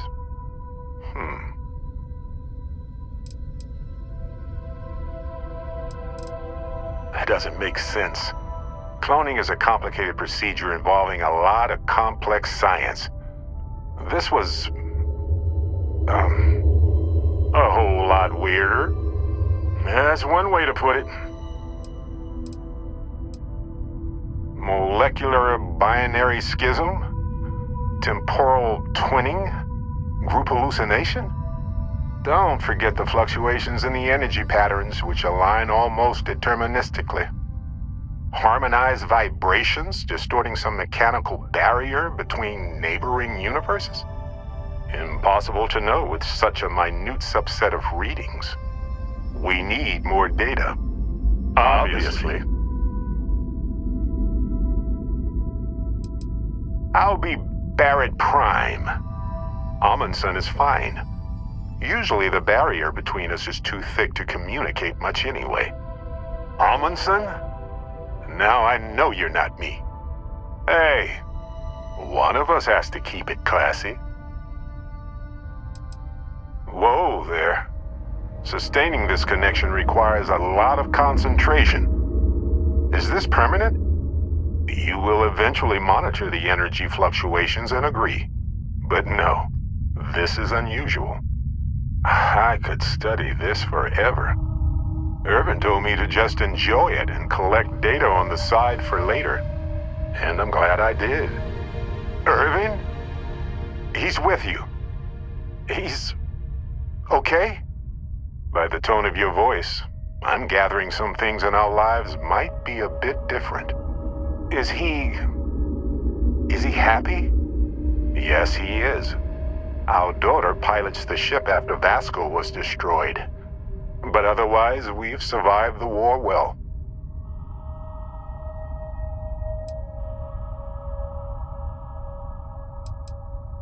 Going on 20 years now. But we're starting to turn the tide. Imagine all of the variations. It's endless. Amazing. Sounds like you don't have a daughter here, I take it.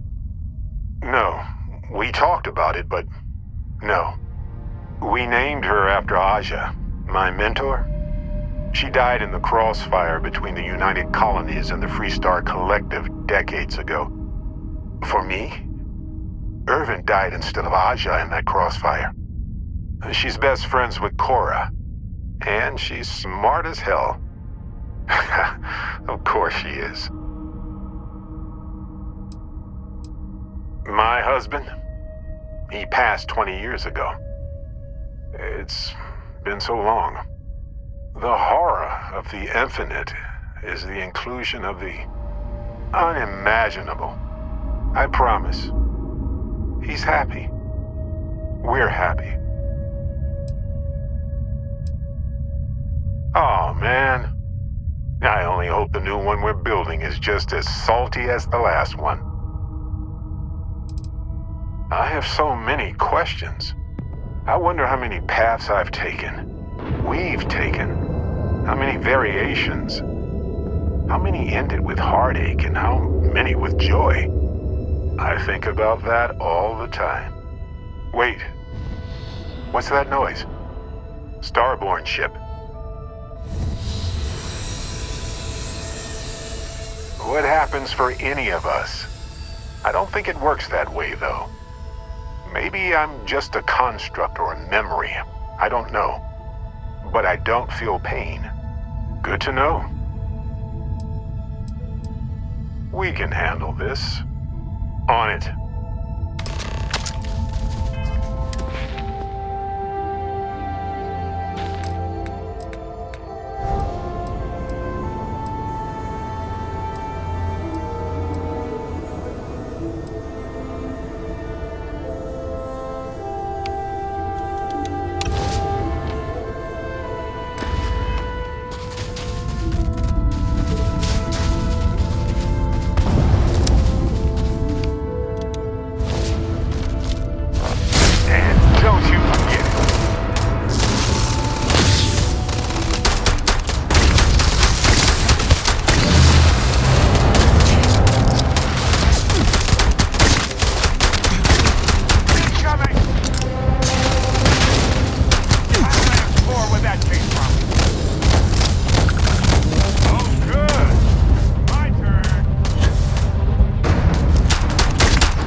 probably it, friends.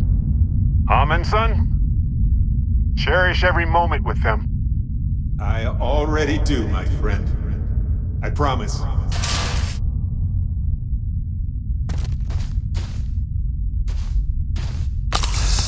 So look, for the record, I am the same Barrett that came here with you. For sure. I think. Isn't it? I mean, hey, at least only one other Barrett appeared. Imagine if an army of, me showed up.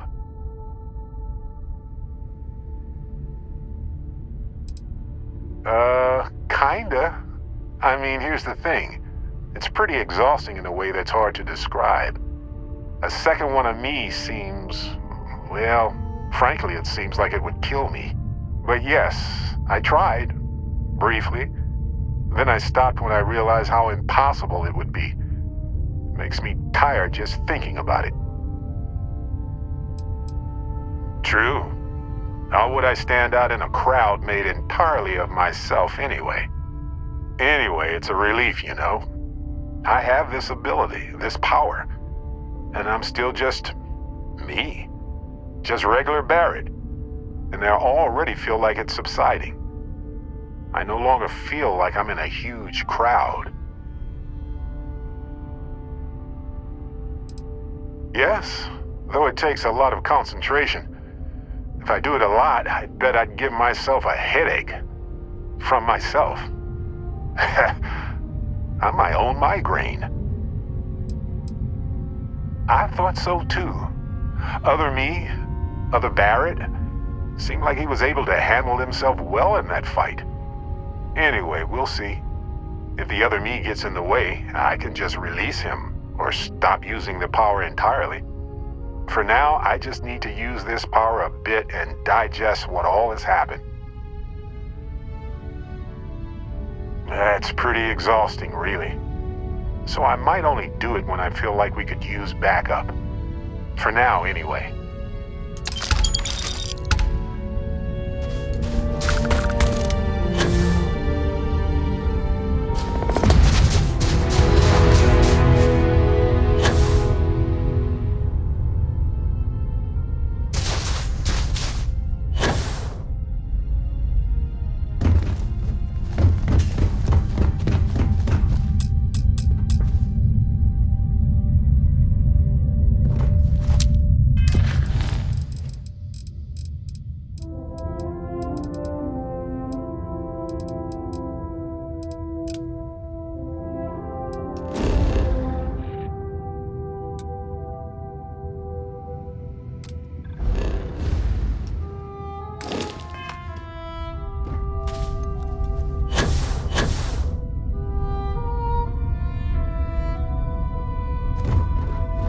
A while ago, you helped me out when I was captured by the Crimson Fleet, and I just wanted to say thanks for having my back.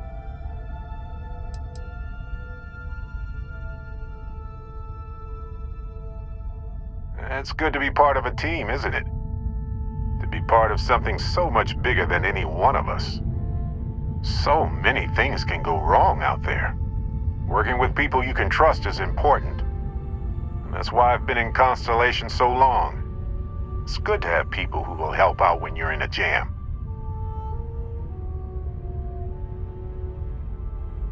Just wait till we get matching shirts and start having official cookie days. I'm guessing gourmet chunks days are out of the question then. Don't worry, I'm just joking. Constellation is so much more than that. Speaking of which, Constellation has its ups and downs. It can be hard. Trust me, I know. When times are tough, sometimes it's important to reflect on our accomplishments. What you're doing here with us is remarkable, truly. Constellation is brighter because of you. Just figured I'd mention it, since we haven't had much time to chat before. You know, being a member of Constellation has given me a lot of opportunities, and a fair bit of stress, I'll admit. It's hard to imagine just who I'd be had I never joined up. I would have never done so many things, met so many people. It's mind-boggling how different I would be. And I never would have met Irvin. Or lost him, I suppose.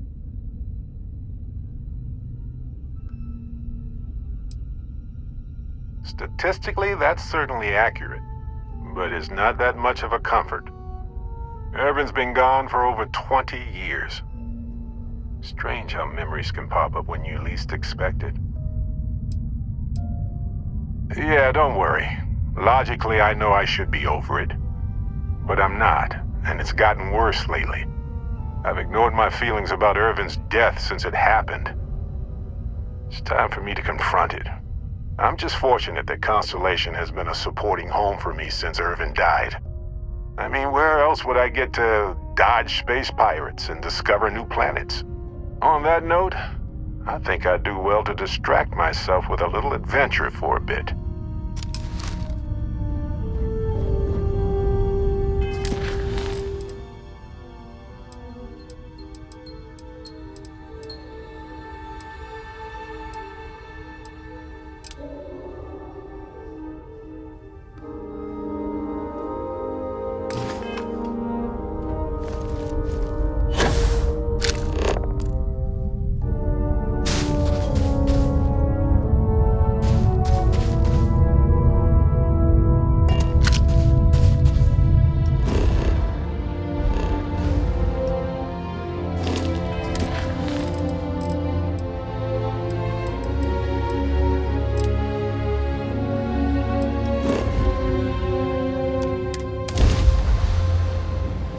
Hey, you might want this.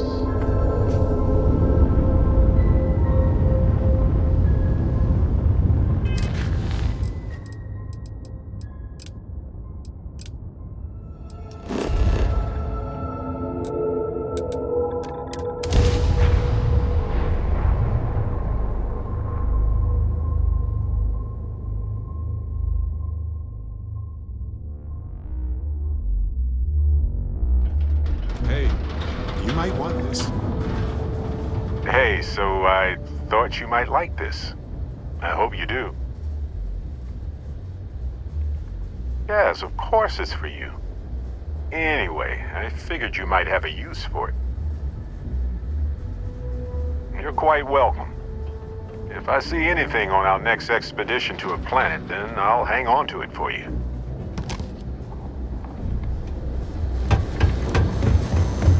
Living in the ground or caves has been a classic human.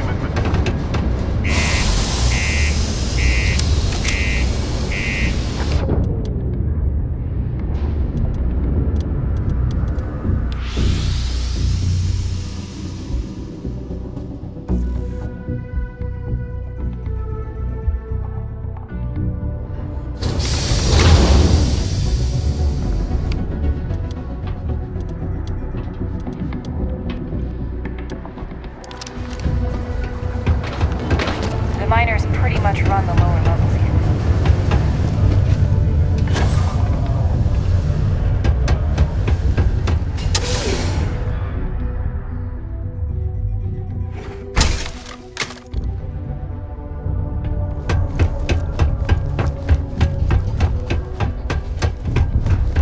How's it?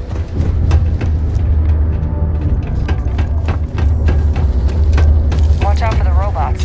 They're surprisingly sneaky.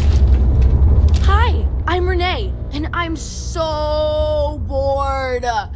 My mom and dad said not to talk to people I don't know, so I thought maybe I could talk to you, and then I know you, and I won't be so bored. See? Now we're friends! And my parents can't say I'm not allowed to talk to you. Anyway, what do you want to talk about?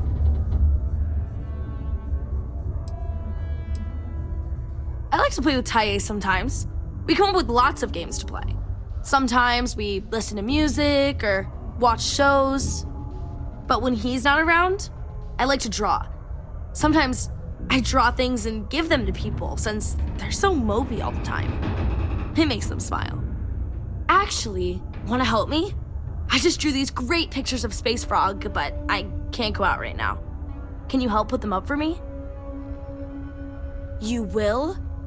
Thank you, thank you, thank you! People are gonna be so happy! Here's a bunch of copies of the space frog drawing I made. You can post them in places where you think people will see them. Thank you so much!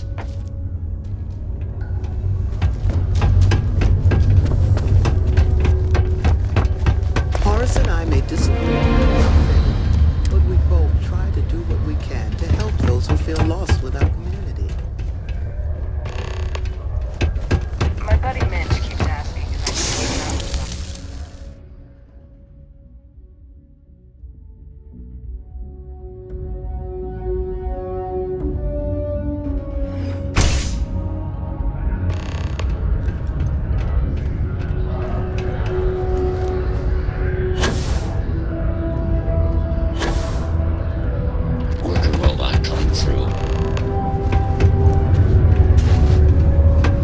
Be careful down near the mines and enter any active site.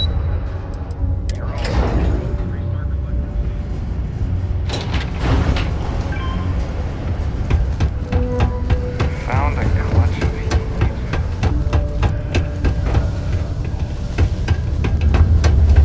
Sidonia may be rough around the edges, but it is utterly monumental for humanity. Yes. There's always something to do around here. I know the Deimos employees here on Mars think I must be emotional trauma, but what they don't think is the way to save this operation from being shut down countless times.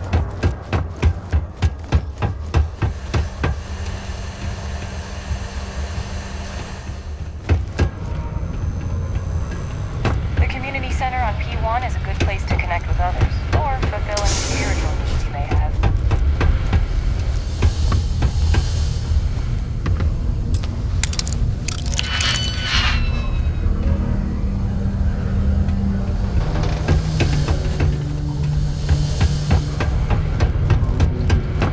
I heard they found fresh water.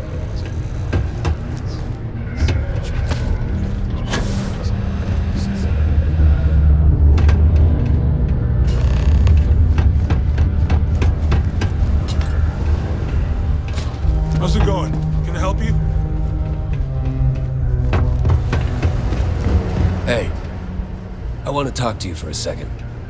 Some friends of mine heard how you handled Sistef. They, want a word.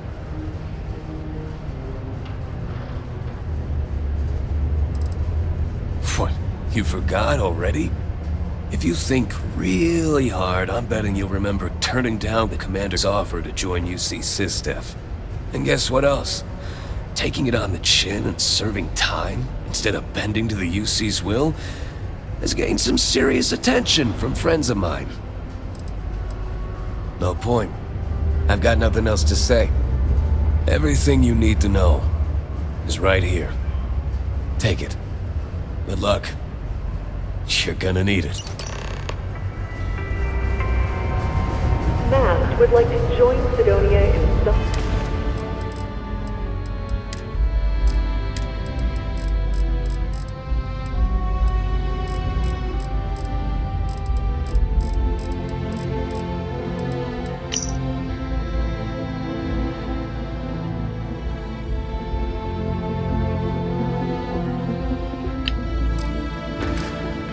Celebrating over 275 years of living on Mars, the United Colonies are proud to support the citizens of Sidonia. Hey, it's my personal savior.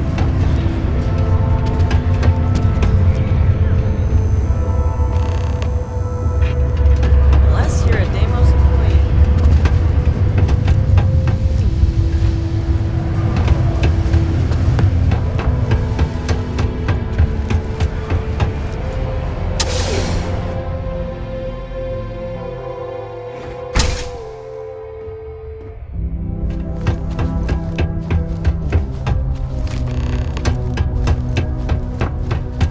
Mars isn't forever.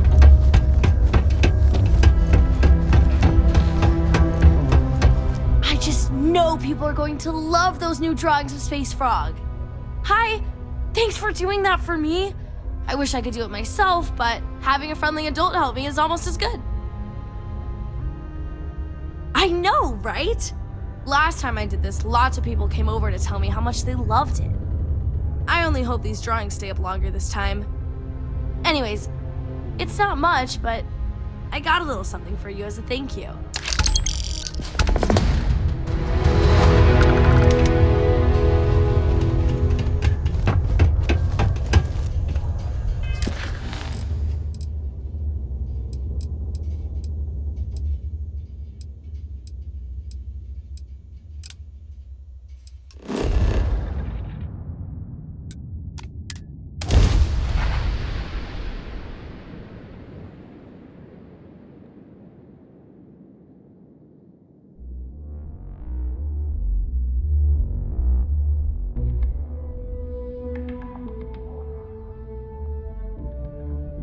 If you want to try the Red Mile, well, I'm game.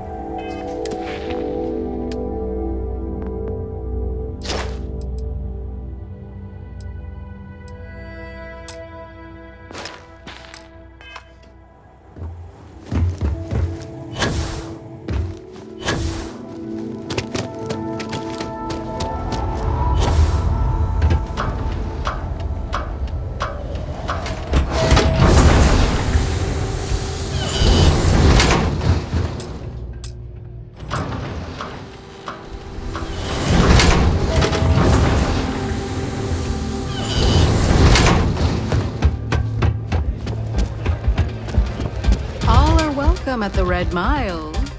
But the Red Mile is not for the weak and faint of heart.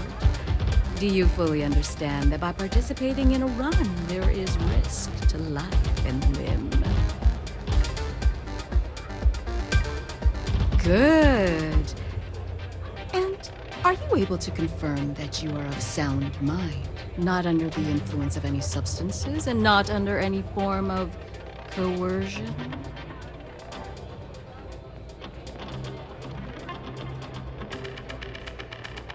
Very well, then. Step aside and we'll announce your run. After the introduction, you'll want to head down the elevator. Then, you're on your own. Use whatever tools necessary to survive. Run to the beacon and activate it. Then make it back here for your prize. For what it's worth, I hope you succeed. Okay, hello.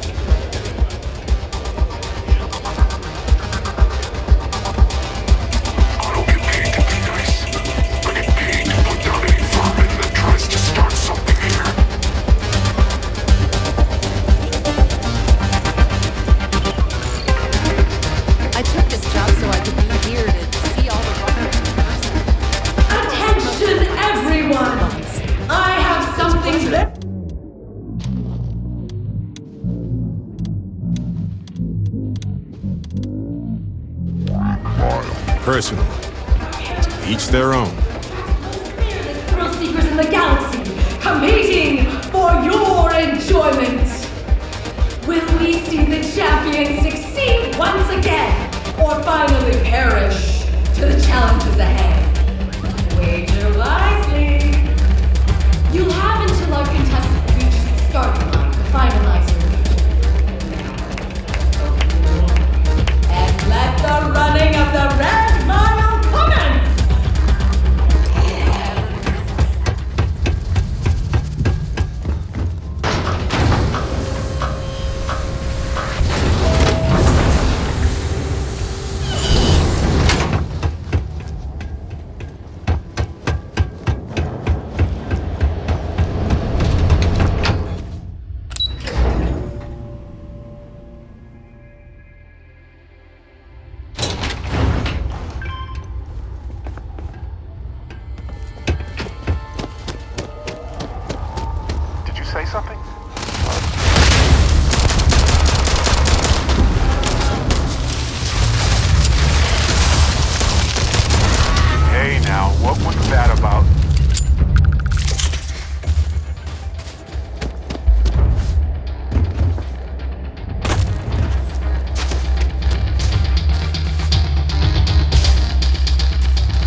for a presentation of...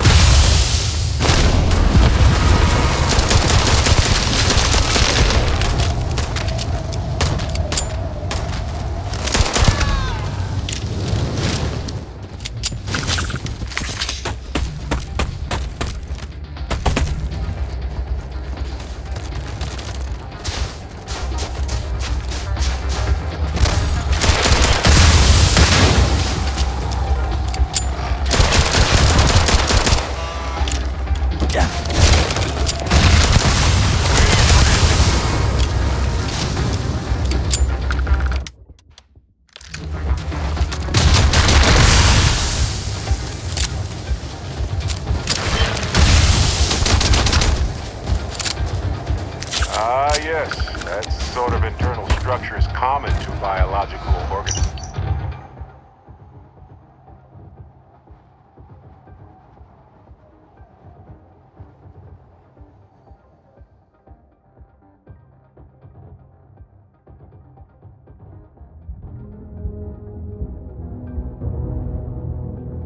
Isms like that.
Factories are a necessity of our society, they say.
I think I found something here, boss.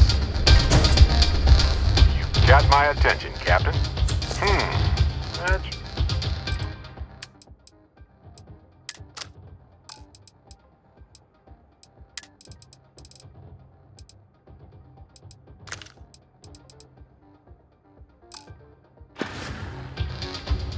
Okay.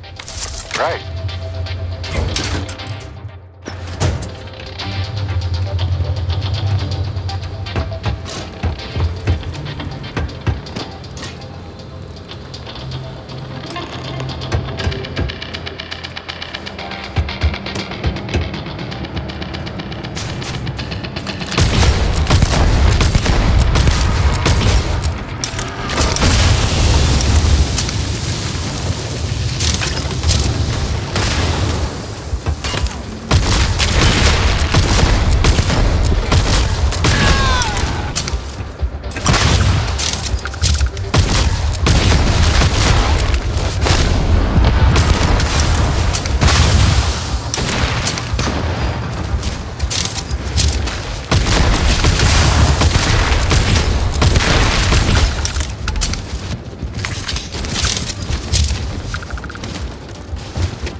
I might have some...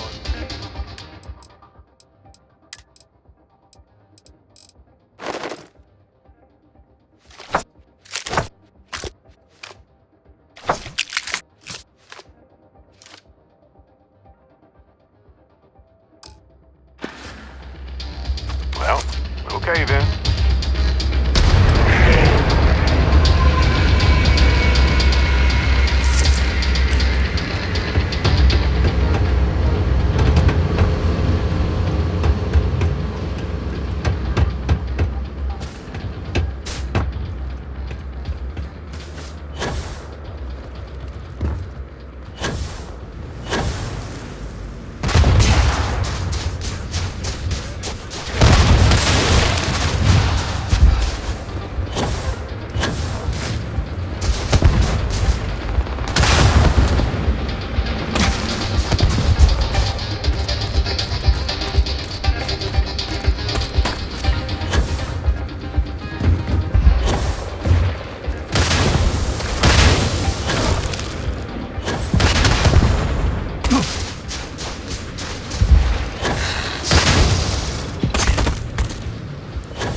Excuse me.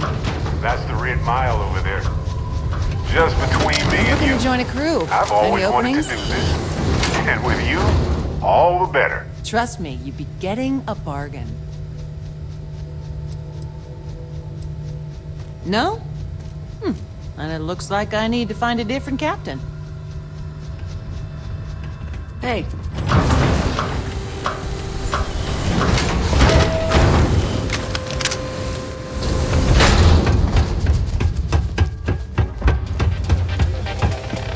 Hope you're enjoying your visit. Our champion returns. You have quite the knack for completing the run. I'm eager to find out how long you can keep it up. Now the moment you've waited for. Your winnings. I trust we'll see you again.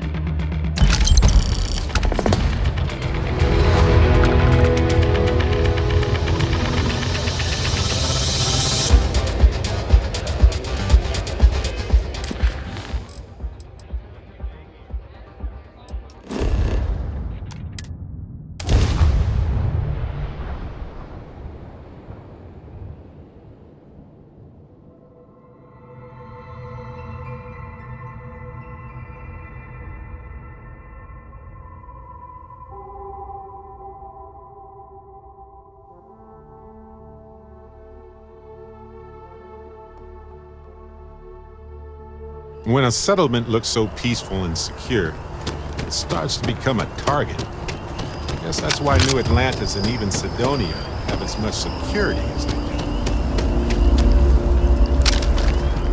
And you believe this tree was here before the I city? was hoping we might run into one another again. Your timing is most fortuitous. I'm on the verge of something, but I don't quite have all the information I need. You have no idea how much I appreciate that. Truly. Of course, now that I understand more about what's going on, it seems plain as day. And yet I never would have imagined it before. The tertiary trunks have also liquefied their interiors, but they're not vibrating. I thought perhaps it was some sort of defect, but it's much simpler. They're listening. It means it is ready to reproduce. I believe this tree is sending vibrations out over massive distances and expecting to detect sympathetic vibrations in return.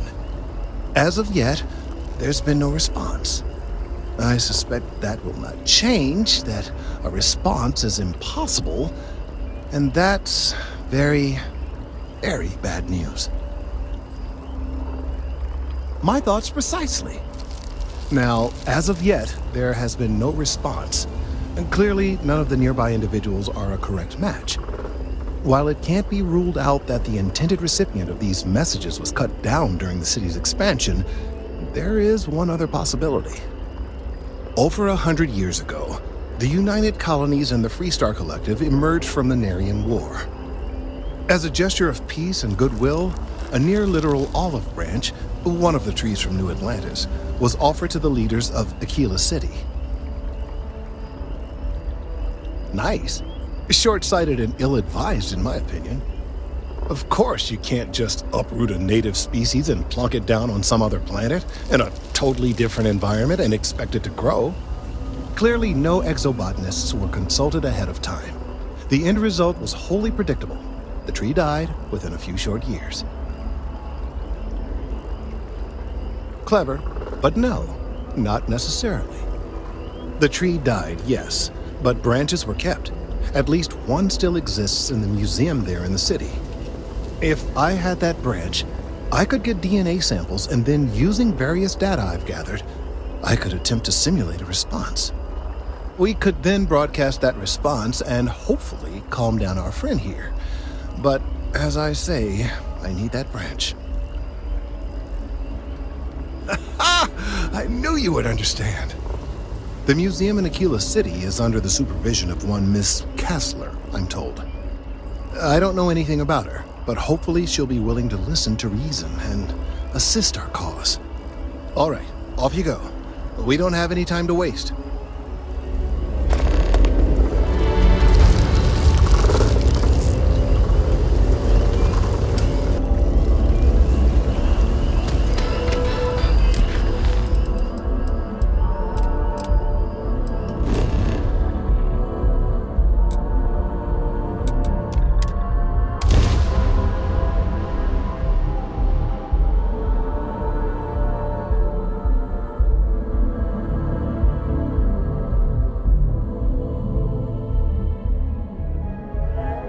Considering everything they're up against, Aquila City has done well for itself. It's got the necessities and it's safe. That's impressive. Welcome to Aquila City.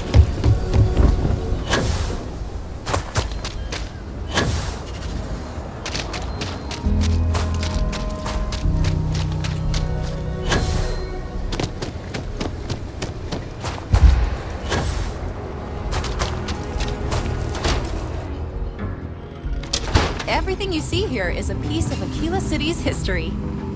Welcome to the Co-Heritage Museum. I offer a brief tour, and I'm happy to discuss the city's history as well. That is not something I expected to hear today. I assume you're somehow associated with the United Colonies? I've received some odd messages of late. Most in the collective aren't overly fond of MAST or the UC in general. I tend to share that sentiment. Lost a cousin in the colony war, you know. I can understand your hesitance, but this has nothing to do with the UC or the FC. There's a chance that people could get hurt. Don't try and lecture me, please. Well, I'm afraid you've wasted your time because I'm not authorized, nor particularly inclined, to release any of our pieces. That includes 100-year-old tree branches. Sorry, but it's staying in storage. I have artifacts that date all the way back to the time of Solomon Coe himself. I hear what you're saying, but I'm afraid it's out of the question.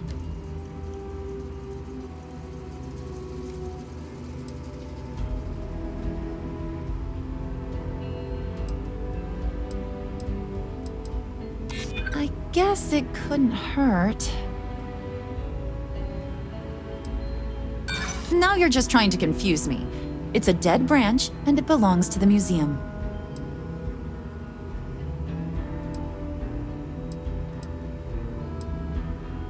I'm no fan of the UC, but I still don't want anyone to get hurt. I can't believe I'm doing this. Please return it in one piece.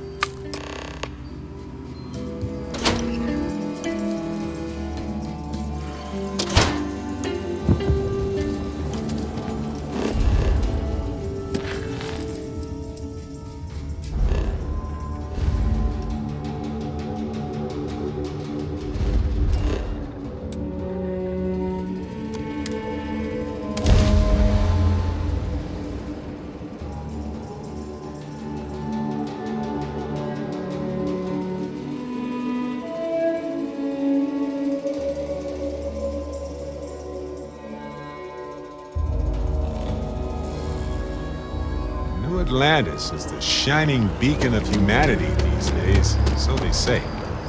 I'd argue that the beacon of humanity should be survival. I hope Aquila City has what we need. Have you paid a visit to Miss Castler in Aquila City?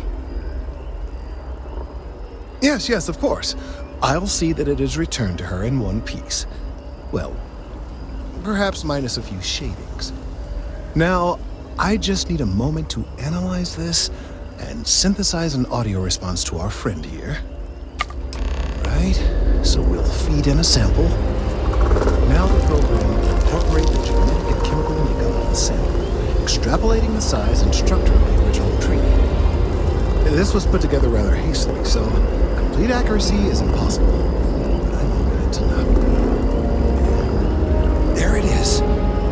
Best hope for a positive solution to this mess. So, we now have a simulated response to our tree. All that's left is to play it. Oh, I'm quite certain you couldn't achieve the necessary register. Far too low for human vocal cords. I've been forced to listen to this SSNN kiosk chatter incessantly this entire time. I think it could be put to better use. We don't have time to go through the proper channels, but if you can find a terminal and get this uploaded into their system, it might do the trick.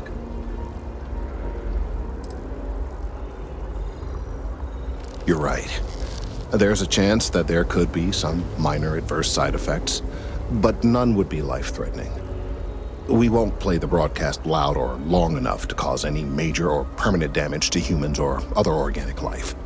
And aside from that, if we don't calm this tree down soon, well, I fear that the vibrations it's emitting will eventually reach such strength it could severely damage our internal organs. I have no doubt that you will. Let's get out there and do something new today, shall we?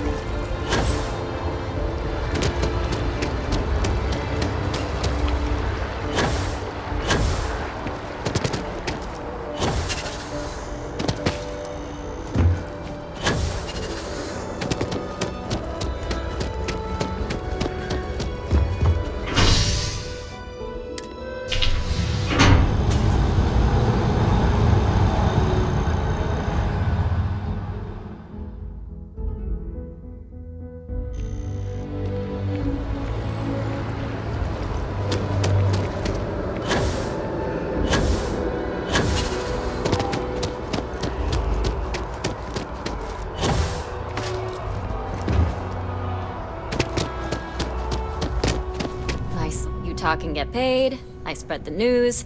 It's a classic win-win. Well, you've already helped me with that. I've gotten some good scoops off of you, and I won't forget it anytime soon. What's the story this time?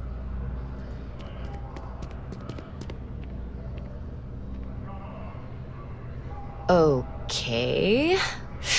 I think you're going to have to give me a little more information, because right now this sounds like the sort of thing that could get me fired, and possibly land me in jail for treason and/or terrorism.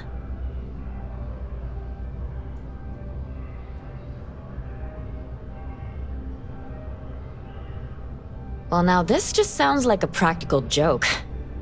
But you've been a reliable source so far. All right, I'll do it. But if I lose my job over this, I promise you, I will come after you. I already interviewed an ex-pirate about the robbery, but she was as reliable as good coffee around here. So you were there when it went down? What were you doing there?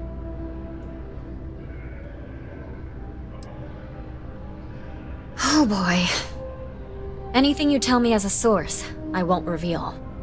But there's limits to my journalistic integrity. That said, I've heard maybe the captain had it coming. Tell me about this Captain Petrov. I've heard he's a bit of an eccentric. What was your impression of him?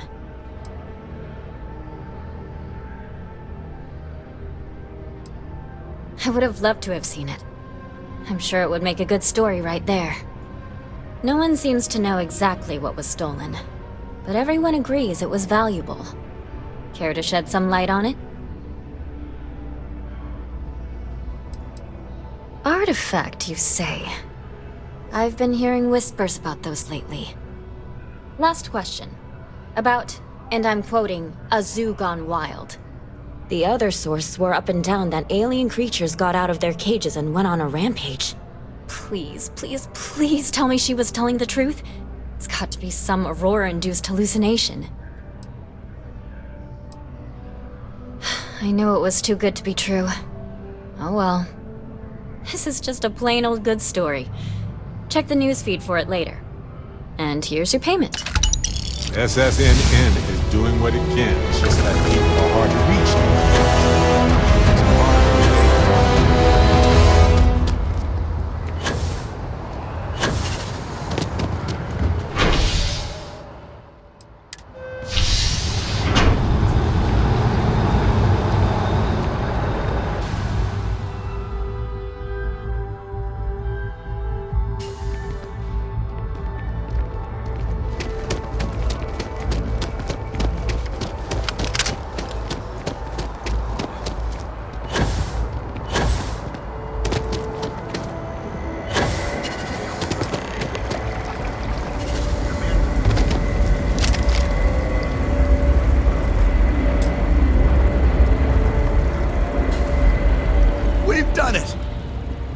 Seeing reductions in the strength of the vibrations.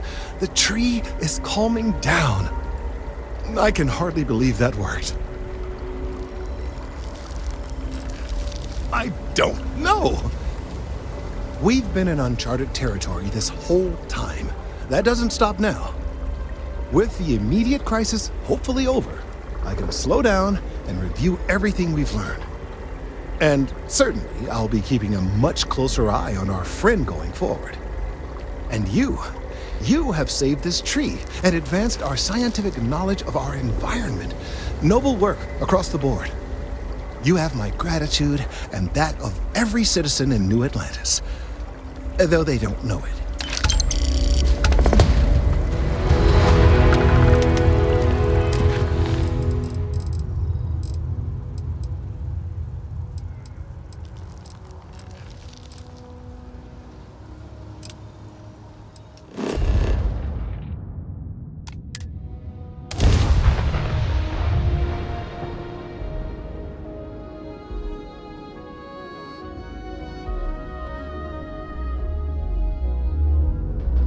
Some of the first people who left Earth stood around here and wondered how they were going to survive humanity's most perilous moment. Astounding to imagine.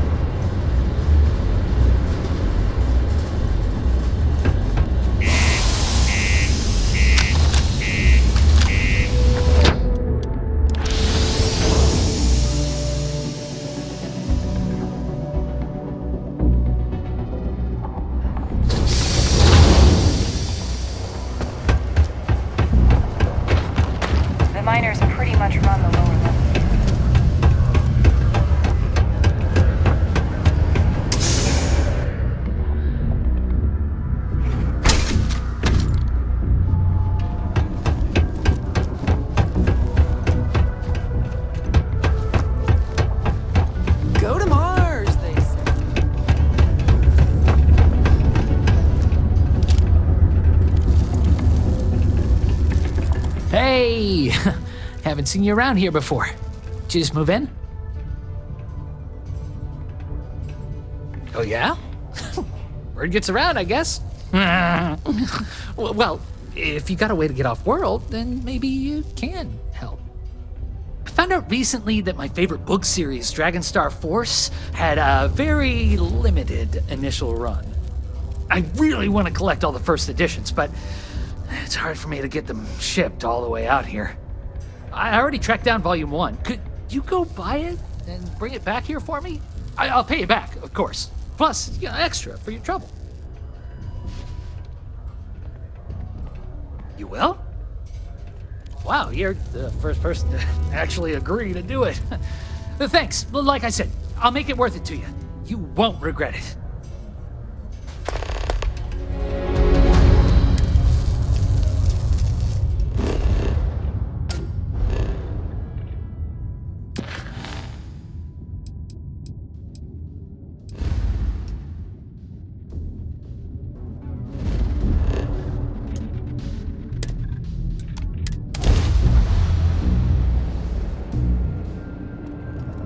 You're entering United Colony space.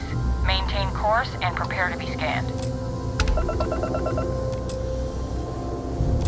And we're done. Welcome to Gagarin.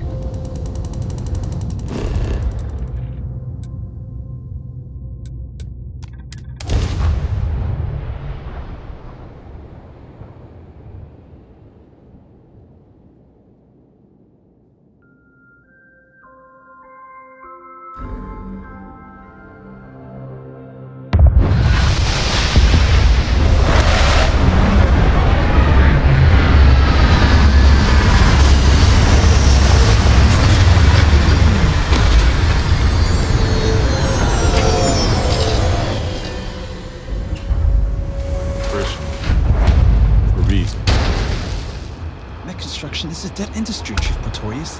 Those jobs aren't coming back. But Reliant Medical, Archmite, and Satori Mills. Terrible fiasco, Buster.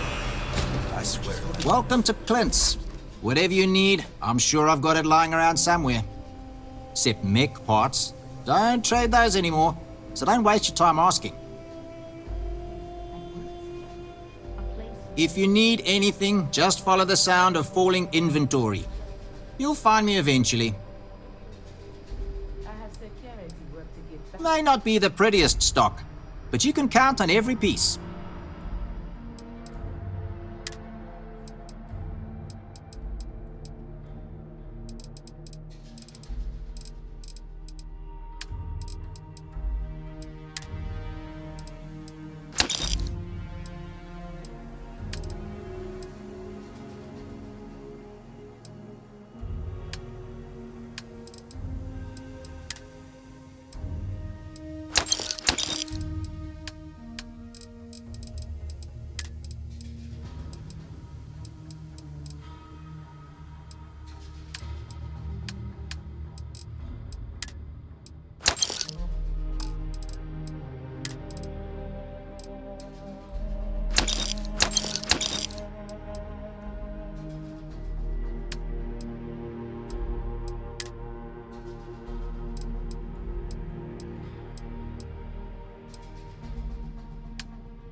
hard to keep Sidonia free.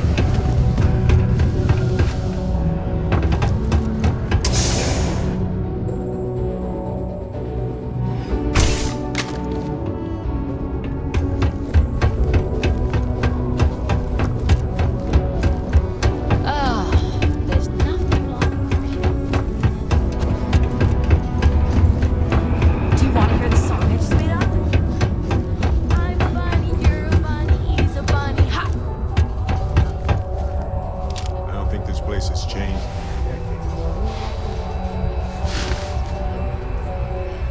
Oh, did you find the book, Dragon Star Force Volume 1, The Heroes of the Dragon Star? Yeah, I saw the trailer for I don't know.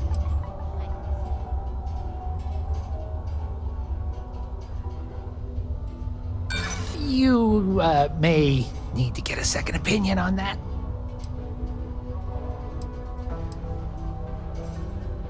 Yeah, I hope so.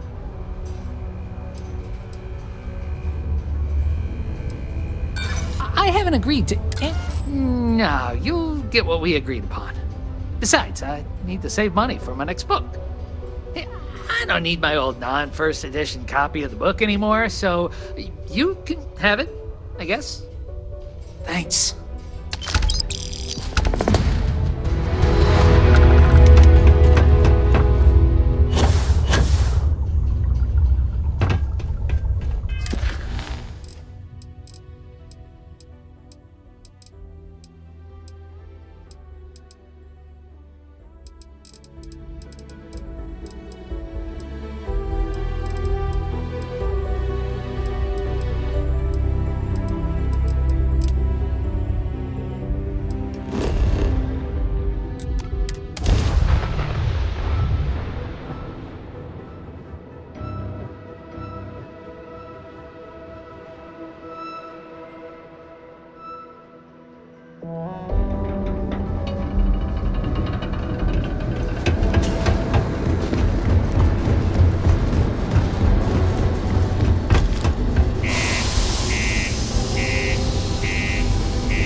Unless you're here to serve me a drink, you can turn around and walk away.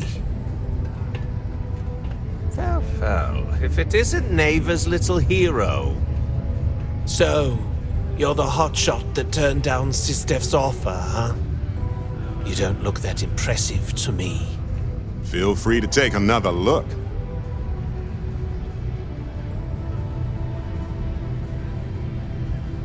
Whoa! Okay, killer, calm down. If you think that slate was some kind of a free pass into our organization, you're wrong.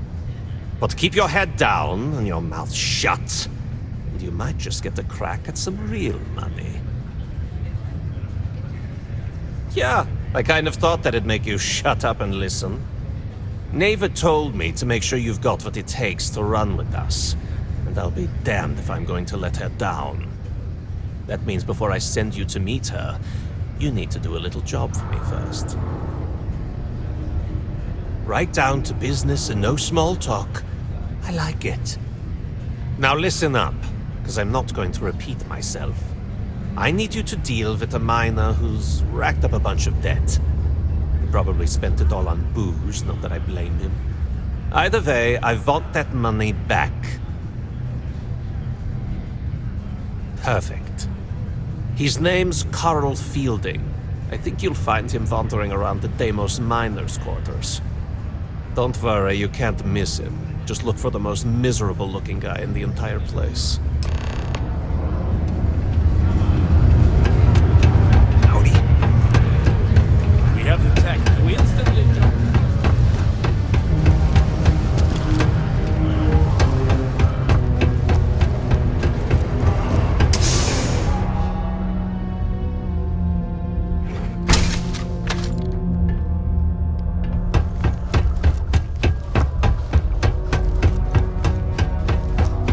hope no one tears down the little tree.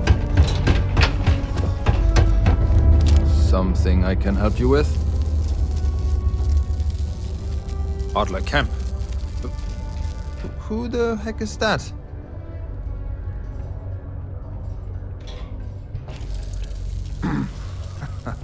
Of course, I owe money. Unless you're independently wealthy. Everyone's in debt nowadays. I owe Deimos. I owe my landlord. I owe Galbank.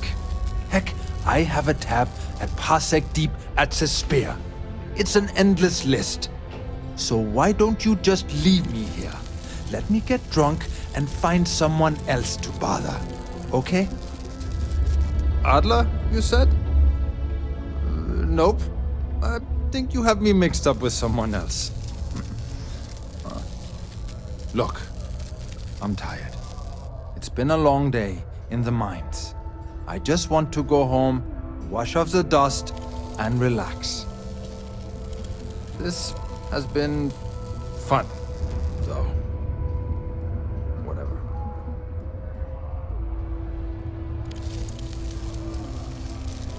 Adler. Oh! Wait! You mean that Adler? Yeah, sorry. I thought you were talking about someone else. I told him I'd pay up next week when Deimos cuts our next profit share check. I'll even bring it to him personally. Sound good? Yeah?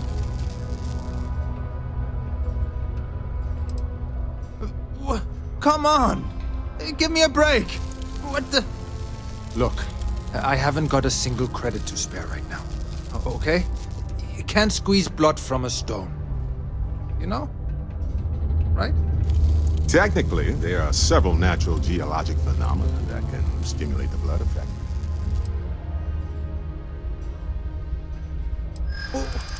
What games? Why are you doing this to me? I don't have the money.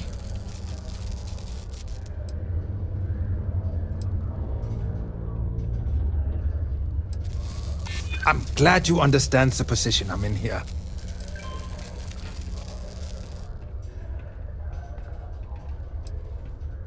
Maybe so. I hear you. You may think so, but I don't. I know Adler's paying you to lean on me. So, you're just doing your job. But I swear, I've got nothing left. Okay? If I give you the last of my credits, my family starves. I can't afford to do that. I won't do that. Holy crap. Really? You'd do that for me? Wow. I don't even know what to say. Thank you. For everything. And don't worry. I'll never borrow anything from Adler again. I promise.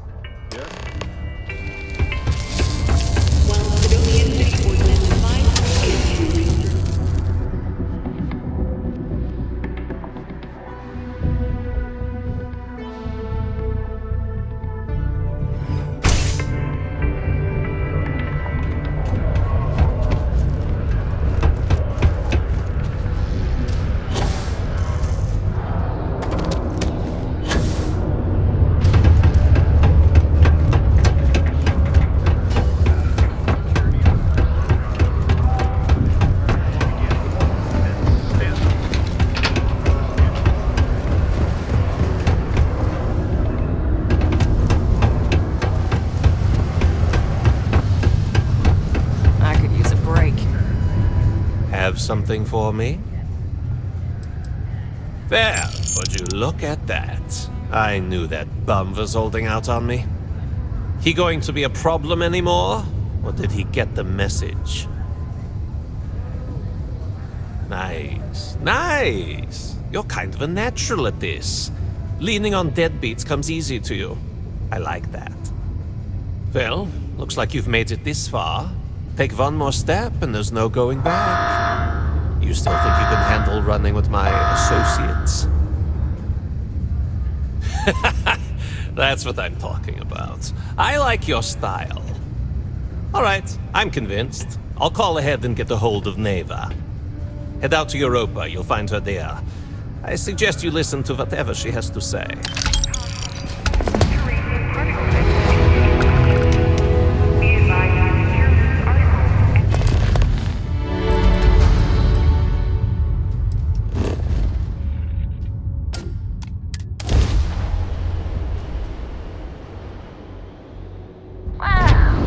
Look who finally had the guts to show up.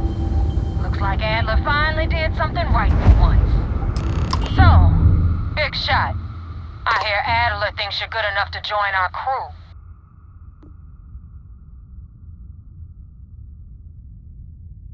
We'll see. When the waters get deep, it's sink or swim. So, before I put you to work, let's get everything out in the open. I don't know if Adler mentioned it, and for his sake, I hope he hasn't. But you aren't about to sign up with any average pirate crew. You're signing up with the Crimson Fleet. That's if you get through this little task I have planned for you. There's a medical supply ship called the Ragana, jumping into Enceladus's orbit. On board that ship, you'll find a traitor named Austin Rake. I want him dead. It's done when Rake stops breathing. Head back here when you're finished. And don't keep me waiting for long.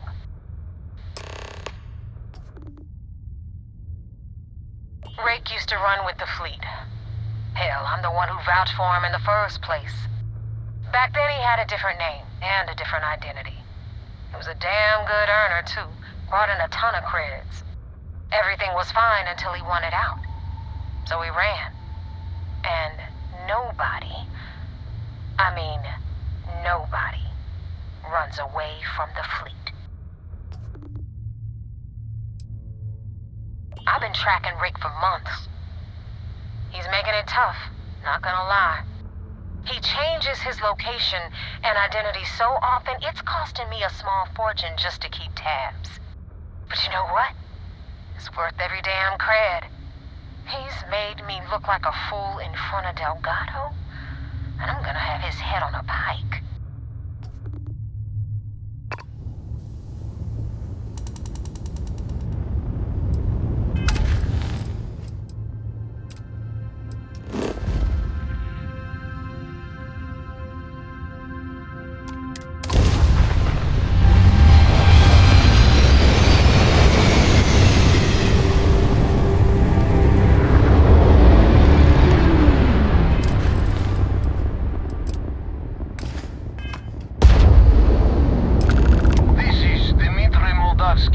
Pilot of the Ragana.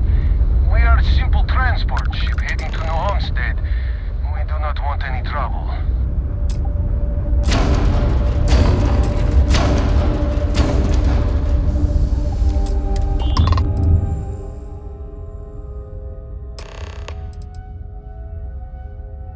I was afraid of that. Look, we are not built for combat. What is it you want exactly?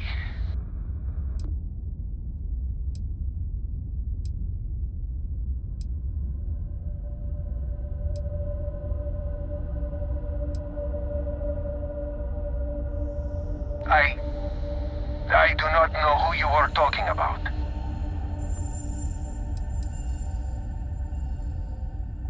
That is Devil's choice.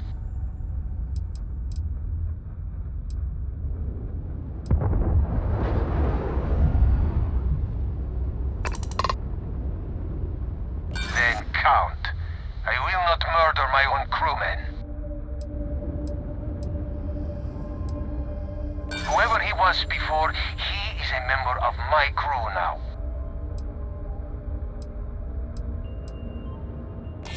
It's true. I do not know him that well. And some of what he says is suspicious.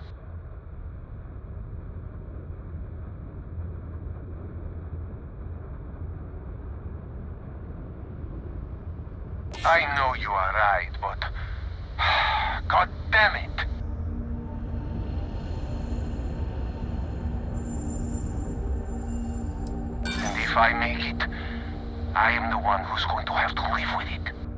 I will not murder a man in cold blood. You will have to kill us all first. Damn it. I do not have choice, do I? Okay, docking bay is open. Let's talk.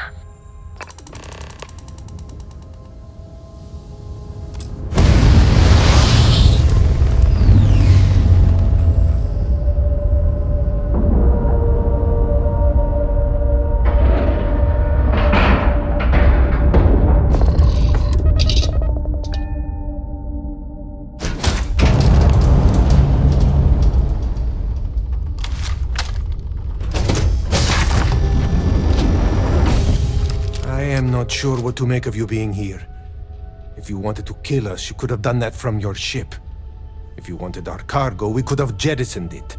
I guess I should just stop talking and let you say your piece. That is true. Which means you don't want somebody to know what you are really up to. Now, do you mind telling us what this is all about?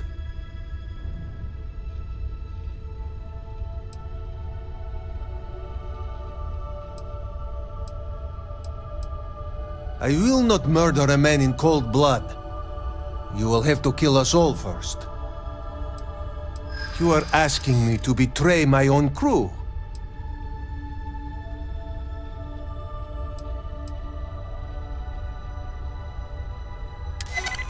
It's true. I do not know him that well. And some of what he says is suspicious. All right, I will do it. I've got no love for the fleet. And if Rake was one of them, my loyalties with him end. But if I do this, you have to promise to spare the rest of the crew and leave the supplies for New Homestead. Is that all it takes for you to flip on me, Dimitri? Unbelievable. It is either you or all of us, Austin. I'm sorry. Cut the crap and just admit it. You're a coward. You know, I almost bought it. All that crap about helping people and making a difference. But at the end of the day, you're no different from the fleet. When push comes to shove, you only care about yourself. You're welcome, everyone. You brought that on yourself. Please, just let us go. Well, they don't need it now.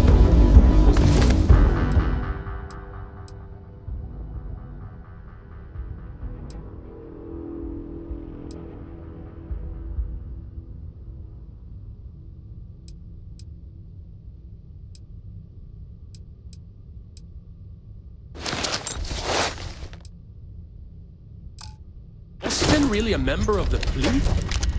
But he seems so normal. What an awful situation. I don't know if I even blame Rake after what the captain said. Sorry. I was lost in a memory.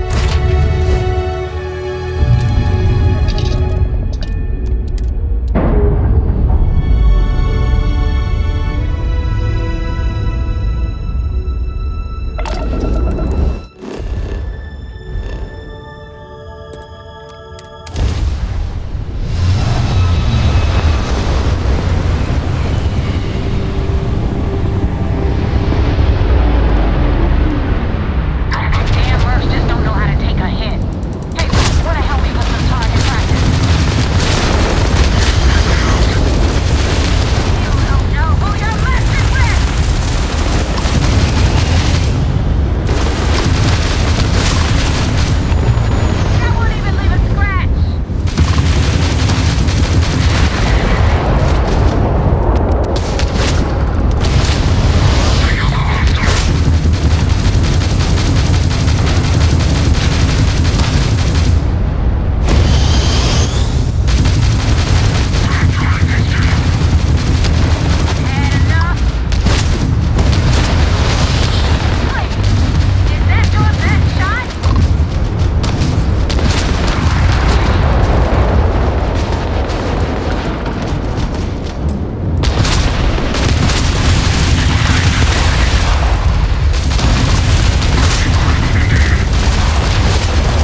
had it under control, but it definitely went faster after you jumped into the fight. Now tell me about the Ragana. Give me some good news, then we can go celebrate. Huh. No kidding. That'll make Delgado happy, seeing as our hands are clean.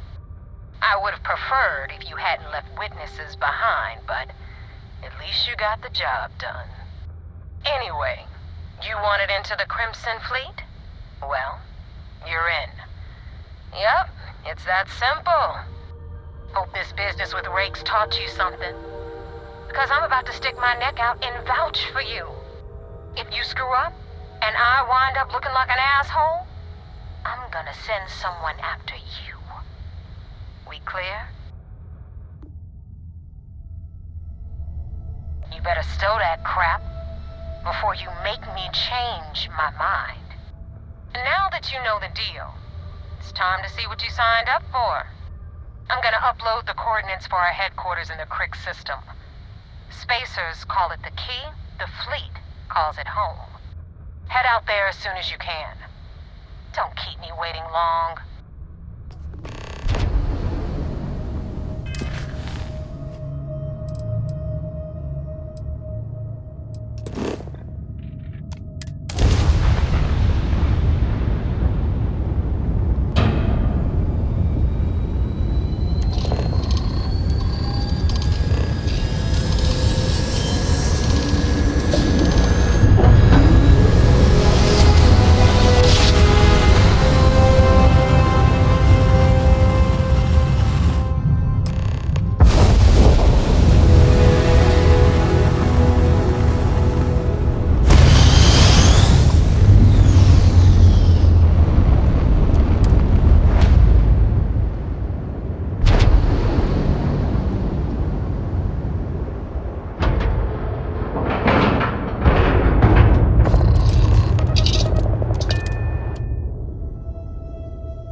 On 40% of 10 versus 30.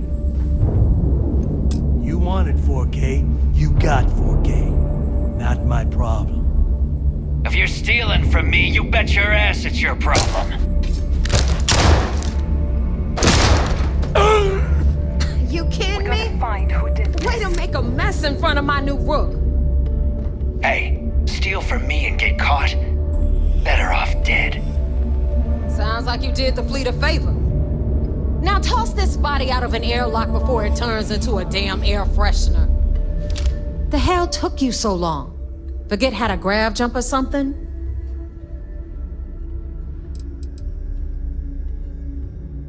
Never apologize. Not if you want anyone in the fleet to respect you. And if they don't respect you, put a gun to their head and they'll get the message. But all that aside, you made it. So now, you get to hear a nifty history lesson. Pencils ready? Good. This floating scrap heap you're standing on is called the Key. Used to be an old UC military star station, and now it's the fleet's base of operations. Might look a little beat up on the outside, but we keep it together.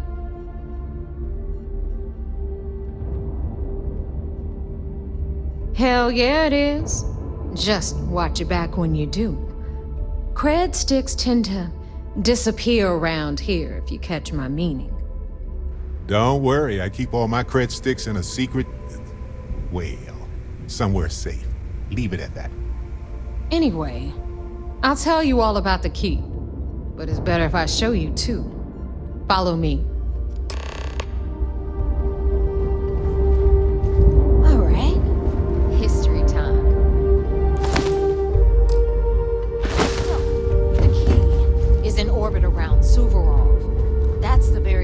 Ice ball where the United Colonies built a supermax prison they call the Lock. The UC is so clever. Supermax prison, lock, key. Cute, huh?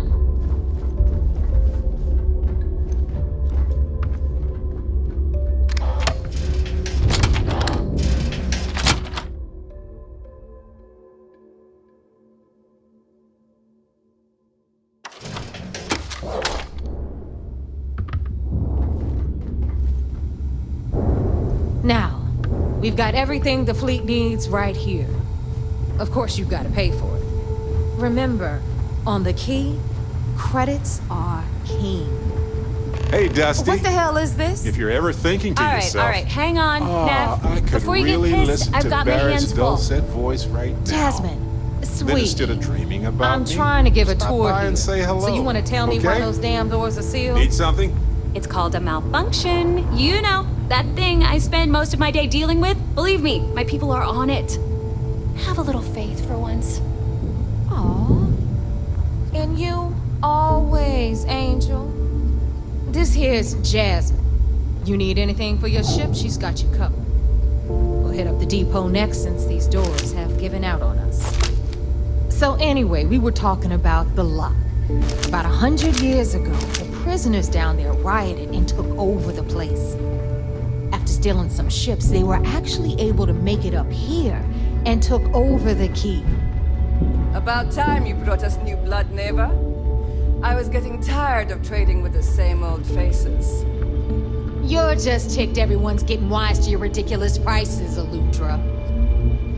Anyway, welcome to the depot, Rook, where you'll be lucky if these blood-sucking leeches don't bleed you completely dry. Whoa, whoa. It's not our fault that people don't appreciate how much it costs to get untraceable merchandise onto the key. Neva's just whining because she thinks she lost a ton of cash selling us a shipment of gear. She should have done her homework. Yeah, sure, laugh it up. I'll remember that next time I need something from you cheapskates. Let's move on. Back to my story. After the liberated prisoners grabbed the key, they established it as a base of operations and began pirating the spaceways. That was how the Crimson Fleet began. Of course, Jasper Cricks had a lot to do with all that, but we'll get to him later. Rook, meet Zuri, queen of the rare exports. If I don't have it, you don't need it. Neuroamps, blueprints. Hit her up and she'll take care of you. Speaking of which, you still owe me for that last purchase, Neva. It's like 5 figures. Don't make me collect it the hard way. The hard way? Oh no. Rook, protect me from Zuri's vengeance. Enough of the bullshit, Zuri. I'll pay you when I pay you. Deal with it. Got a problem with that? Take it up with the boss. On the right, we've got Bradley from the Trade Authority. I'm sure you know the deal there. He'll buy pretty much anything, no matter how hot. Then we got our med bay on the left, run by the one and only Samina Mizra. She'll patch you up, if you've got the money. We don't run any free clinics up in here, you don't? Okay, this is our final stop.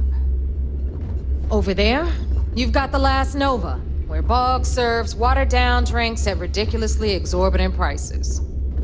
And right here is the most important place on the entire station, the Reckoner's Core, run by the incomparable Shinya Voss.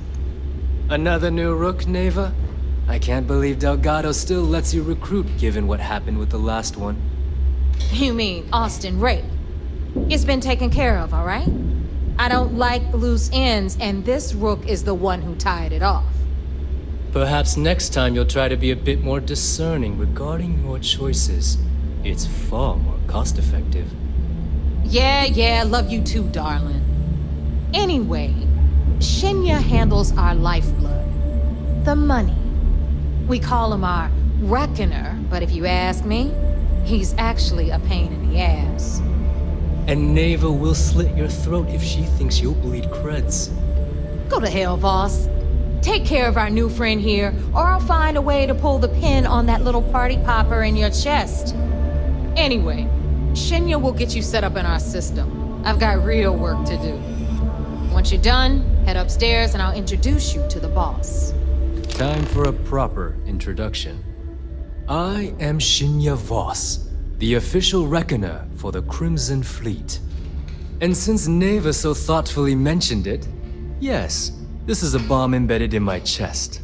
And no, I'll never know the meaning of the word humble. In fact, I find Delgado's idea of a security measure to be quite empowering.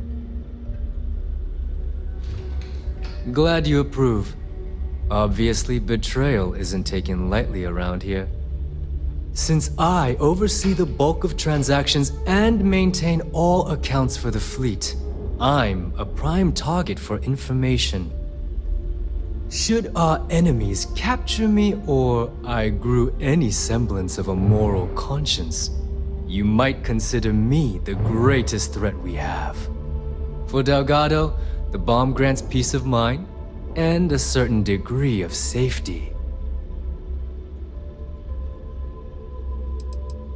Essentially, but I sleep soundly knowing I'm one of the few that can piss Delgado off and live. Should I die, all of my knowledge, the accounts, the credits, it would be a mess. He wouldn't dare. He holds the trigger, but we all know that my death cripples the fleet. Call the bomb a weapon of last resort. It's why he's the boss. Of course, I'm not the first reckoner to bear a bomb under my ribcage, but Delgado was smart enough to continue the tradition. Now, let me get you set up. A moment while I convene with the core. Thanks to advanced modifications even Eugen would envy, I can interface directly with our mainframe and the Galbank network. This allows me to move and clean credits faster and more efficiently than any run-of-the-mill cyber runner. There, you're done. All you need now is Delgado's blessing, and you'll be one of us. The perfect segue into my final subject. Thanks to our relations with contacts across the galaxy, we always have a steady stream of jobs available. I've granted you all the necessary permissions to access these listings at any time, using the computers that surround the core. If Neva's chosen wisely, we certainly will. Now, I believe that covers all I have to say, so you can run along to Delgado. Take the elevator to the upper level. You should be able to find your way from there, I hope. Alright, listen up. You can all stop complaining. Atrium's cargo bay doors have been opened. Oh, and you're welcome. I've been thinking a lot about my early days in Constellation lately. Got me pretty nostalgic, and I started digging in some old things. Just sort of reminiscing. I found some of Irvin's last messages to me and thought I'd listen to them again to hear his voice. It was surreal, honestly. So most of the messages were everyday things. Lots of excitedly written news about biodiversity and plant life.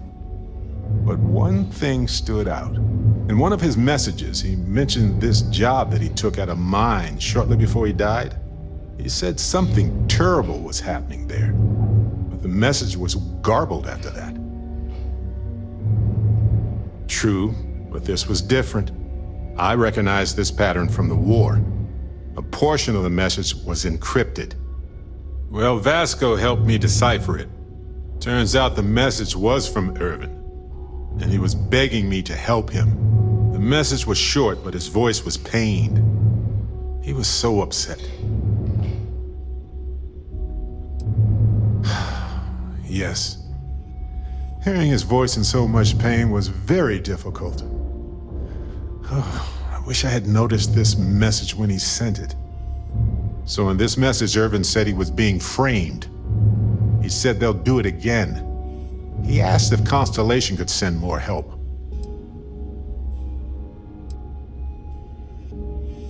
It is, but I was thinking about it and, well, it's still wrong, right? So I figured, hey, I can do some sort of a remote investigation here, see what I can find out.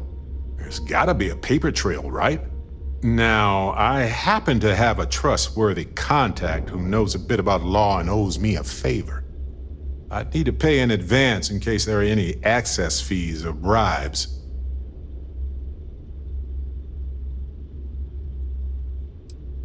That works. I'll tell them to go ahead with the investigation. You know, hearing Irvin's voice again made me want to help him, even though I know I can't. Does that make any sense?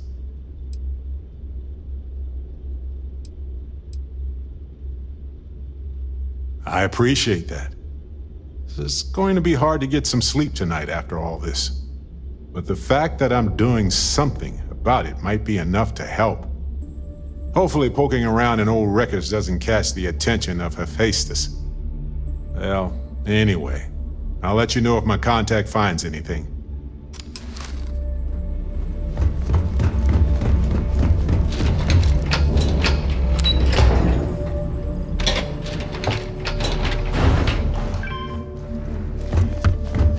Ah, there's our other new recruit. So, now that we are all here, it's time to get down to business. The two of you are the only rooks that have made the latest cut. The rest, well, let's just say they won't be joining us ever again. Neva's willing to put her neck on the line and vouch for you, which means you've got what it takes to join the Crimson Fleet. You'd better not disappoint, or you'll find yourself answering to me, personally. All right, let's get started here. When you sign up with the Crimson Fleet, you're in it for the long haul. No one quits. No one retires. The only way out is death. You stay loyal or you pay the consequences. Fleet before friends. Fleet before family. Fleet before yourself.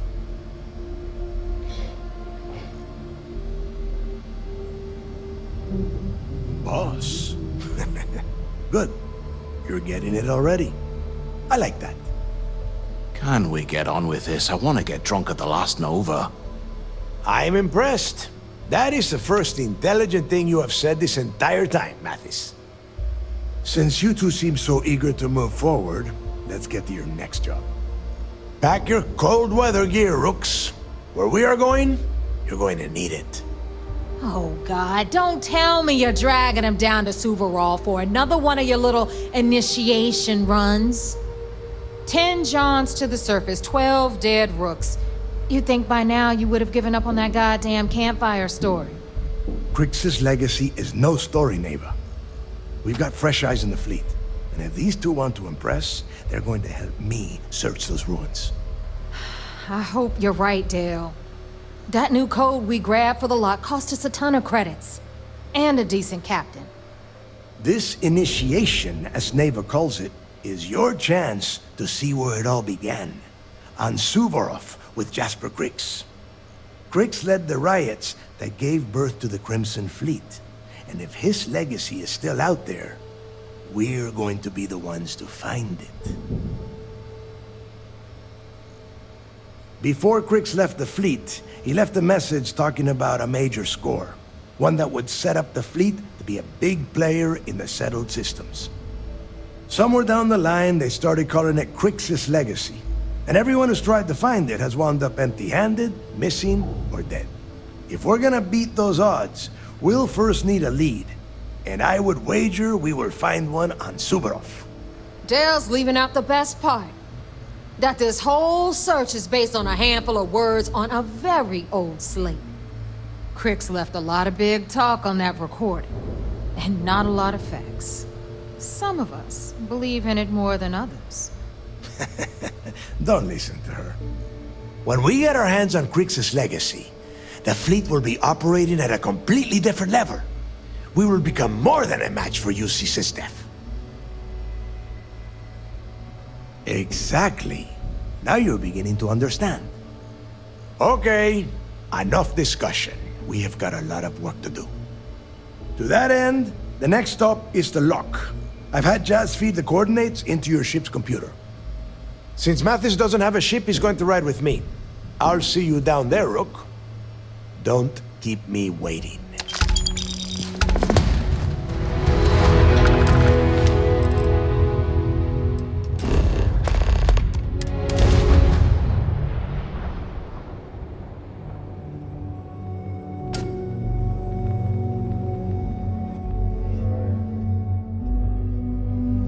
Life faces some of the same sorts of challenges everywhere. I'm forever fascinated by the convergence of those solutions. About time you got here. I told you you were wasting your time, Del. Yeah? We will see. And Mathis, I am running things around here, so keep your mouth shut. You got that? Fine. All right. Listen up, because I am only going to go through this once. We are here to dig up any info about Grix's legacy. We are not here to scrap for loot. Whatever you pick up, don't think, don't get creative, bring it straight to me. It's so simple, even a rook like you can't screw it up. Hold on, no scrapping. How the hell am I supposed to make money around here? All right, that's enough. If either of you want to fly with the Crimson Fleet, then you need to follow one simple rule. When you're on a job, you do exactly what I say. No questions asked. If that doesn't work for you, just say so, and I will leave you on this ice ball without a ship. You will be dead within hours. Yeah. Oh, and there's one more thing. Your little friend can tag along until we get to the outer doors of the prison, but I will be damned if I'm letting them inside. You go on now. I know how to handle myself on iceball planets. Trust me. We have a lot of ground to cover between the landing area and the lock, so let's get moving.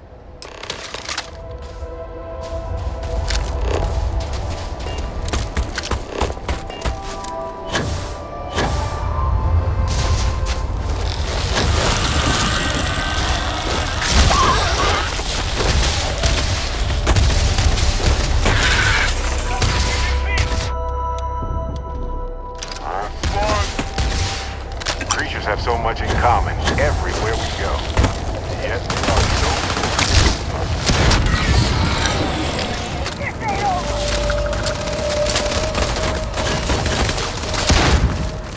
That's what you get for messing with a pirate.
Make it quick. It's freezing out here. A little late to be asking now, don't you think?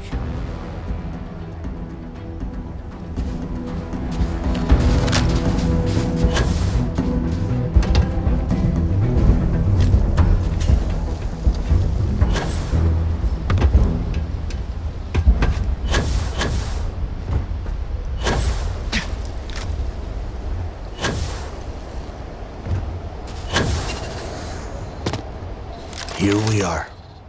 The place where Jasper Griggs laid the groundwork for finding the legacy and eventually the Crimson Fleet. The lock.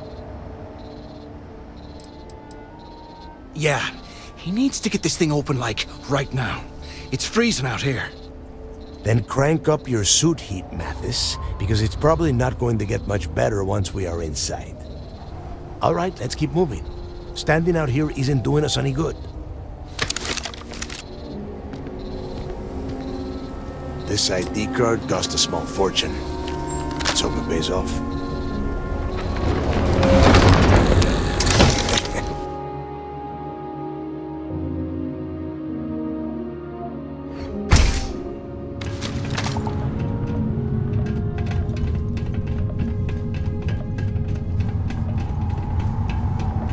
First time I have been inside this part of the lock.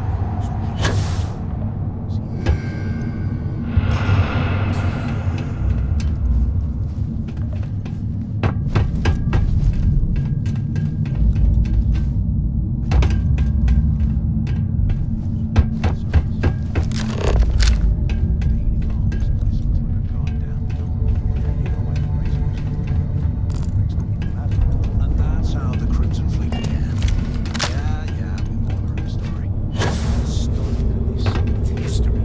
Remember that. Now, keep your mouth shut and your eyes open.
I bet these things are crawling all over the place.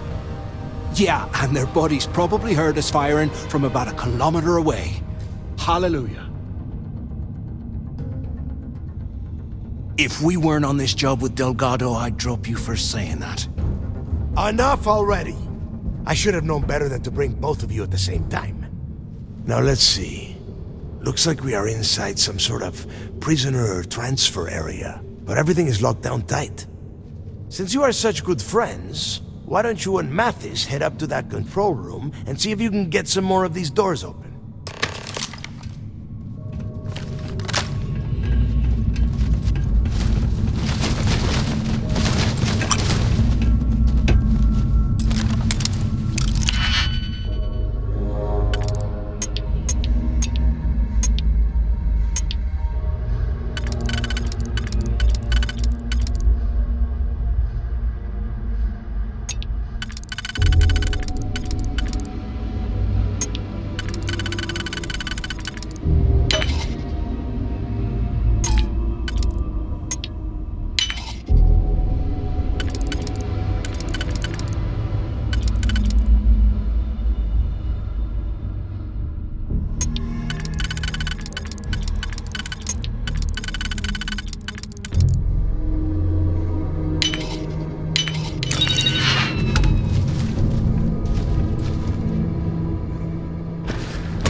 Well, this is just great. The hell are we supposed to do now? The plan? Who gives a shit about the plan? Let's face it, we're on our own now. Why? Because that's what his loyal little soldiers are supposed to do? The hell with that. I have a better plan. We use this opportunity to take out Delgado, and at the same time, make some serious credits for ourselves. Oh, come on. We're just a couple of rooks. When are we ever gonna have a chance like this again? Let's pretend for a second Delgado's correct, and there's information here about Crix's legacy. Once we get rid of him, we'll dig up the garbage ourselves and sell whatever we find to Neva. We'll be rolling in credits.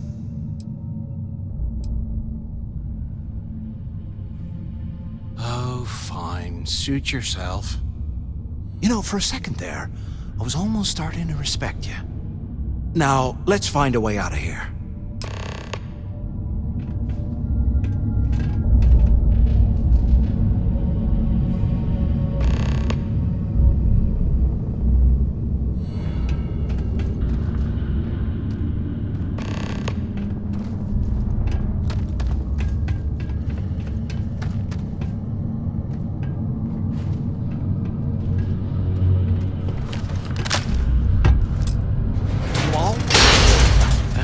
guess that's one way through.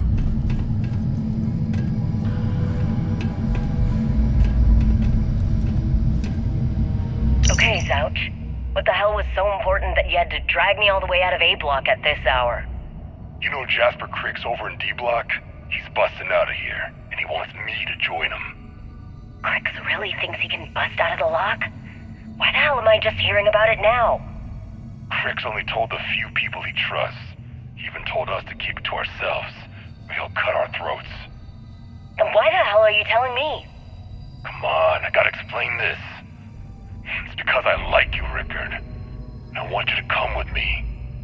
We've been meeting in this storeroom for months to, well, you know. I was hoping we had something a little more than that. Damn, Zouch. I, didn't know you cared that much. You give me the signal and I'll... Oh, shit. Wait, I forgot to turn off the recording. Recording? What the hell, Rickard? We never meet down here this late. I thought you were gonna kill me, alright? Kill you? God, no. I love you. Alright? You gotta make me say it. Shit. I'm sorry, baby. Here, let me turn this thing off and I'll apologize. Okay?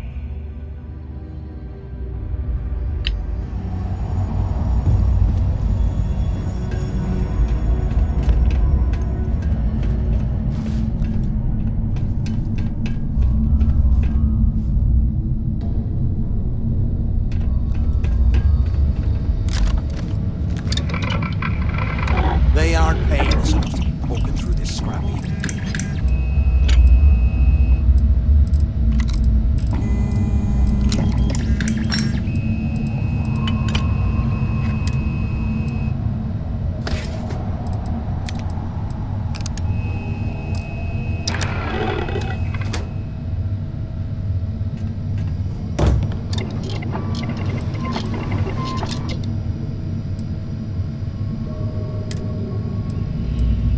Can't believe this is where the fleet started. It's history, man. Blows me mind.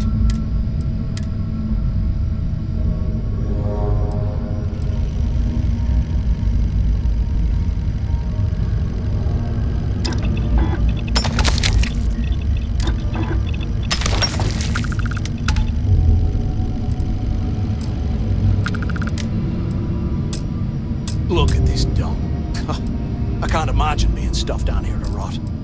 Poor bastards.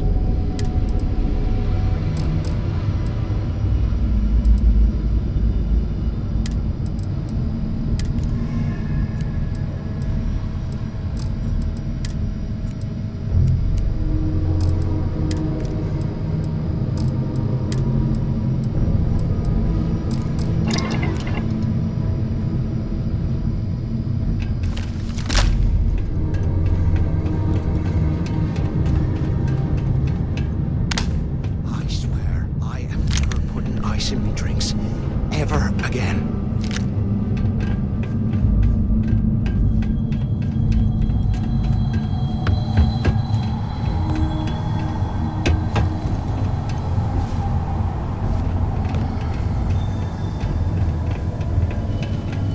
Hello? Hello? Quit screwing around and break out! Anyone still alive up there? Come on, we need these doors open. Crap! Is this thing even on? Can either of you hear me?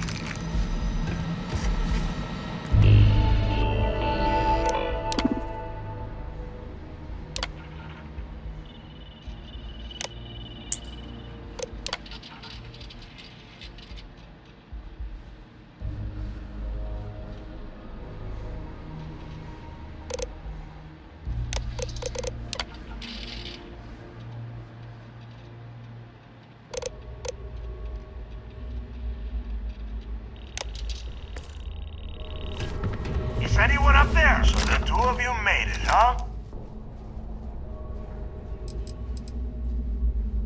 Well, brush the dust off and listen up. We have obviously been cut off, so I need you to do two things. First, I want you to keep looking for a way to open the rest of the doors down here. Otherwise, I'm not going anywhere. And second, try and dig up whatever you can about Jasper Cricks. You both got that? Yeah? You'd better. And tell Mathis not to get any bright ideas, or I will gut him myself.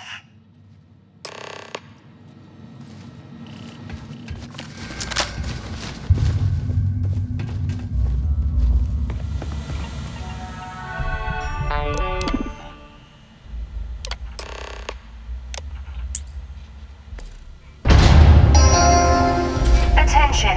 Lockdown mode has been rescinded.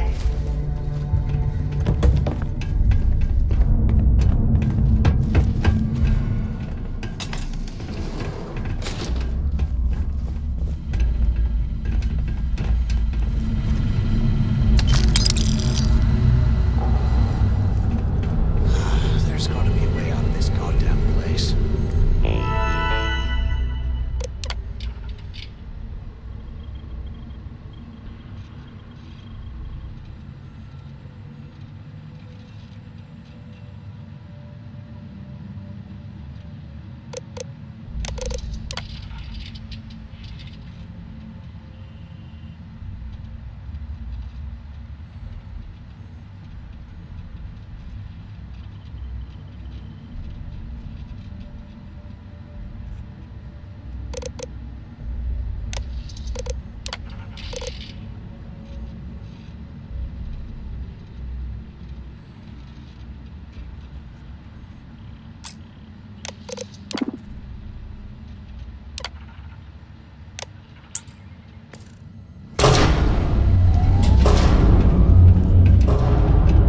What's that over there?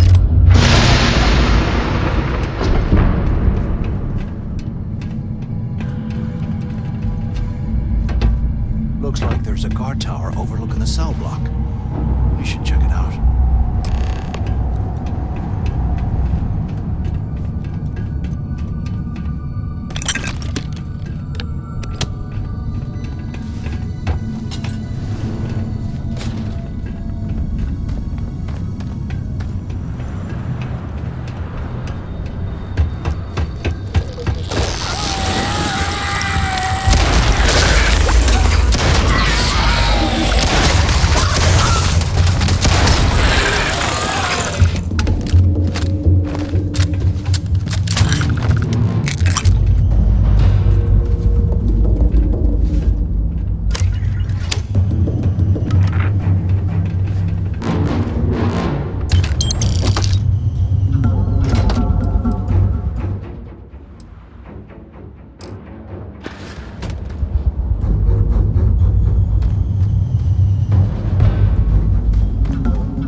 you changed your mind yet?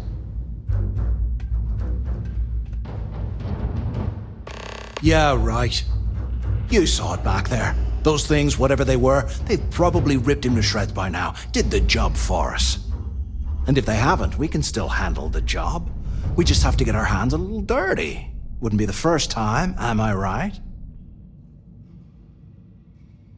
Of all the people to get trapped here with, why the hell did I get stuck with you, huh? Fine, have it your way. So, now that we've made it to the guard tower, what's our next move, genius?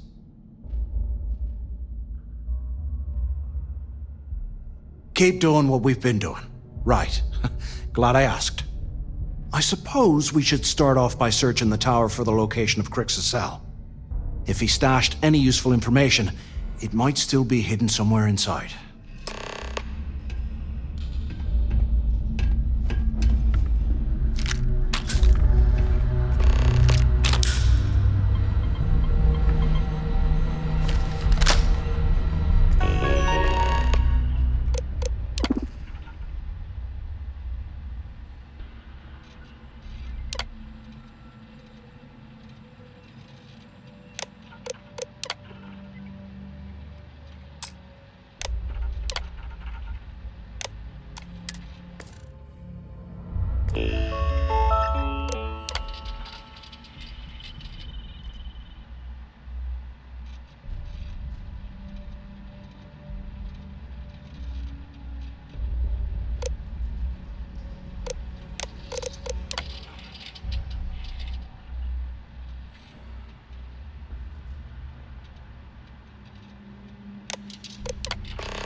Cell D03118. Okay.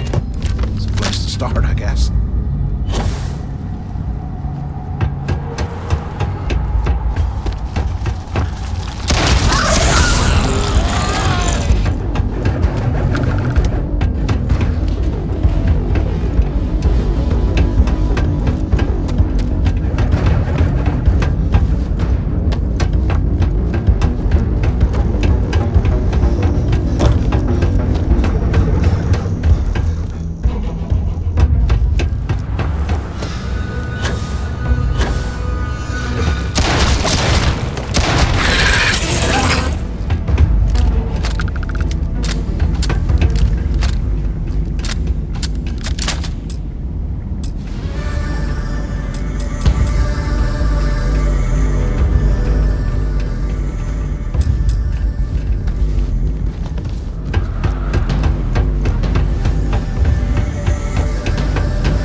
not strong enough to carry all that.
Delgado was right.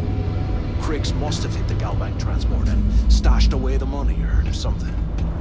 We play this right, and we're gonna be filthy stinking rich in no time.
know what'll happen.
Was this an armory?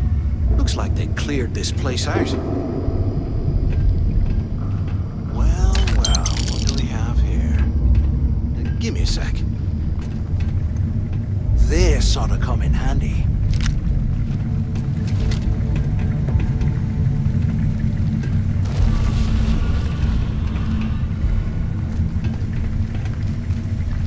All right, let's keep moving.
Here I thought we were going to be doing something fun, like rob a bank or something.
nice cash when they lost this place.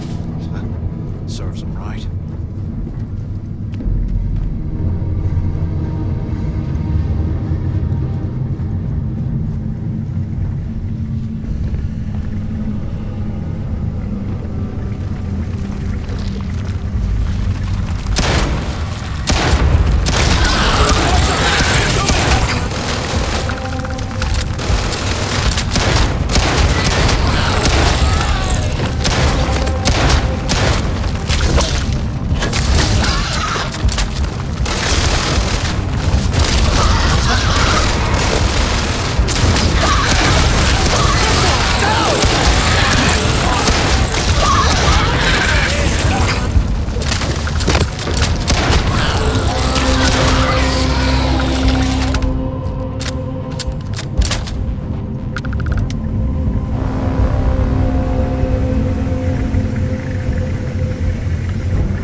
If we get out of here, remind me to thank Delgado for hanging us out to dry.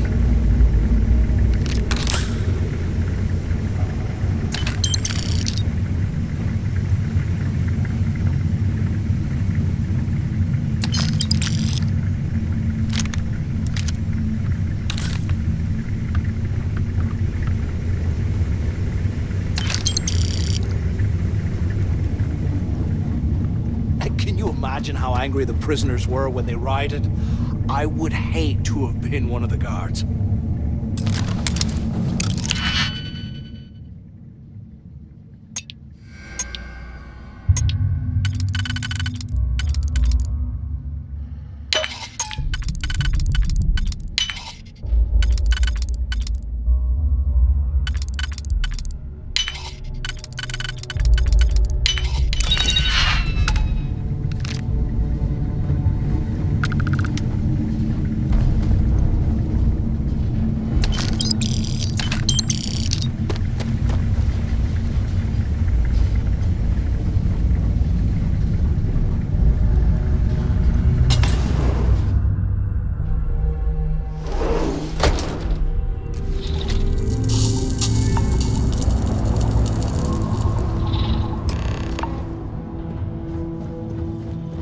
Looks like this was the warden's office. They built the office right next to the shuttle bay for quick escapes, I bet. Smart. Do you have any idea how long I have been waiting? Use the word intercom near the window. Where have you been? Speak up on the intercom.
Use the intercom. I hope you found something because I am getting sick and tired of this place. I knew it. Everyone said I was out of my mind, but something told me we'd find the answers down here. Looks like I picked the right person for the job. Hey, what the hell? This is bullshit, Delgado. I helped plenty. Is that Mathis? Tell him to shut up. I will deal with him later. Whatever. Okay. Now, all we have to do is find a way off of this planet.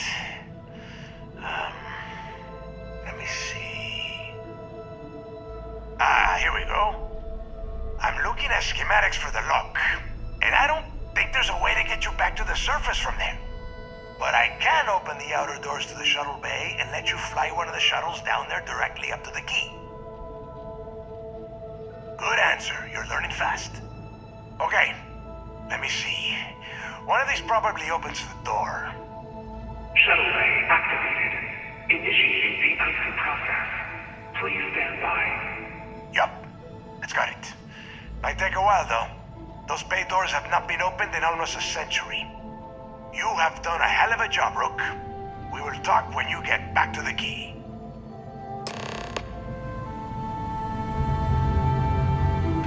Why the hell did you lie to Delgado about me? You didn't do all this work alone. Hey, come on. I was just looking out for both of us. I could have cut you out of the deal, but I didn't, right? Look, about all that killing Delgado stuff, why don't we just forget about everything that I said? You know, like it never happened. Oh, you're gonna be like that, huh? Well, I guess I deserve it. Now, let's get the heck out of here.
have something for you.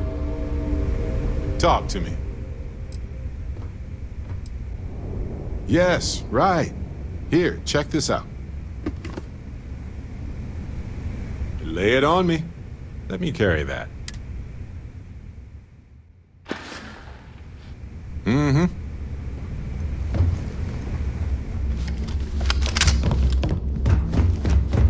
Are you looking to start something?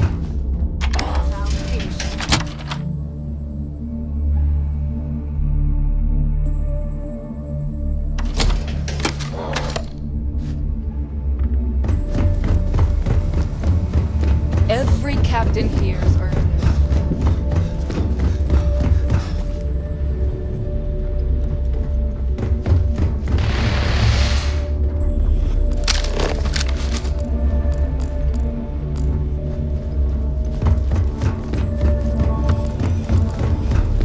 Need something? Whoa, the stores here are right on top of us. I don't think I'm just browsing will work as an excuse. That last job didn't pan out. I need something bigger. Just make it quick.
All right.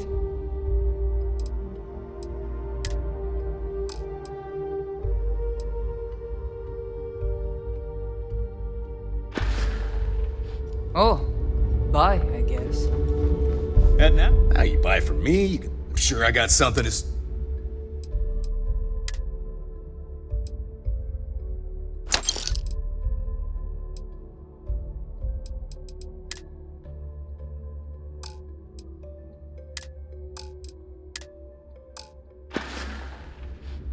The right gear.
See ya. Been hearing some stuff about the Mantis being back. If I ever find that bastard. Those mission boards aren't going to clear themselves.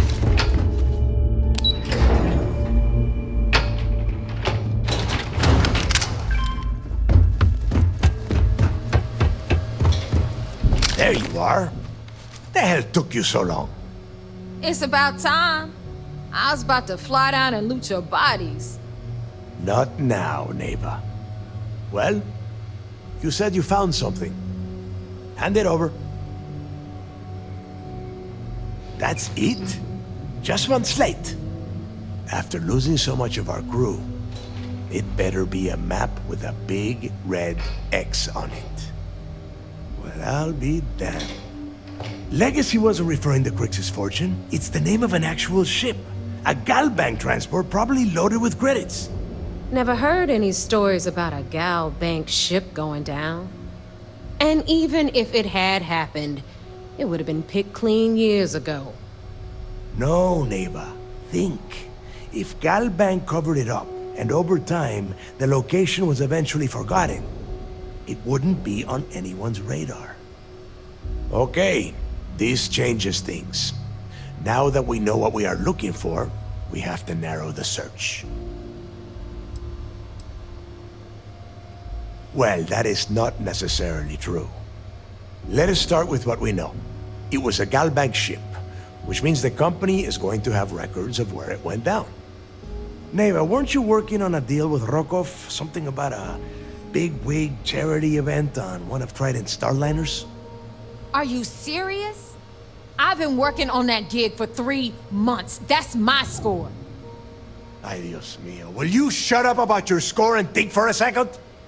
That starliner has a Galbank VIP suite aboard, which means... Come on, Neva. This isn't hard. Which means a Gal Bank exec will be aboard. We grab their credentials and get ourselves into the Gal Bank archives in New Atlantis. Holy shit, that might actually work. I'll send a message to Rokov right away. Pack your bags, Rook. You're going on vacation. And since you've earned it, take this gun with you. Might come in handy when Rokov screws everything up as usual.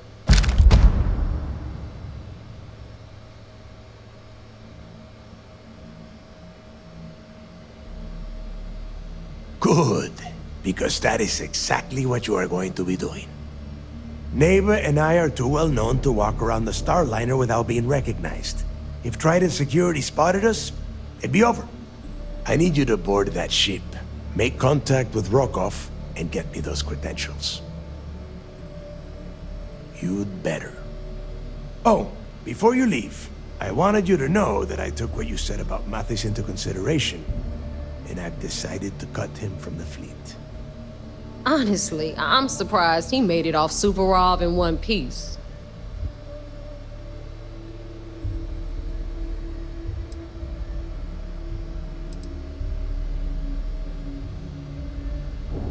There's no need to cover for him. Your first impression told me everything I needed to know. That's it then. Next stop for you is Rokov Starliner, the Siren of the Stars. And remember, Rokov does not need to know anything about Grix's legacy. For now, it's just between us. Now get out of here. Hey, Rook, before you head out, I need to have a word with you. Meet me at the last Nova after you wrap things up with Mathis.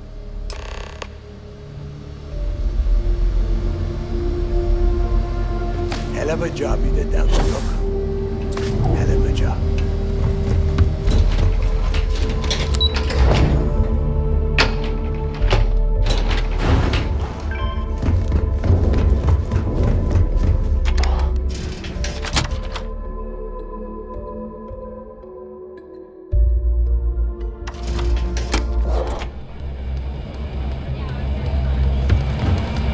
Hey, I want to talk to you.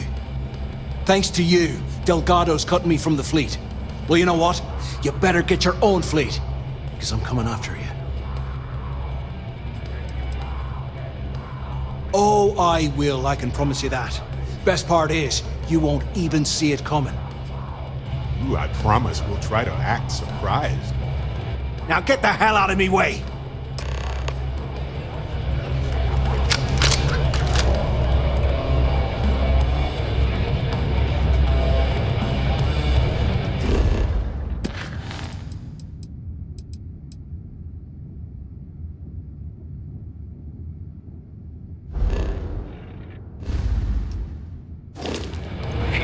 If I ordered a wine, if I'd make it out of here alive. I'd kill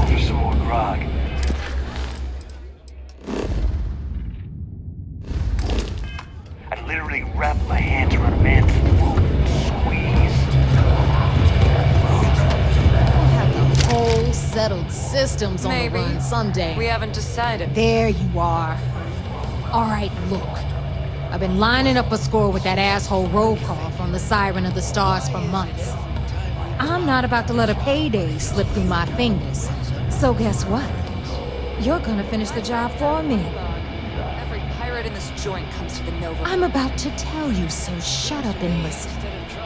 Rokov's been tipping me off about some kind of bullshit charity event that the Siren of the Stars is hosting. At the event, they're gonna give away something called the Earth Savior Award, which is worth tens of thousands of credits. So it's simple. While you're on the Siren, swiping those gal-bait credentials, I want you to grab that award and bring it to me. To blow your eggs off and serve the guts. And I'd prefer to have the money that award's worth in my account. So you're just gonna have to deal with it. Look, you can make all the jokes and excuses you want. But if you don't come back with the ES award, I'm gonna deduct it from your pay. Either way, I get my money. How much you walk away with is in your own hands. Got it? Don't worry, I took notes. Sorry. I meant that seriously. I did.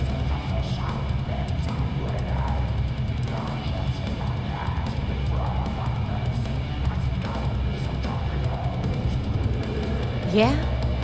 And who do you think Delgado's gonna back in a dispute? You, over me. Please. All right, Rook, we're done here. Now, get your ass to the Siren and bring me my goods.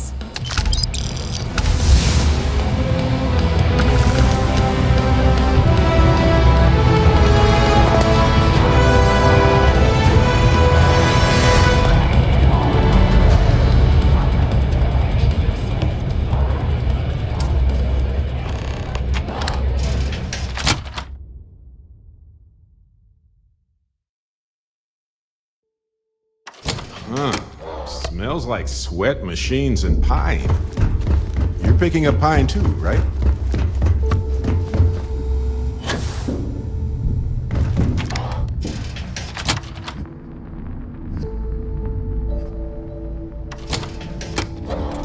So this is the key.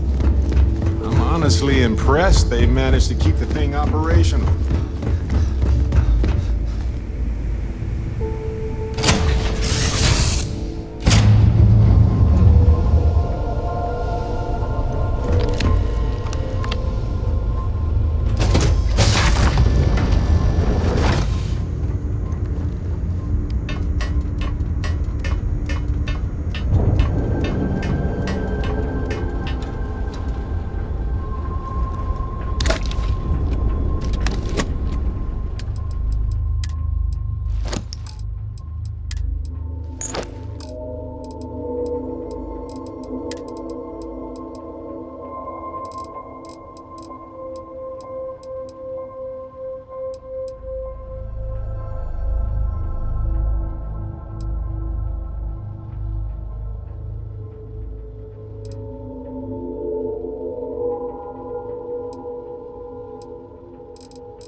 About time you showed up. All right, I want to know what's going on. I've been trying to get Delgado's attention for, I don't know, 3 years now. And what do I get? Nothing but radio silence. Then out of nowhere, just when Neva and I are closing in on a huge score of our own, Delgado orders me to help you out. Yeah, I figured you'd say something like that. Just another one of Delgado's loyal little soldiers, huh? Fine, have it your way. So Neva's message said you were here for Dombrowski. Was that all she sent you here to do? Or was there something else you were sent here to steal?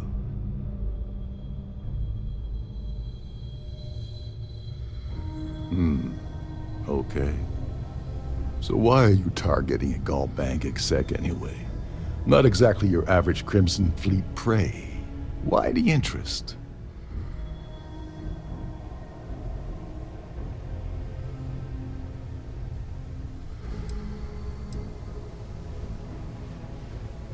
Oh, I see. We're playing this game now. Fine, fine. Well, you might as well turn around and hop back aboard your ship because you're not getting near Dombrowski without my help. You want credits? Hugs? What?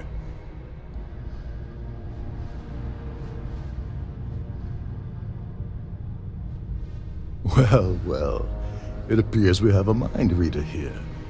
You're absolutely right. I don't want money. I want back into the Crimson Fleet. It's as simple as that.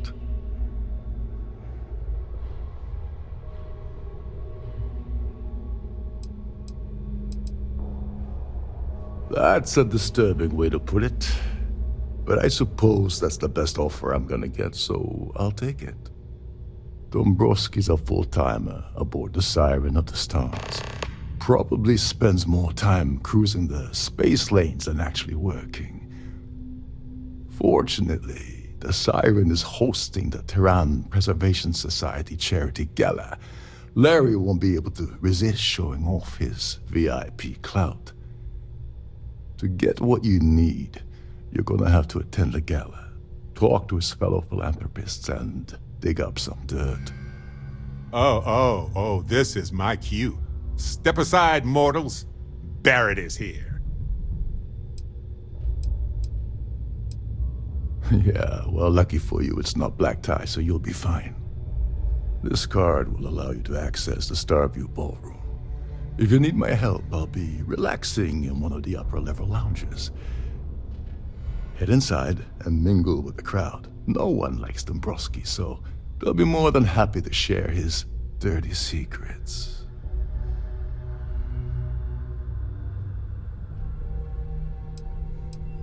All right, Speedy, take it easy. You're not gonna find that kind of junk aboard a Trident Starliner. Oh, there's one last thing. Trident equips all of their Starliners with the latest acoustic threat detection.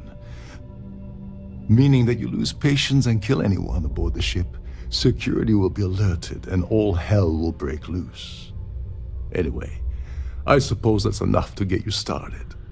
Good luck. What the hell? When I asked you earlier, you said you weren't here for anything else. Not only did you lie to me, but now you're telling me that she sent you after the award alone? Yeah? And I suppose it's just a coincidence you happen to be asking me about the very thing Neva and I agreed to steal together. I can't believe she's trying to cut me out of this deal. Without me, the award never would have ended up here in the first place.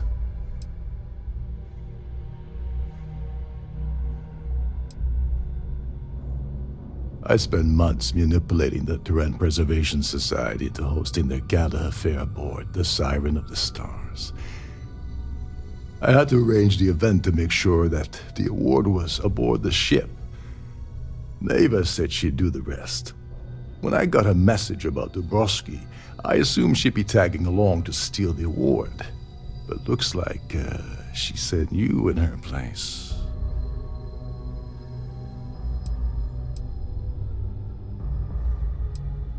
She told you to hold that over my head, did she? Oh, that witch. Fine, I'll help. But you're doing all the legwork, and I'm still taking my cut of the payout. So tell me, what's the status of your plan? Okay, then let me point you to the person in charge of the award. Her name's Sheila Holbrook, and you can probably find her in the Starfield ballroom. I'd press her to reveal where the award's hidden, and we can go from there. And if you're thinking of pulling the trigger on poor Miss Holbrook, remember that any gunfire is gonna set off the ship's alarms. Oh, and while you're at the gala, Let's avoid chat. the canapes. Hey, so I'm really enjoying our time together. Thought you should know. It's been a long time since I worked with someone so closely. I didn't realize how much I missed it. And you haven't stopped me from looking into this stuff with Irvin either. So, thank you. See, that's what makes you a good captain in my book. You're supportive. On that note, I do have some news about Irvin's case. So, I wanted to let you know that I heard back from my contact, and I think you'll want to hear this. They sent me a copy of some public records. It's interesting. There was a claim filed against Irvin, accusing him of damaging their investments. Looks like Irvin didn't even enter a plea. He wasn't even on the planet for the duration of the trial. I think they scared him off. Anyway, this mining corporation, Hephaestus, sued Irvin, claiming he irreparably damaged their mine.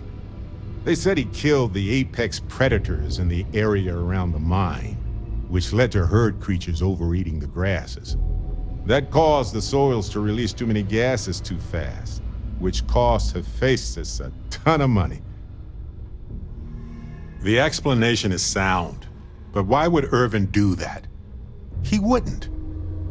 So anyway, according to the court documents, there was a witness for the defense, who was a no-show too.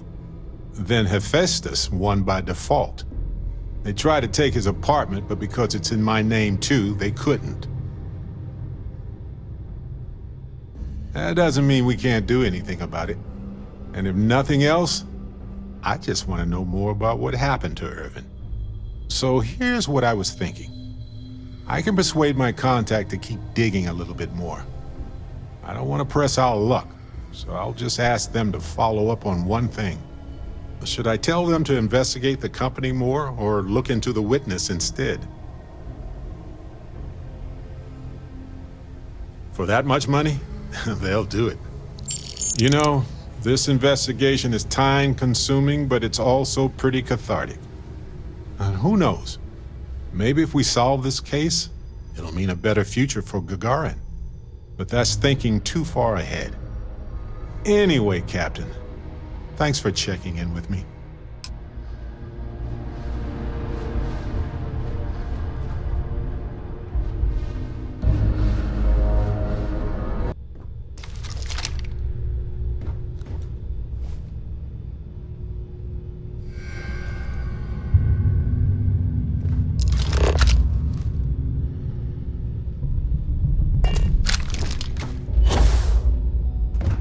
There's nothing quite like the view from the Starfield ballroom.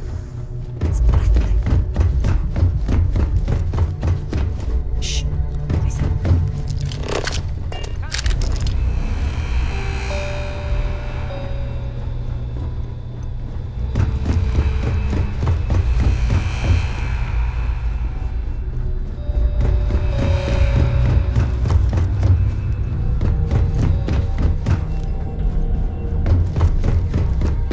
Captain Rokov is one of the most easygoing CEOs I've ever worked under. In fact, he doesn't act much like... Every day that I wake up in my bunk, I count my blessings to have been posted to a ship like the siren of the stars. This is what I'm trying to explain.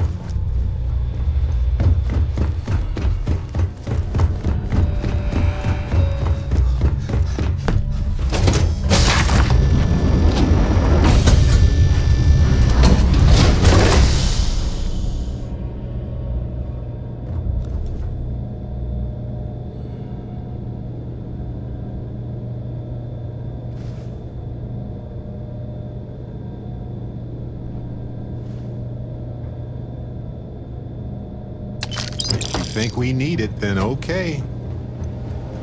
A Starview pass is required to enter the main ballroom.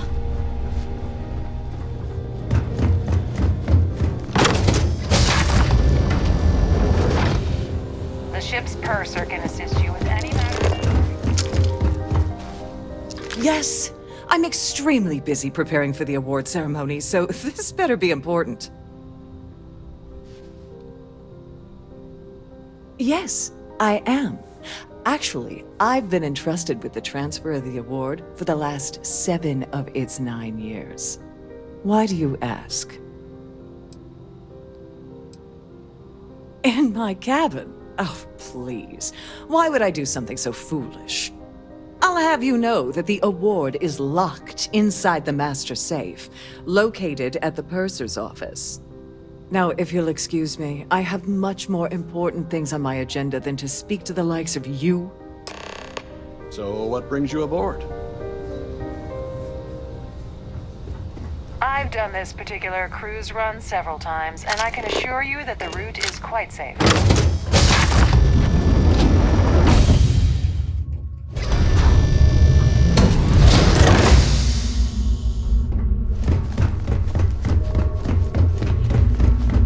I prefer swimming in bioluminescent hot springs, a sky full of moons, but hey, the pool is nice. Trident Luxury Lines. I'd like to welcome you aboard. Welcome to the purser's office. I'm Chief Purser Murata. How can I be of assistance today?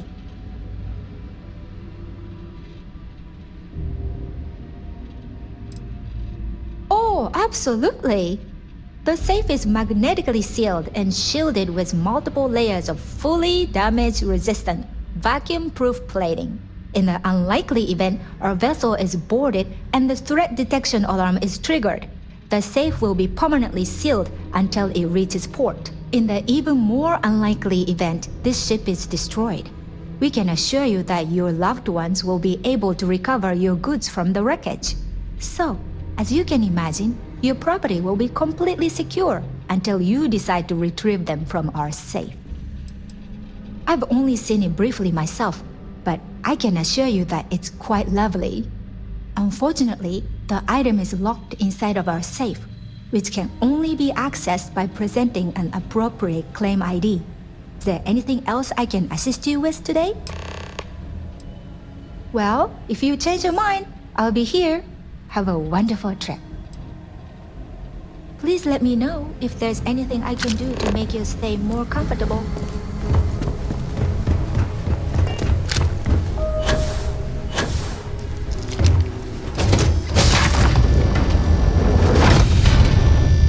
In the event of a lockdown, remember to return to your cabin in a... Must you continue these unwelcome interruptions? I'm a very busy woman.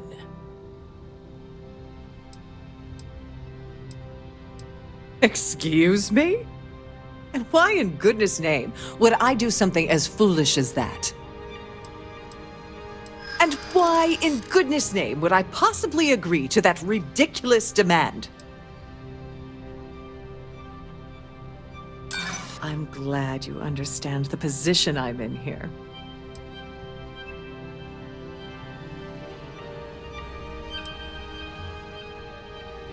Maybe. Need to think about it.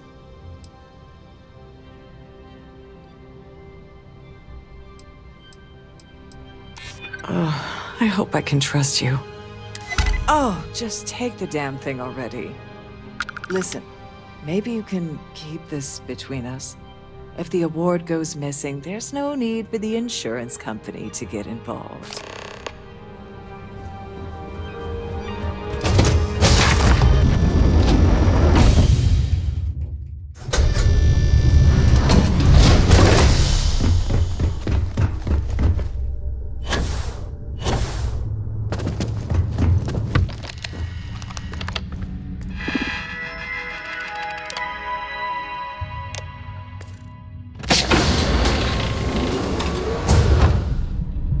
Right. This is the complimentary service where they hold all the fabulous riches right back there.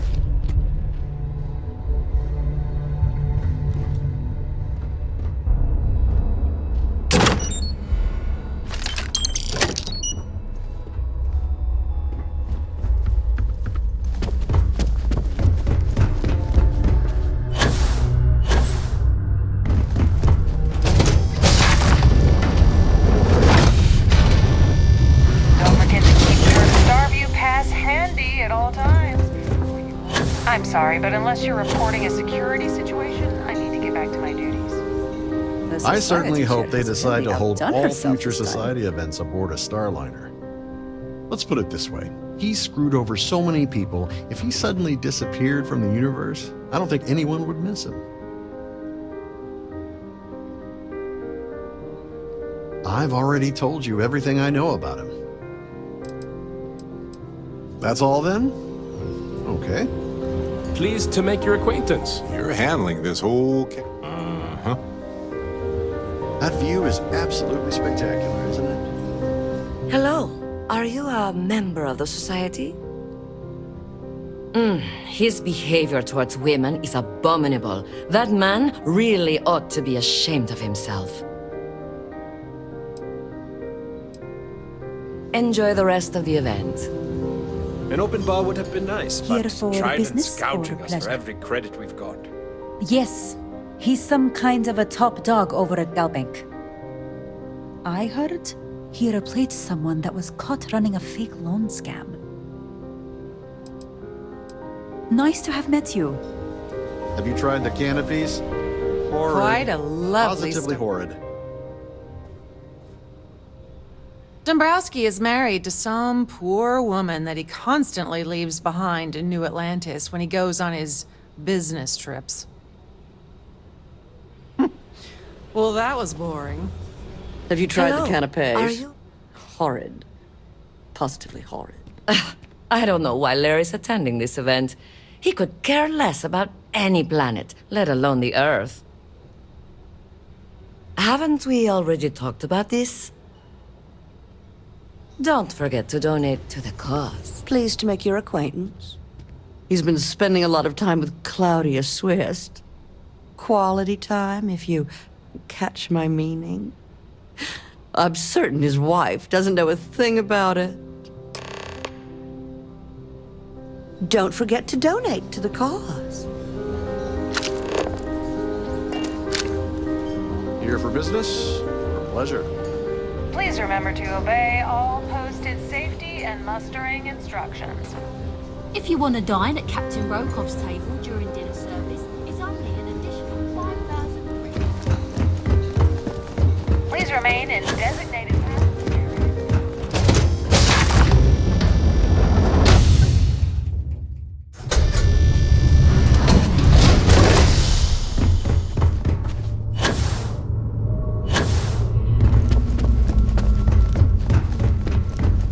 Sorry, do I know you?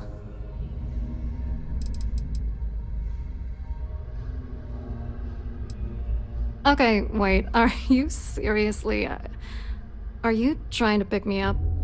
Look, I appreciate the compliment, but I'm already seeing someone, and my partner doesn't like competition. He gets very jealous.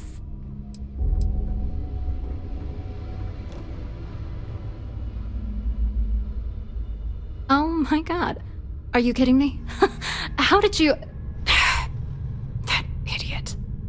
I told Larry to keep his big mouth shut, but did he listen? No. He had to impress his friends and treat me like a trophy. Look, I've been in this business for a long time, and I know how this game works, so let's skip all the banter and get it over with. What's it gonna take to make us both happy?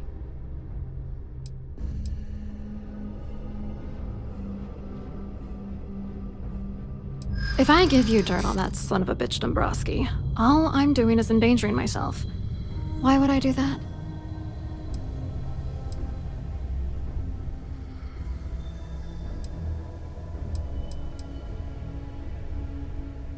That's true. You have come this far already. All right, you've made your point. You know, this whole thing really pisses me off. Larry and I had the perfect scheme worth thousands of credits all worked out, and then he goes and flushes the whole thing down the toilet. You're pissed off? Imagine how Dombrowski's gonna feel when we start stepping on his toes. Good. I hope you crush them so badly he'll be unable to walk. Yeah, I'm getting to that. Larry got together with myself and this other guy, Gabriel Vera.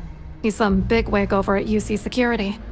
I doctored the transactions, Larry wiped them off the system, and Vera kept the legal pressure off of us. We were scamming Galbank for months. It was going well until I discovered Larry was cheating everyone by changing each transaction in his favor before deleting them. I wish I had some. Maybe you should try talking to Gabriel Vera. He should be around here somewhere. If he doesn't want to cooperate, just mention my name. That should grab his attention. Good luck. You're gonna need it. I hope you hurt Dombrowski. Nail his ass right.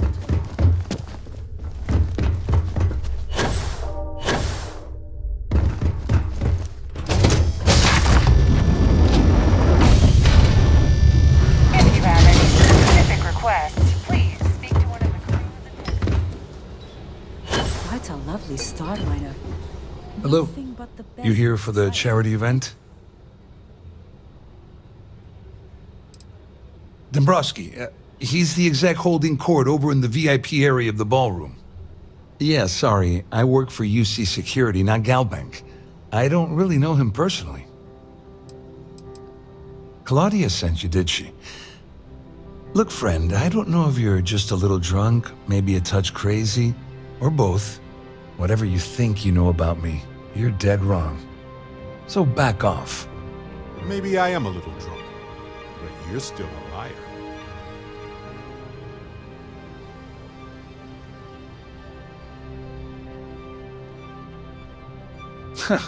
Just in case you weren't aware, I am the authorities. Anything you try to report will boil down to your word against mine. And since I work for UC Security, who do you think people will believe?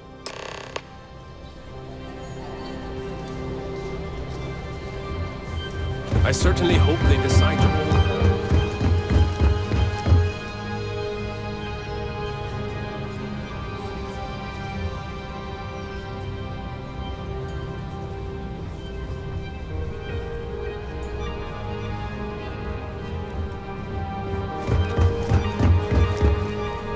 I saw your little exchange with Vera. Keep that up and I guarantee that imbecile's gonna demand that you be arrested.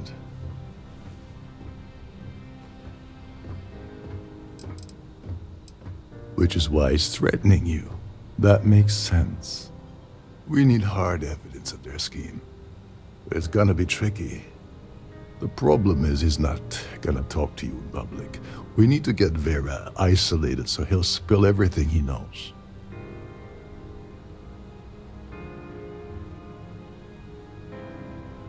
Smart. If there's an emergency, standard practice is for all passengers to clear the decks and report to their cabins for lockdown. I think the best chance we have would be to tamper with the life support sensors. Manipulate a few controls, and you can fool the monitoring system into thinking there's a life support failure. And there you have your emergency. I'm not particularly inspired by your shining example of confident leadership here. Don't worry. It'll be as easy as it was mingling with the guests at the party. Just throw a few lousy switches and you're done. One more thing. If Chief Engineer Sundin gives you any trouble, tell him I'll erase that gambling debt he owes me. I prefer you use that as a last resort, but hey, what's the harm in losing a few credits when I'm on the brink of rejoining the fleet, right? Anyway, I better start packing. Things are getting hot around here, and won't be long before Trident figures out you had help.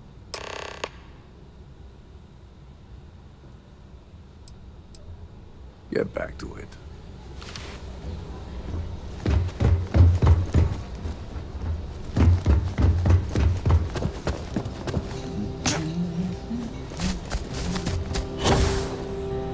Society chair has recently outrun herself.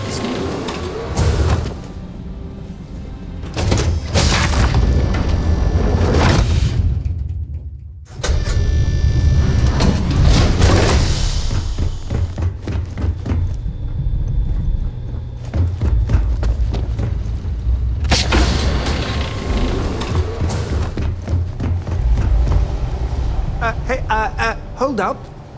This area is off limits to passengers. Wait a second. You're Captain Rokov's guest, right? Didn't expect to see you down here. Sorry to give you trouble. What can I do for you? Oh, sorry. That area's off limits. No exceptions.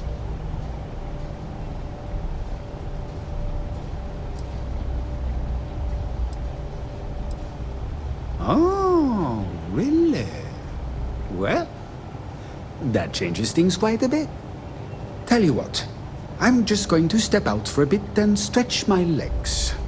Maybe you can hold this for me while I'm away? Feel free to look around, but don't mess with any of the controls.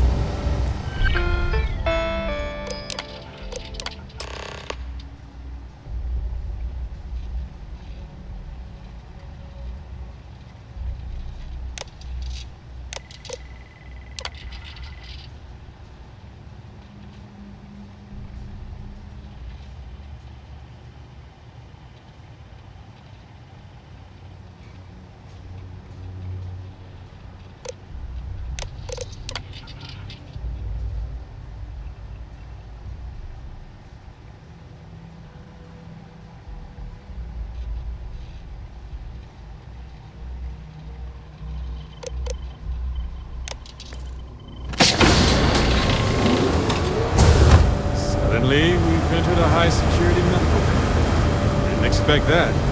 Okay, then.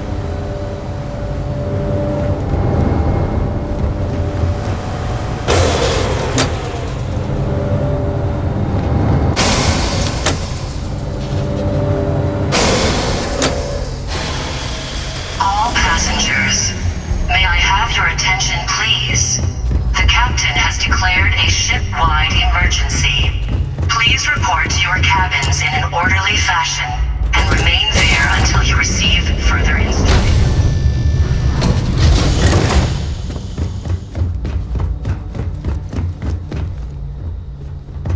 Oh, great.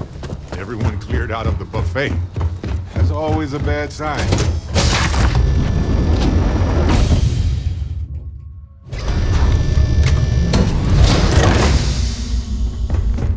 All passengers are being asked to return.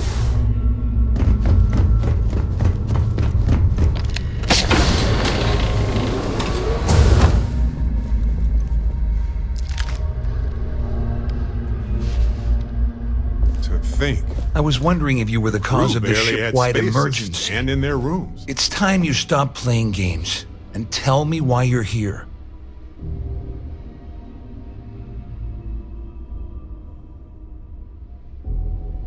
I always took him for a fool, but I can't believe he's stupid enough to have gotten mixed up with the Crimson Fleet. Still, why would I possibly want to incriminate myself by handing over any evidence?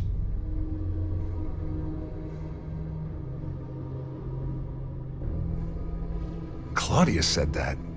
You sure? Damn it! That means my money's already gone. And Dombrowski's going to walk away with a fortune. I'm not gonna lie to you, I don't want to end up on the Crimson Fleet's shit list. But if I give you that information and it falls into the wrong hands, I'll end up in jail. This is a lose-lose situation for me. The captain has declared a ship-wide emergency. Please report to your cabins in an orderly fashion. Dombrowski had the authorization to wipe out records on Galbank's system without raising any red flags. I let Claudia talk me into that. She said she had him wrapped around her finger. Apparently, she was wrong. At least I walk away with something. All right, you have yourself a deal. Here, with this slate and this recording to tie it all together, you'll be able to nail his ass to the wall. He'll do whatever you want. Just remember that you promised to leave me out of it. You better tell Dombrowski to run, because if you don't kill him,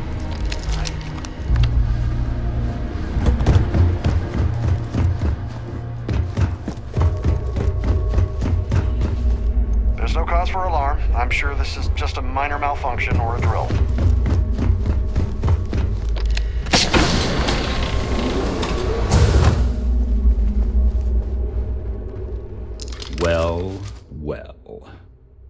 You must be the one who's been accosting Claudia and Gabriel. I'm uncertain what you hope to accomplish here, but it appears we should rapidly enter into some sort of negotiation. Excellent, excellent. So, before we begin, let's review the facts.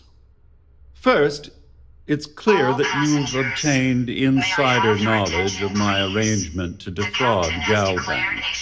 The means and the method, perhaps, but not the motive. And second, I'm going to hypothesize that my compatriots are despondent regarding their share and have assisted you with this endeavor. Since we're speaking and I'm not at the reporting end of a bullet, this leads me to conclude that you desire something personal from me.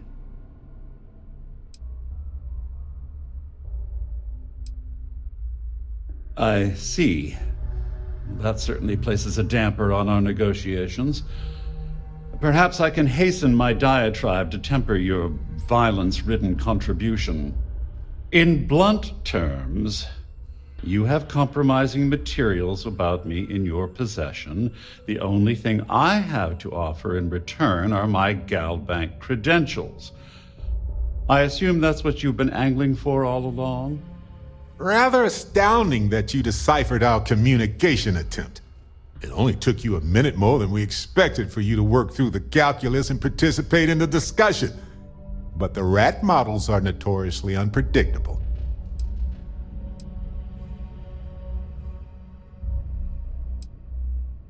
Well, I'm surprised you even posed that question at all. The answer is quite obvious. The last thing I'd want to do at this point is call attention to myself. Obviously, that wouldn't be my preference, but I have little choice. Though Larry Dombrowski will be mysteriously vanishing after this cruise, and possession of the credentials becomes ludicrous at that point. Remain there until you receive further instructions. Splendid. It appears we've reached an accord. Wait, I'm sorry. Let me simplify that for you. It sounds like we have a deal. Oh, of course, I trust you'll understand if I ask for us to avoid any further contact. Now, if you'll excuse me, I need to formulate how I'm going to utterly ruin two very annoying business associates. Good day.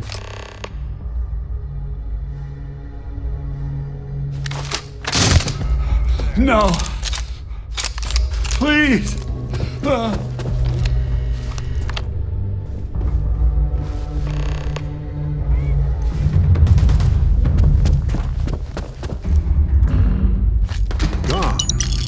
I hate it when this happens.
emergency. Please report to your cabins in an orderly fashion and remain there until you receive further instructions.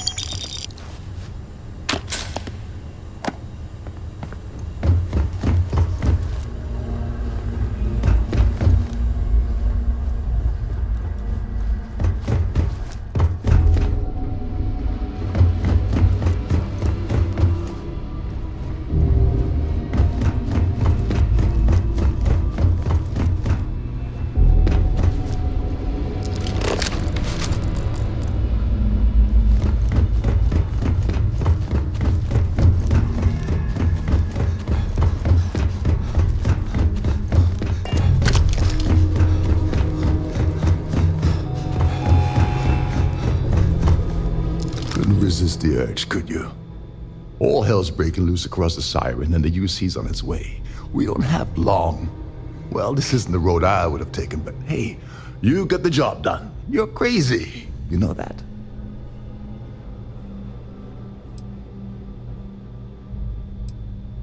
Well, you sure livened it up. It's gonna cost Trident a fortune to mop up this mess. I'm glad you feel that way.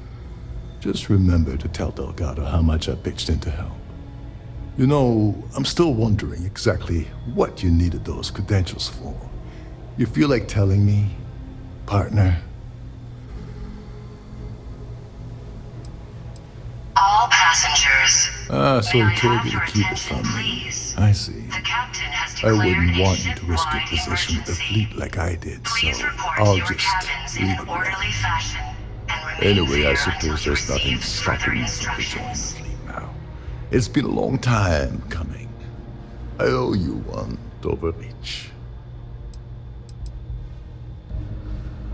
Nonsense. If there's one universal constant you can depend on, it's that Yevgeny Rokov always makes good on his deals. Always. All right, we better get out of here before Trident sends rescue ships to investigate. Hopefully, the next star we meet will be aboard the Key.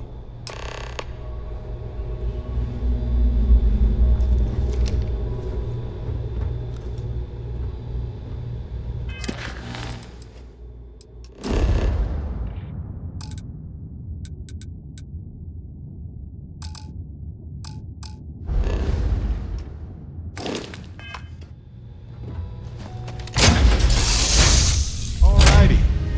What's the plan, Captain?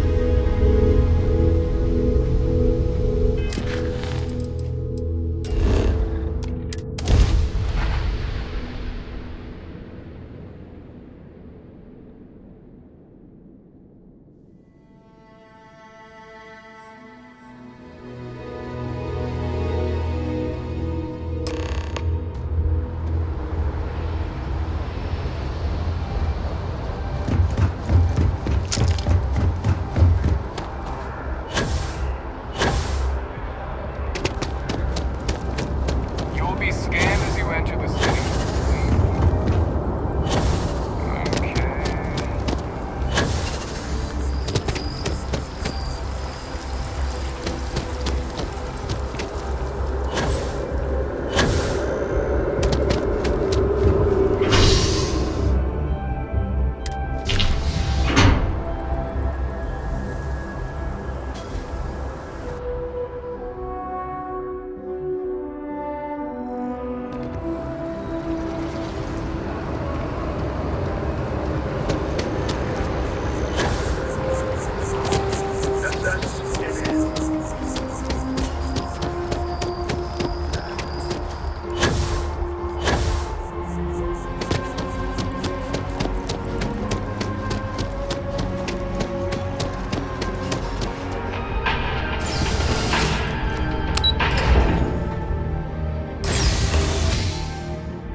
Hello, welcome to the Galbank Archives. May I see your credentials, please? Just one moment while I verify. Oh, yes, Mr. Dombrowski. Welcome, sir. Give me a moment to log your visit, and then I'll unseal the archives. Me? No. Look, this is my first day on the job. Just cut me some slack, okay? I can't afford to lose it. I got a wife and kids to feed. Everything checks out. Give me a moment to log your visit, and then I'll unseal the archives. There we go. Have a wonderful day.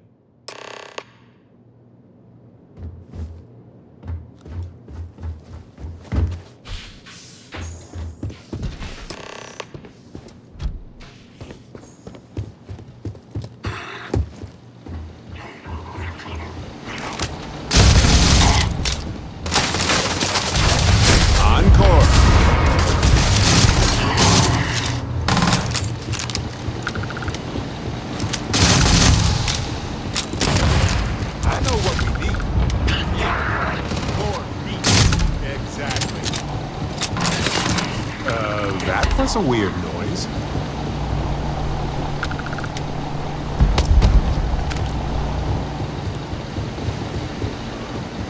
I don't have time for this. Yeah.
You want to kick back? Avoid the last Nova.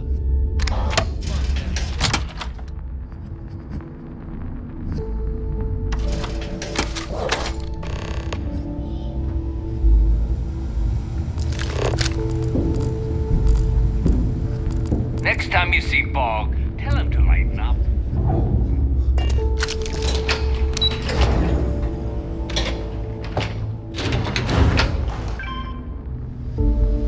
Your buddy Rokov is aboard the Key. Told me everything that happened.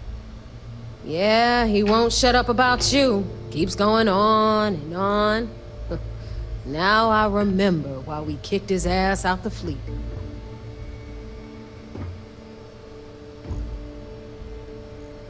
Yeah, that'd be a first.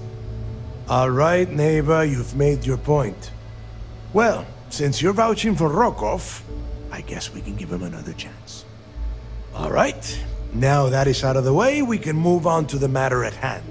Crix's legacy. Speaking of which, let me see that data you copied from the Galbank archives. Ah, so the Galbank transport went down over Bannock 4. Bannock. Why does that sound familiar? Neva? Yeah, keep your panties on. I'm looking it up. And I got it. Bannock 4. Let's see. Damn it. Bannock 4 is an EM-class gas giant. We can't even get a ship near the thing without frying every circuit aboard. Nope. EM class is certain death. Back it up.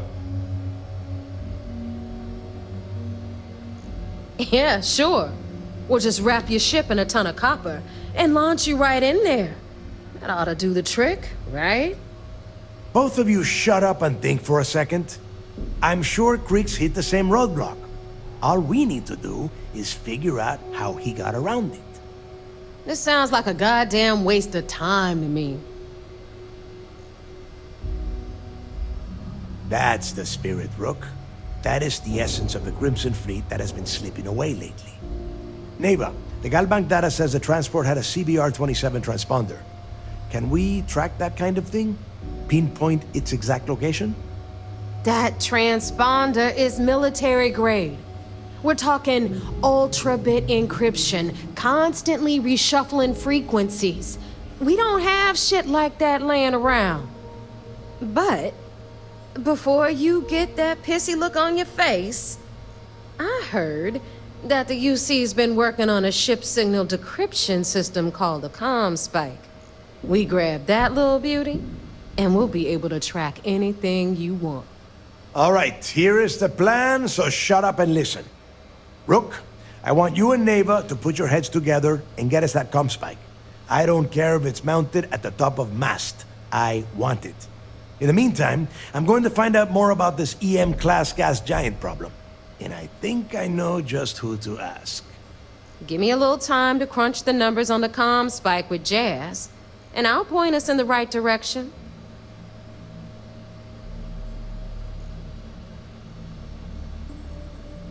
I promise. You gonna write that in your diary, little girl? All right, that is enough. We are in arm's reach of Crix's legacy, and I don't have time to deal with this kind of bullshit. Now, both of you, get the hell out of here and get to work. All right, let's get this over with. Follow me.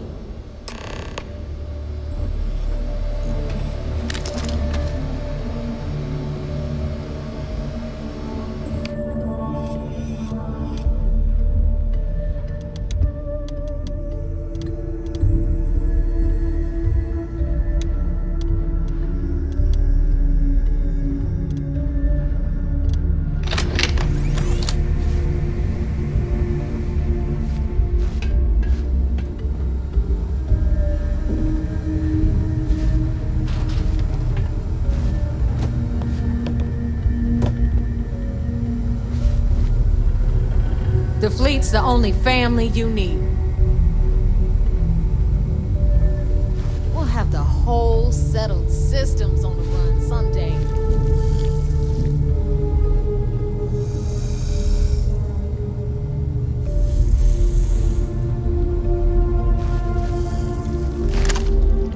Practice shot.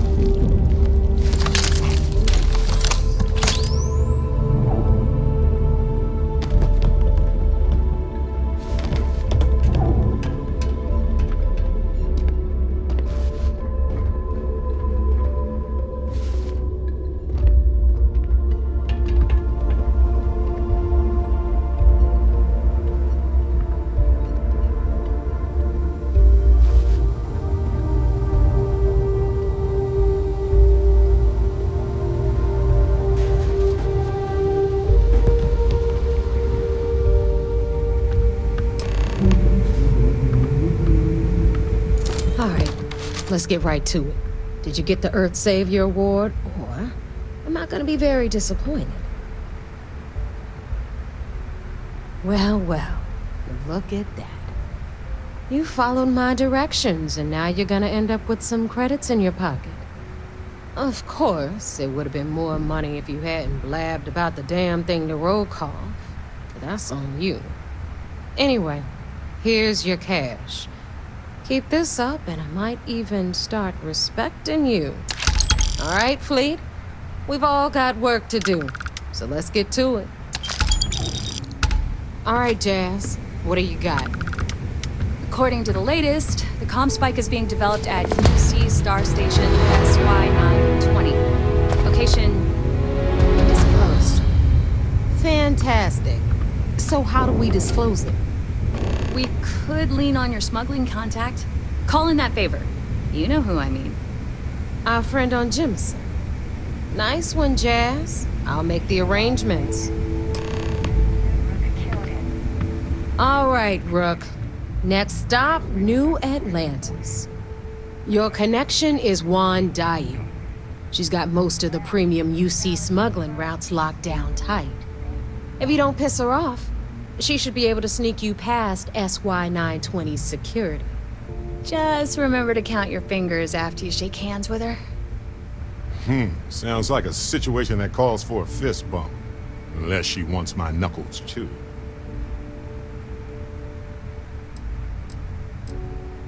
Definitely. We're talking cargo depots, star yards, research stations, and, like in SY-920's case, military outposts. I've never seen someone new to the game have so many contacts. It's the reason we let her join up in the first place. I don't know how she accomplished that. We've been trying to crack some of those places for years. I sure hope so. She might be our only crack at finding a decent decryption device. Once Juan gets you past the guard dogs, it's gonna be on you to locate the comm spike. According to the data we have, it's in the prototype phase, meaning there should only be a single device aboard the station. Basically, you break it, you bought it. You'd better. For your sake. Oh, and one more thing. SY-920 is a UC military installation. That means it's guarded by heavily armed troops. And we both know those idiots don't mess around. If you intend to turn the place into a shooting gallery, you might want to be sure you're hauling an arsenal, because you're gonna need it. Perfect. That's what I like to hear. Okay, so I'm gonna arrange a meeting with Juan at Kay's place in the well. In the meantime, I'll make sure Jazz comes up with a solution to the electromagnetic atmosphere problem at Bannock 4. Oh, okay. You'll make sure? More like, get drunk while Jazz does all the hard work. Typical. Privileges of rank, my darling. We'll discuss it a little later. And you, get the hell out of here. And don't come back without that comm spike in your cargo bay. We'll talk later.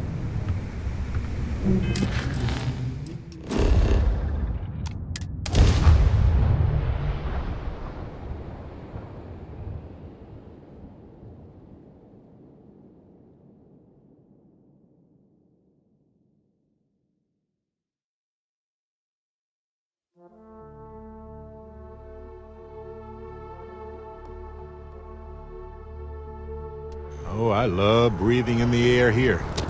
You'd imagine it would smell like any other city. But it smells tranquil. That makes sense. Like the air.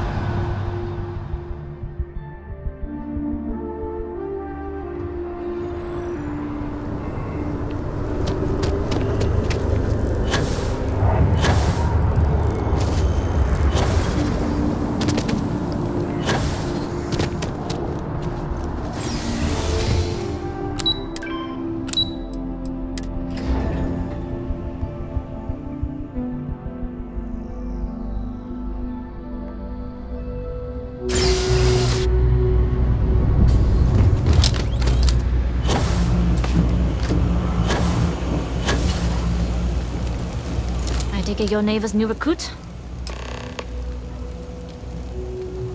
Careful, the walls have ears. SY-920 is one of my regular stops, so I already have the necessary approvals. Neva says you're after a piece of UC tech. So to get it, we're going to need to get you on board. I can do that, but I have conditions. Good.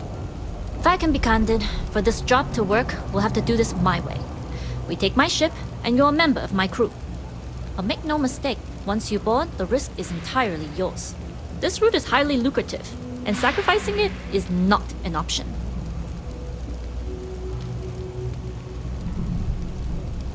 Sounds like just another day in the office. We really should upgrade our safety standards. Being able to adapt under pressure should serve you well. In any case, when you're ready, meet me at my ship. It's the Jade Swan. And make sure you're prepared for the long haul. Once you're on board SY-920, you can't come and go as you please. We'll talk more on the ship.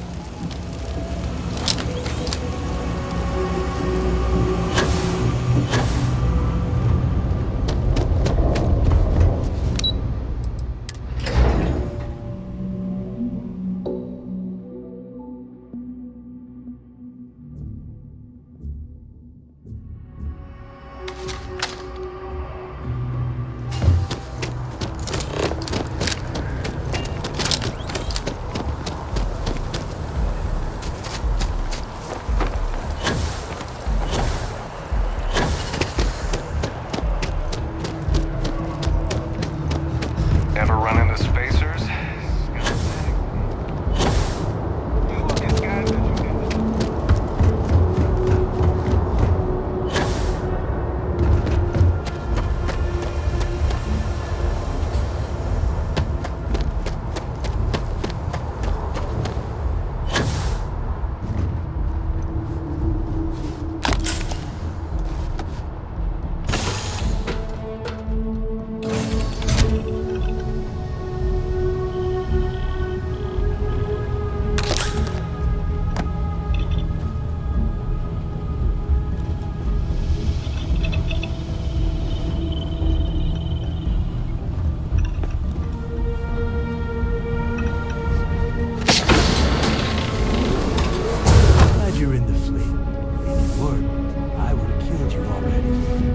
Hello.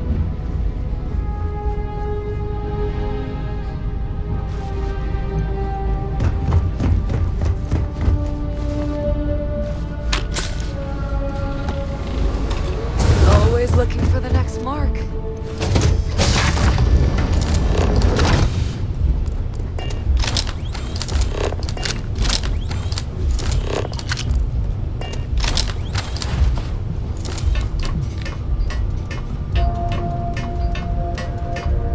Excuse me.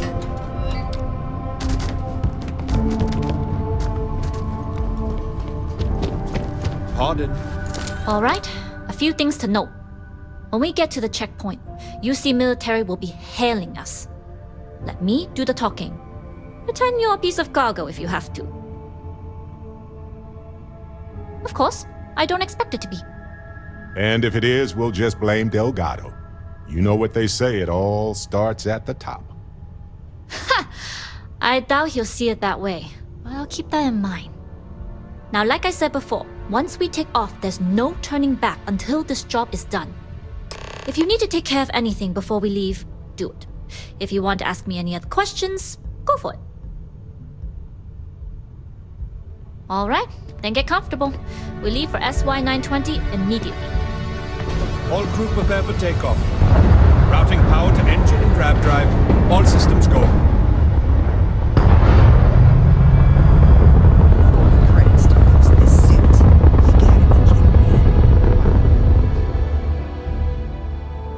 We'll graph jump the SY-920 from here.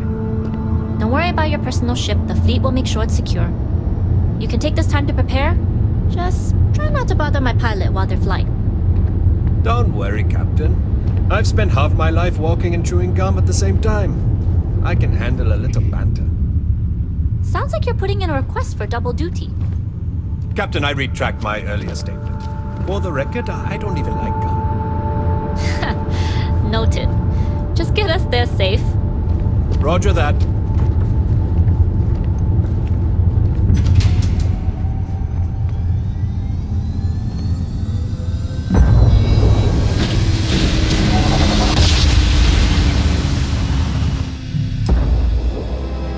You've entered secure UC military space. Identify yourself or you will be considered hostile. This is Captain Huan Daiyu, cargo class ship ID UC 7938, requesting permission to dock. Identity confirmed. Prepare your ship for scanning. You're cleared to dock at docking bay 2. Looks like we're clear. We'll talk more once we're docked.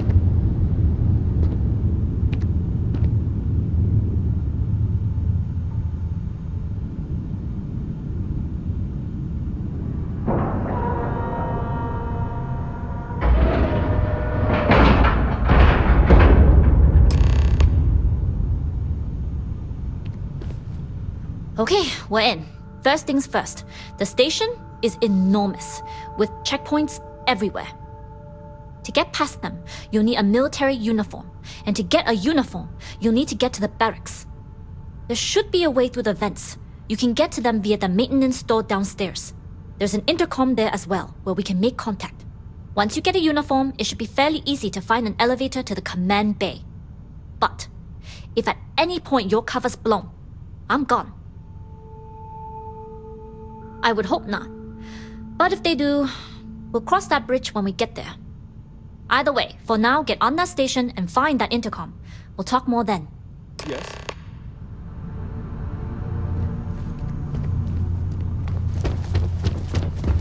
Hey.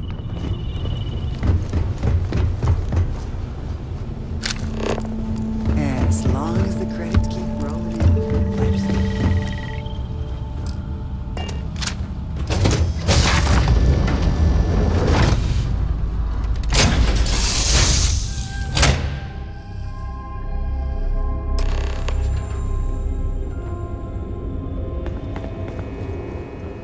You with the Jade Swan? Loading and unloading only. Stay clear of the military barracks.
don't need it now.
Then let's try to work through it and come up with a plan. If you found a uniform, be sure to put it on. They'll provide some cover. Don't know what you're after, but I'm guessing there'll be another checkpoint. This far down, you might need a clearance code.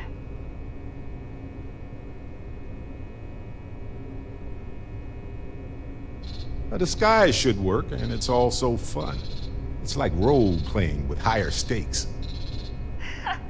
Just don't get too carried away. You're pirates, not actors. And don't forget, you'll still need the code. Try the security office. They likely have a computer there that has what you need. Going down for now. We'll talk again once you've located your target.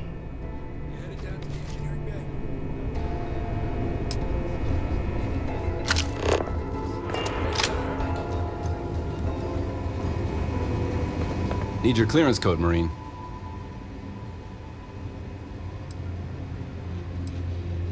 I'll say. You might want to track down your commanding officer and have him clarify your post. Maybe they'll draw you a map.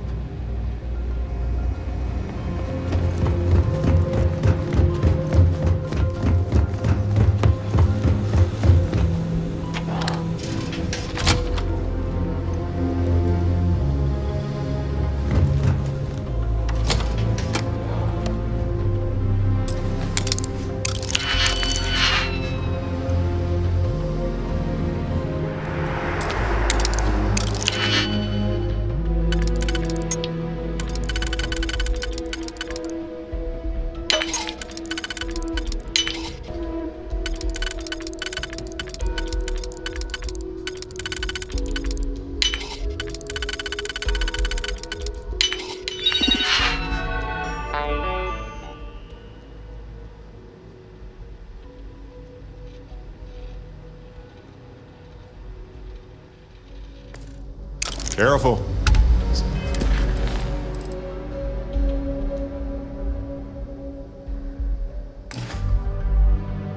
Security on the...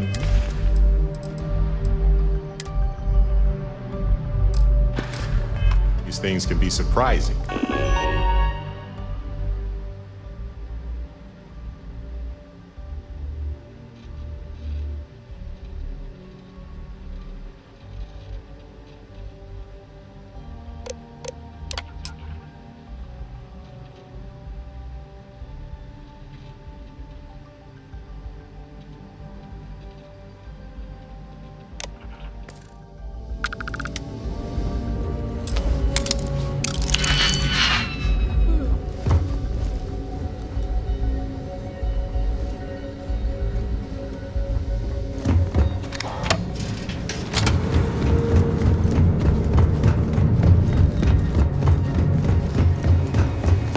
Need your clearance code, Marine. All right, Ensign, let's hear it. You're clear, Ensign Zaremi. I assume the two of you are together? Of course. I go where they go. Then you're both clear.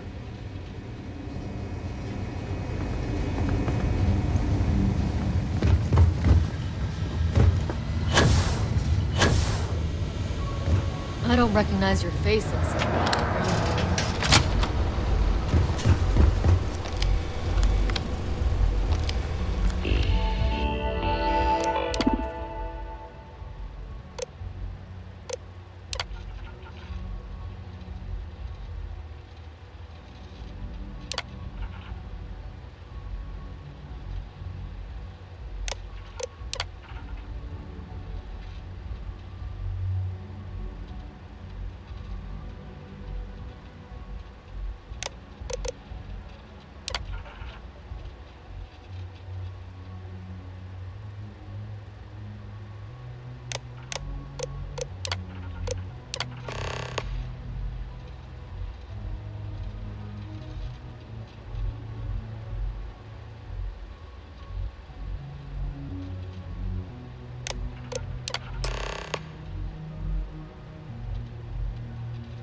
Stop right there, Ensign.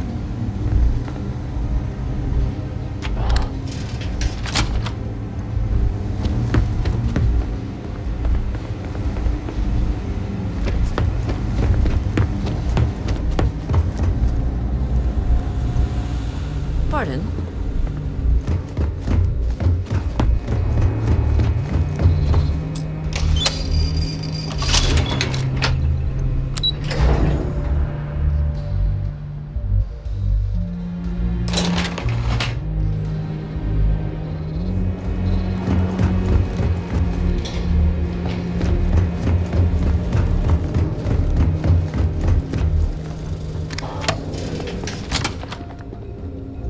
Yes, what?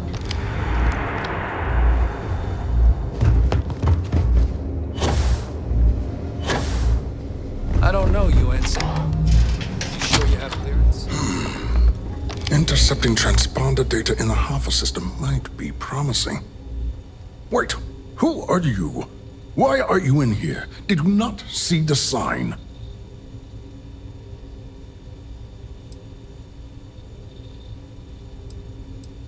Don't you mean access to the ship? Because the comm spike isn't a device, it's a module. It's attached to a prototype in one of our docking ports.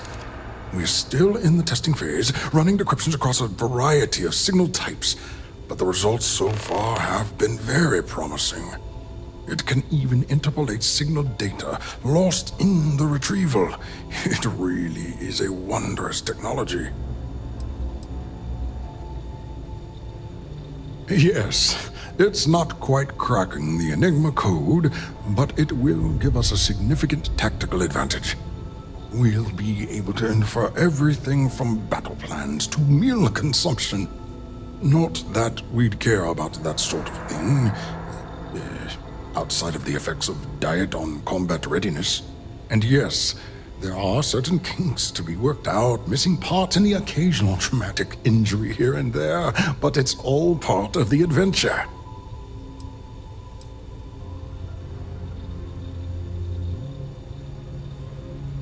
Oh, it's ready. We're long past the inference stage. Statistical models can only go so far. And now that we've corrected the prior mishaps, it's time for real flesh and blood pilots to stress test the systems. The kind unafraid to make the necessary sacrifices. In short, I've requested a full squadron of these brave and fearless Marines to be transferred to the station. They'll give the prototype a final run, and provided there are minimal casualties, we can present our findings to MAST.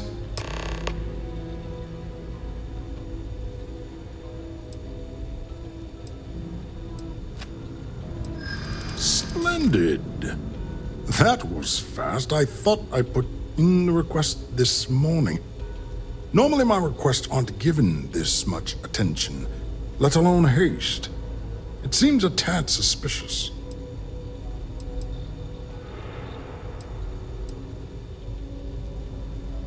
I'm sorry, I'm not familiar with that phrase. I've never even seen a horse, but from what I've read, they would make for very poor pilots. True. And Commander Natara's checkpoints are very thorough. Too thorough, if you ask me, not that anyone does. You're right. We do need to hurry if we're going to have this module ready in time. You do have a point.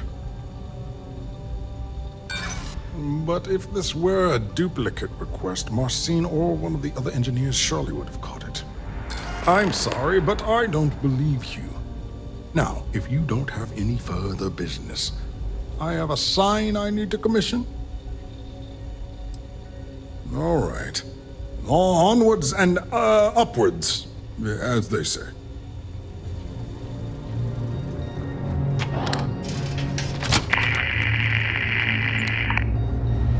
Yes.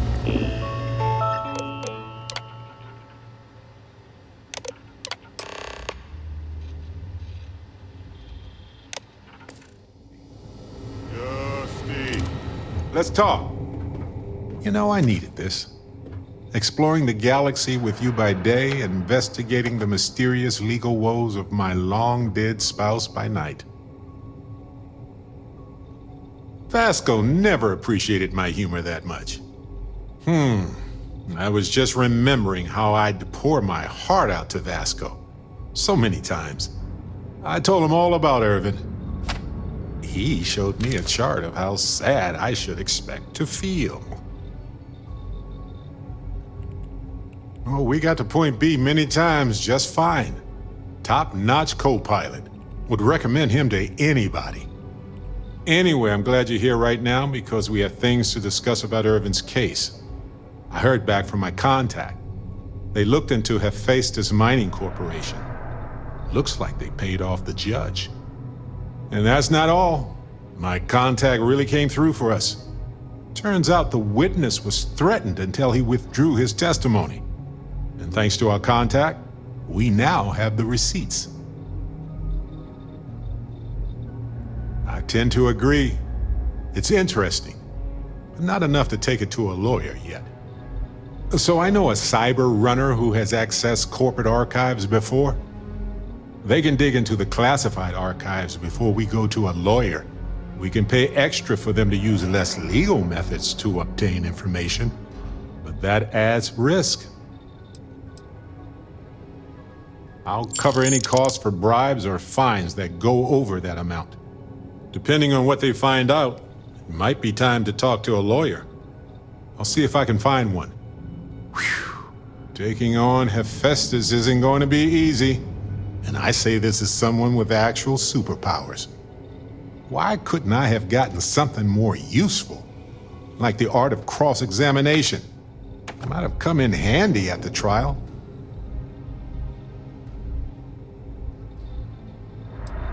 Objection, Your Honor. I think our lawyer in Gagarin is the right choice. Ha! Hoisted by my own petard. I better get to study my legalese. Anyway, let's go adventure while we wait on the cyber runner to get back to us.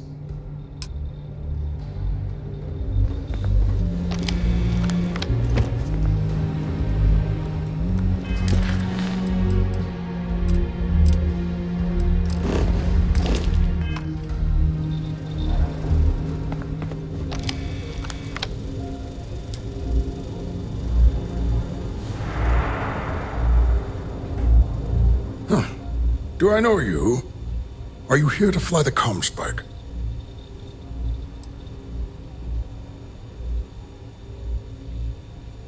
All right. Onwards and upwards, as they say.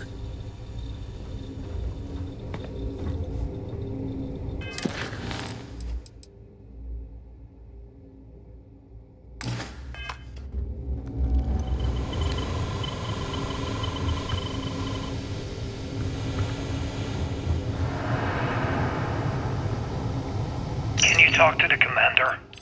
Get me reinstated. Natara's doing you a favor, Marcine. Would you have preferred a court-martial? Dishonorable discharge? Because all of that was on the table. I would have preferred things to remain as they were, so I made a mistake. But my work on the Comspike was and is irrelevant. Dr. Vogel will do just fine without you. Besides, we both know the only reason you were on that project was to bloat the budget so we could embezzle the creds. And to that end, your share of the funds should be transferred to your Gal Bank account shortly. What am I supposed to even say to that? Those funds are the reason I don't have a job. You could start by saying thank you. Hell, I even warned you not to poke the bear. Commander Natara being the Ursine predator in this analogy. Aaron was right. I should have never hit send. Yeah, you screwed up. Royally. But you can protect Dr. Gong and all the King's subjects by keeping your mouth shut from now on. Yeah. Hey, you want my advice? On some planet at the edge of the galaxy where you can relax for a bit. Lean back. really dig your feet in the sand. Just get your mind off all this. Oh, and stop with the sad puppy dog face, too. Makes you look guilty. And what kind of face am I supposed to have? The face of someone who got away with it.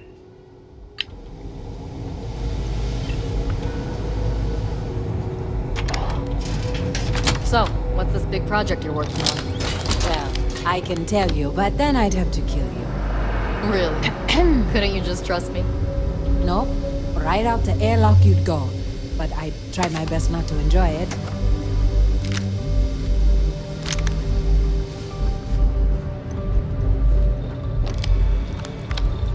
I don't know you, Ensign. You sure you aren't assigned to this level, Ensign? You need to leave. I've been so stressed out thinking about this project. You lost, Ensign?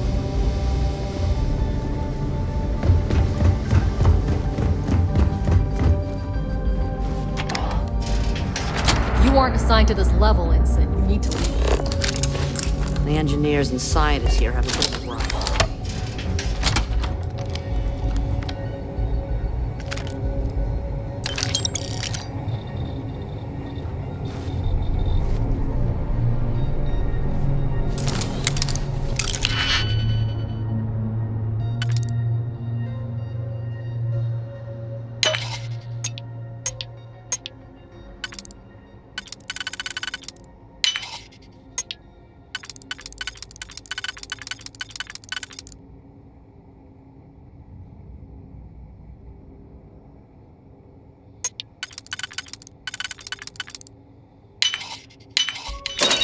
Now, let's see what's in there.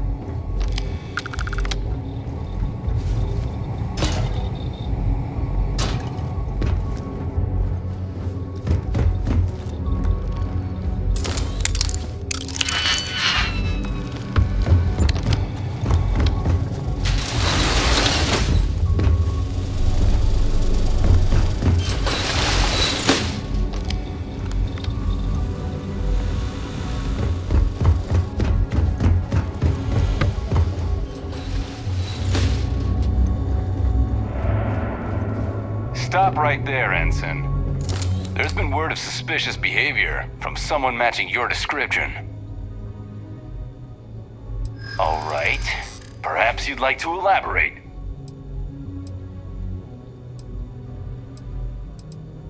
I'd like to think so.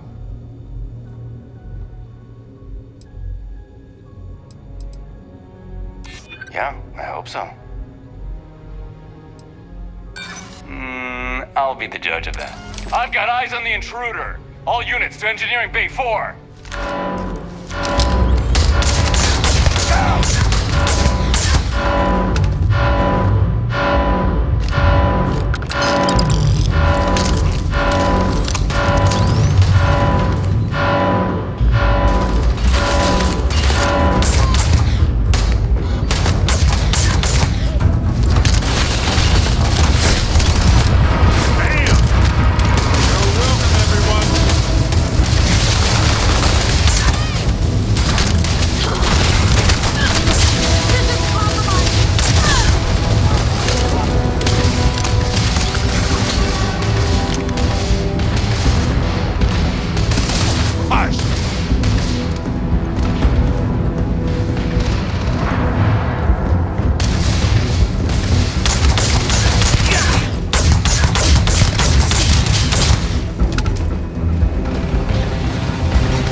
prototype ship, you are not cleared for takeoff.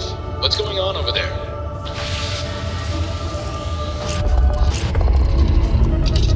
Hailing all UC ships. The intruder has the prototype. Engage at once. All arms online. Let's jam.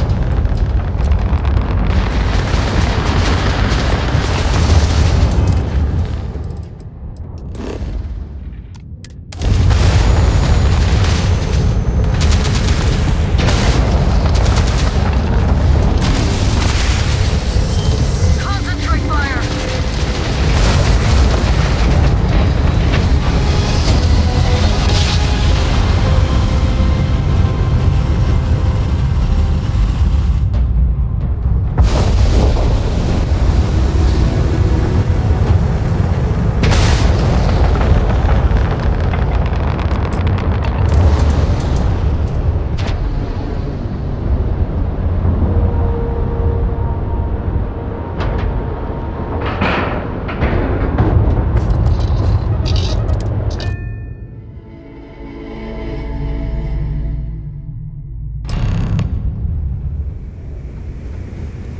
Well, well, well. Welcome back, Rook. Looks like you got me. So there I am. UC security on my tail.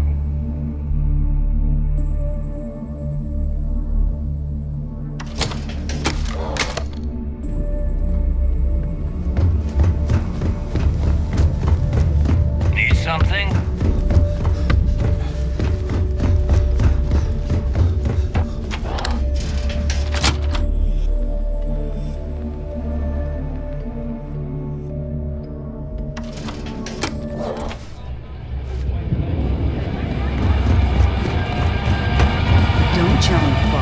Well, you certainly made a lot of noise on that station. It's not my style personally, but you got the job done. That's what matters.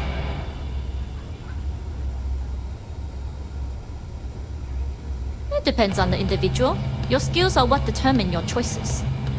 You bailed before I could make the offer, but I'd like to buy you a drink to say thanks. It's the last time I'm paying, of course. Because if Delgado's right about Crix's legacy, you've earned more than your fair share already with that comm spike.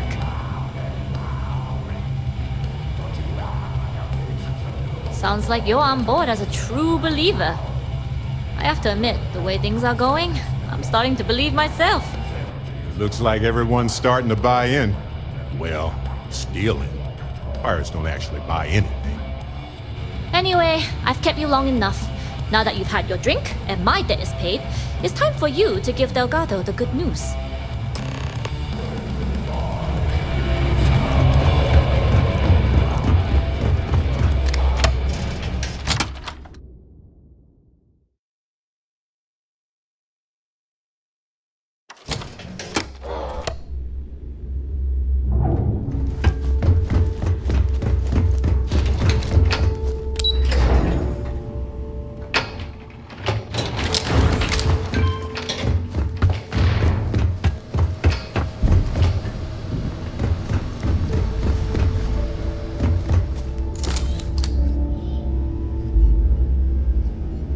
Jasmine tells me that you not only brought us the comm spike, but an entire prototype UC ship.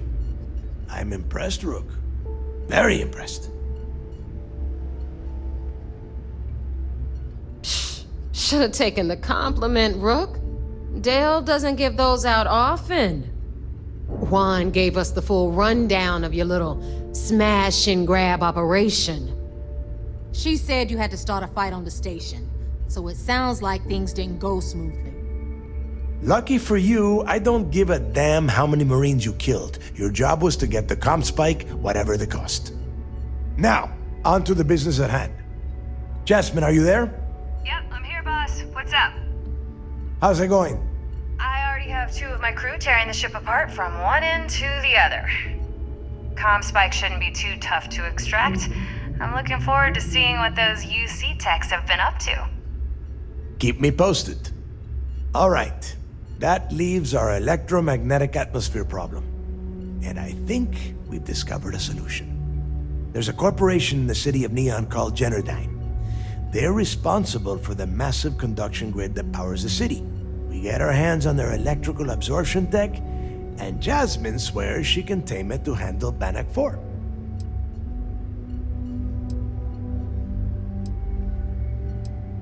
Perfect. That means you know how to handle the locals on Neon, which gives you a head start. Now, why don't you give us the info on our Neon contact? You get to meet up with the lovely Estelle Vincent. She's had her deft little fingers on the pulse of Neon for some time now. Whatever info you need, I guarantee she can get. Estelle is one of the most reliable captains we have in the fleet. If I want something done, there's none of the typical bullshit. It gets done, and afterward we all split the cash. No. There is no getting along here. You are going to do everything she asks. Follow her instructions to the letter. She is valuable to the fleet. You piss her off and we lose her as a contact, you're going to be answering to me. Technically, we already answer to you, but point taken. And if you fail me here, you will not like the answers I give. Estelle will be waiting at Madame Savage's place.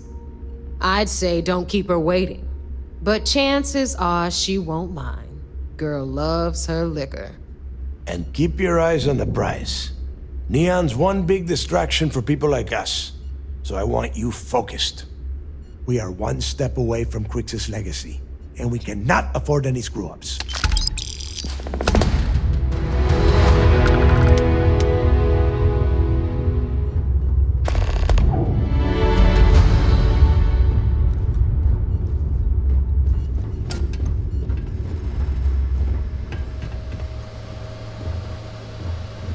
I've got bounties in every system. Idiots will never catch me. Never mind. Sorry. Thinking of something else.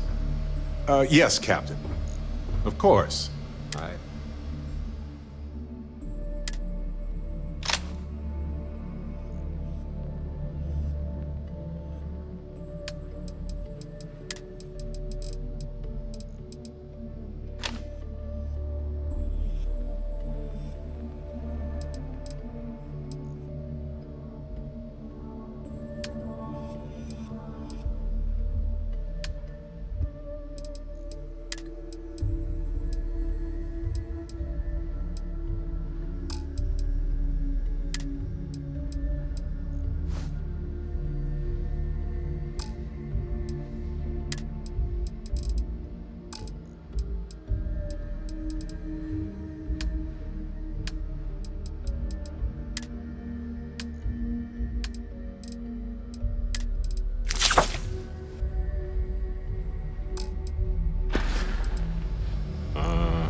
I wonder how deep. See that huge shield? It's part of the power system. Lightning provides a substantial amount of Neon's energy.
Looking to get zoned?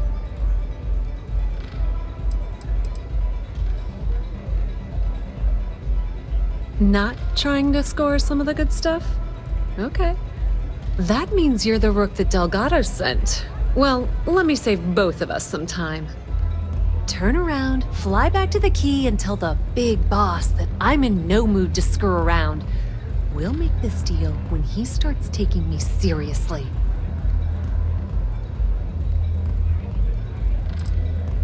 Come on, give me a break. You're not exactly a top dog over there at the key, now are you? Sending me a rook to handle a job this risky is a goddamn insult. And I'm getting tired of the fleet not taking me seriously. I spent the last 3 months setting up this job, burned 2 contacts and a hell of a lot of credits. The whole time, I'm also keeping Bayou off our backs. That idiot even catches a whiff of money and he latches onto you like a damn leech. I've dealt with Bayou in the past. He's got a clear set of goals, I'll give you that.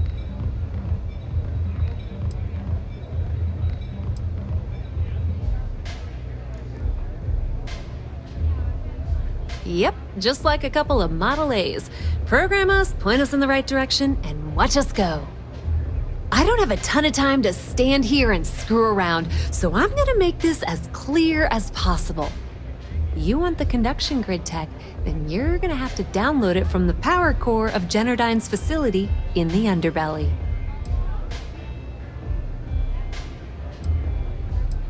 Love the confidence. But before you pull the ripcord, I'm afraid I need to add a bit of a wrinkle.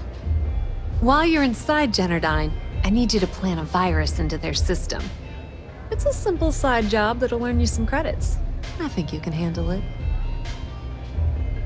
Well, look at you. You're smarter than I thought. Generdyne has all sorts of tasty, valuable snacks in their databanks, and I want access. Here, take this microdrive and access the computer in Brayson Bayou's office. It'll do the rest on its own. And I suppose you're gonna head down to Generdyne and kick down the door? Wow, it's so simple. I can't believe I didn't think of that myself. Generdyne's got their place locked down tight. But, as usual, the weak link comes from the people that work there. I recommend you start with Ayumi Komiko, an upper-level exec at Generdyne. Get your hands on her security pass, and you'll have the run of the place. The catch is that Komiko's having a little fling with Benjamin Bayou. Anyway, you can find Komiko at Euphorica. Talk to the owner of the place, Micah. She'll point you in the right direction. As for dealing with Komiko herself, she's got an office in the trade tower if you're looking for something incriminating. The rest is up to you, Rook. When you're done, come meet me at the VIP booth in the Astral Lounge so we can celebrate. Just grab that tech and plant the virus. Should be a cinch.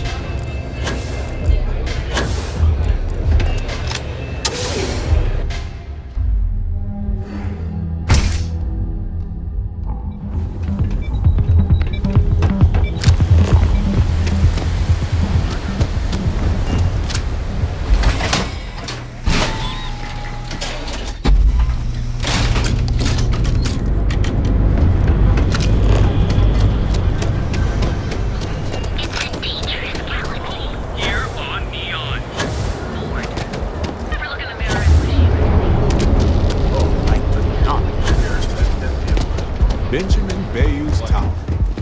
It's big, all right. The Astral Lounge spared no expense with their marketing, huh?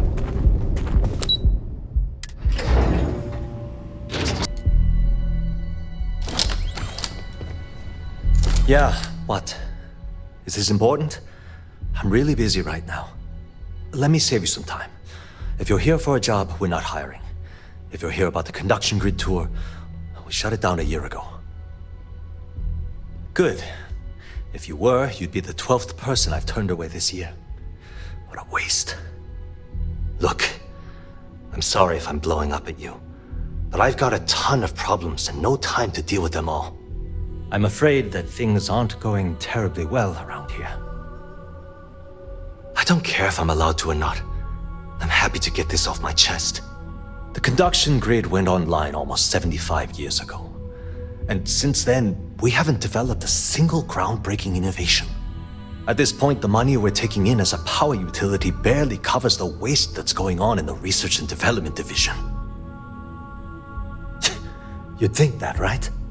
The problem is that Brayson Bayou, Administrator Bayou's brother, is currently heading up the R&D division. I swear to you, the man doesn't know the first thing about power systems or electromagnetic technology. Of course there are, but so far, Brayson has suppressed most of their work through pure jealousy.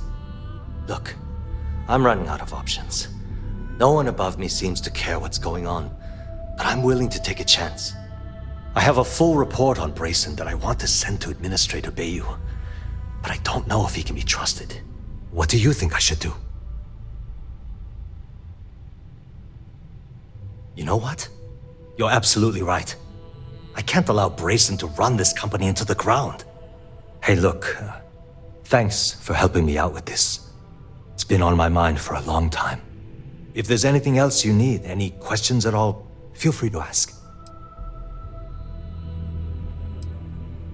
As long as it doesn't get me into serious trouble, ask away. Whoa. Okay, that's crossing the line. I can't discuss company matters like this. This isn't getting us anywhere. Look, I'd like to help, but...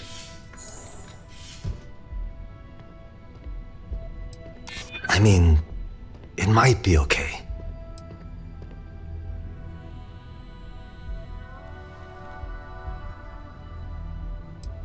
You don't know what you're talking about. Look, I don't know why you're pushing me to talk about Miss Komiko's private affairs, but I don't think it's appropriate to ask me about this right now. We're done talking about that. Sorry. You want to do some digging? You do it on your own. Hope to see you again soon.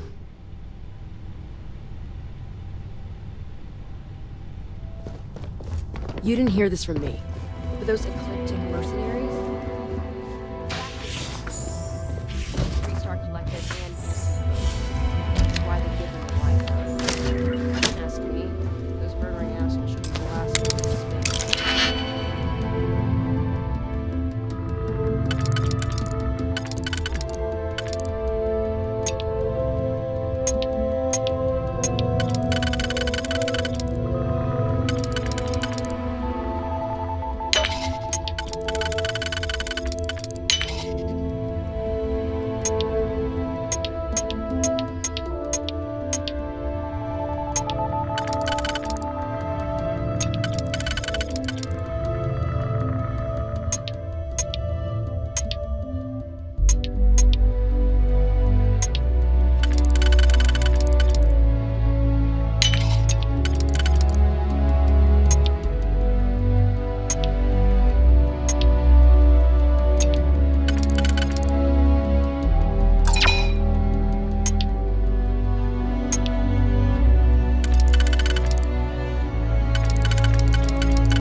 All right, Ben.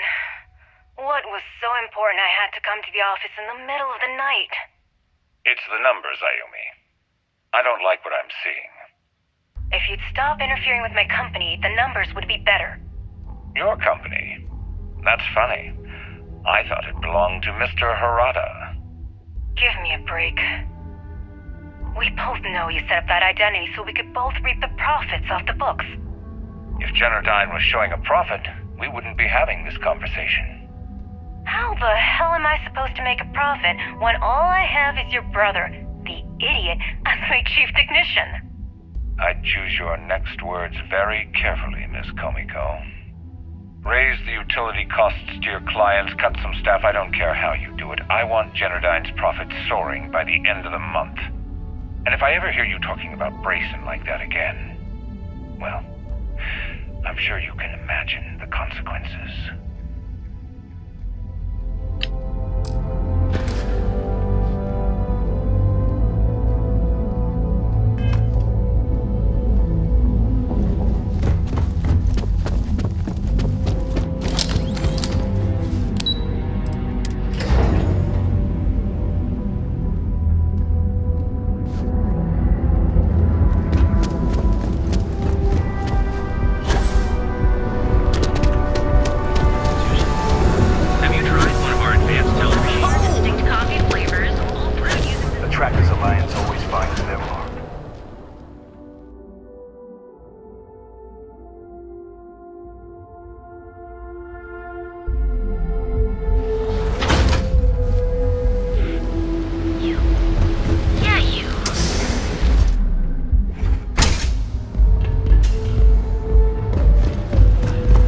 If you're planning on using Aurora, we respectfully ask you do so in the members' lounge.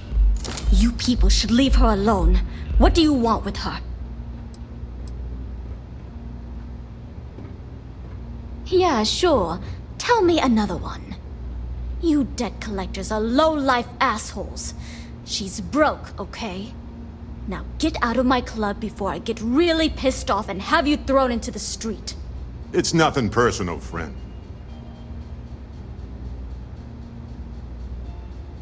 The Crimson Fleet? Oh my, I'm sorry. I had no idea. I didn't mean anything by it, really. Sorry, well, I worry about her. Ayumi owes a lot of money around town. I'm trying to help her out. But, you know, I have a business to keep afloat. If you want to talk to her, you can find her in the members' lounge. Of course, access to the lounge is going to cost you. And I'm not changing my mind about that. Excellent. Then here is your access key. Please let us know if anything in the lounge interferes with your comfort. May all your journeys be safe.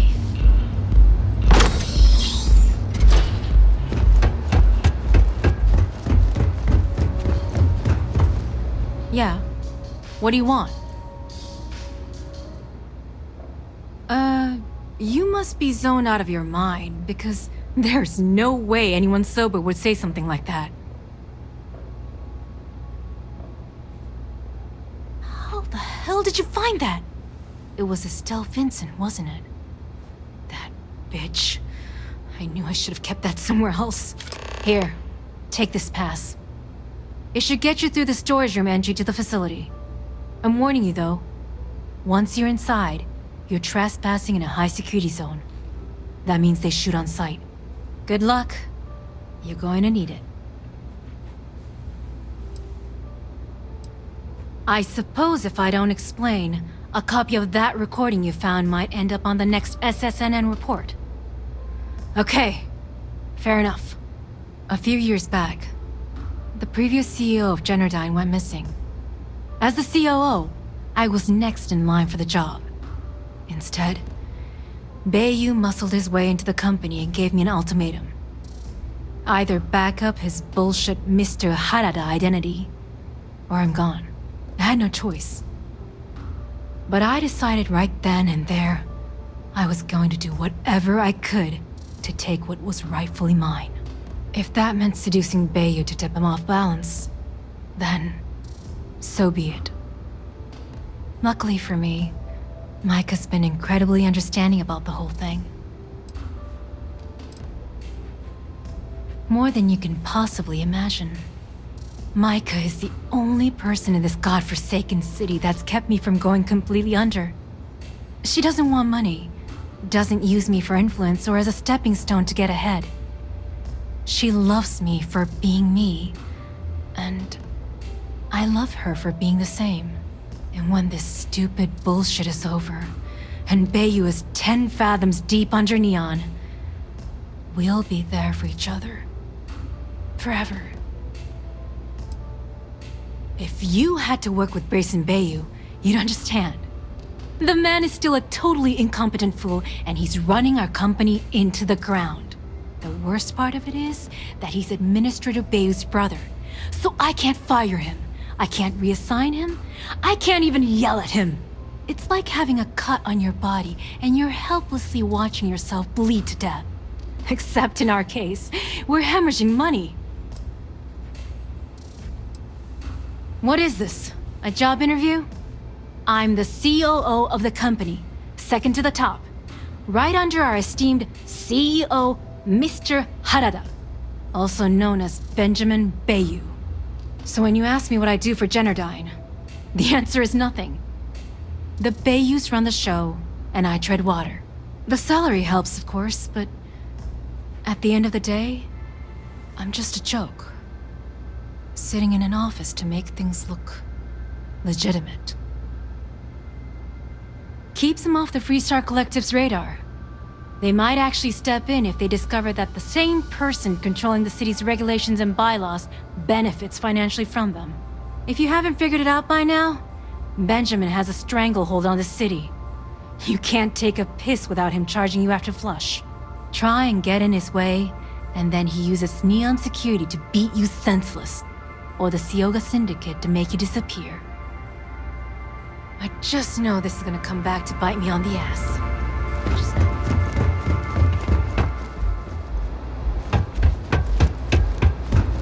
You good?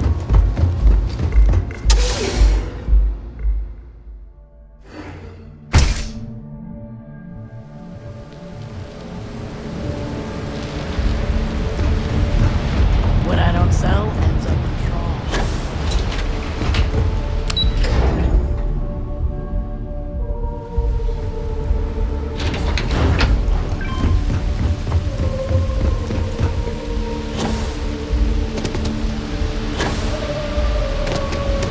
Move along.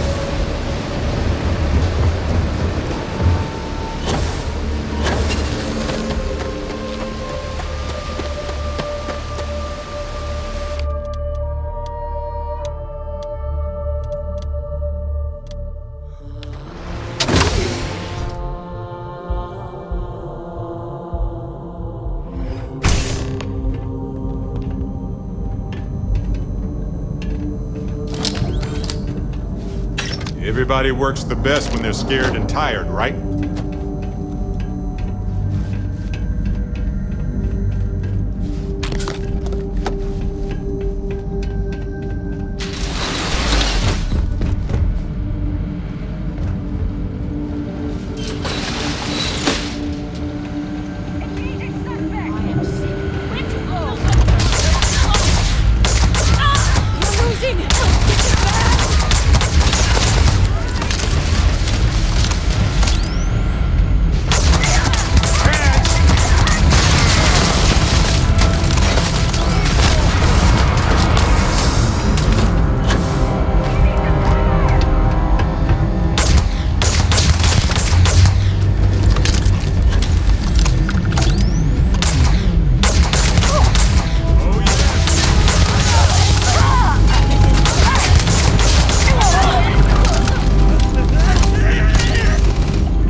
kill.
Please, don't shoot.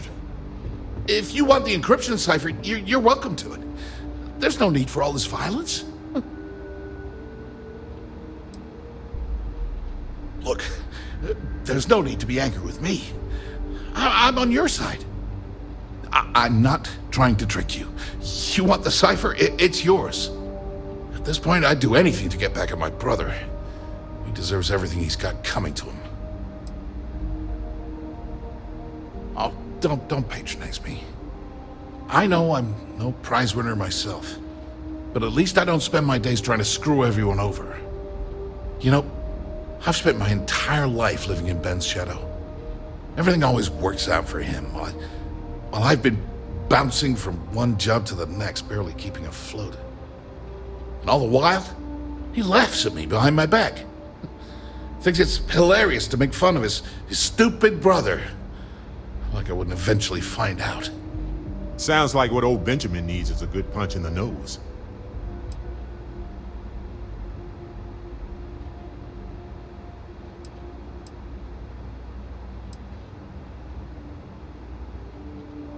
Yeah, that would be nice.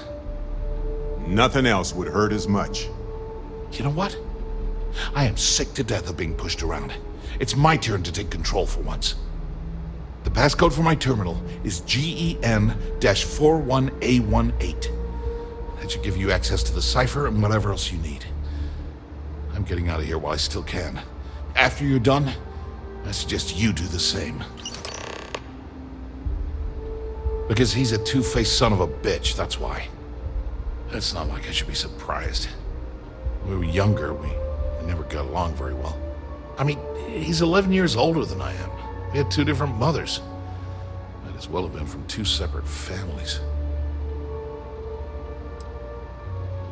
Most normal families, sure. But mine was anything but normal. I never knew my actual mother. She was my father's mistress. And I was told she vanished from Neon when I was only 2 years old. Ben's mother, she didn't give a crap about me. Wouldn't even let me call her Mom. I just had to call her Liliana. Can you imagine? And then there's Dad.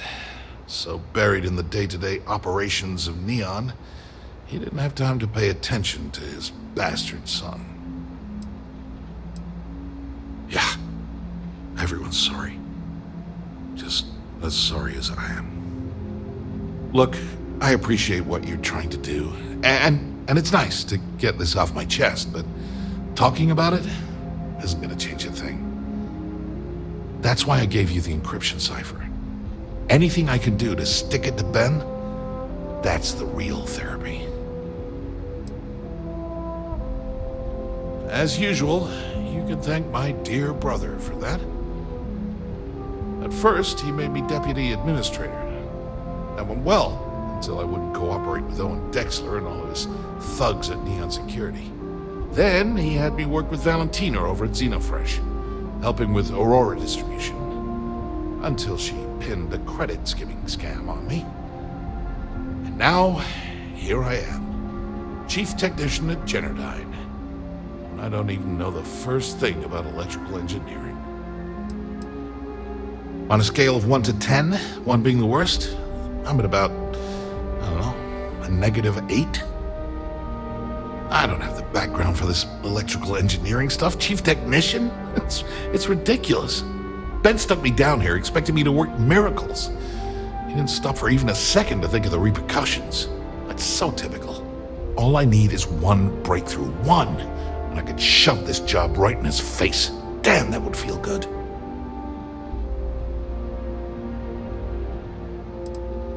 Holy crap. You might be right.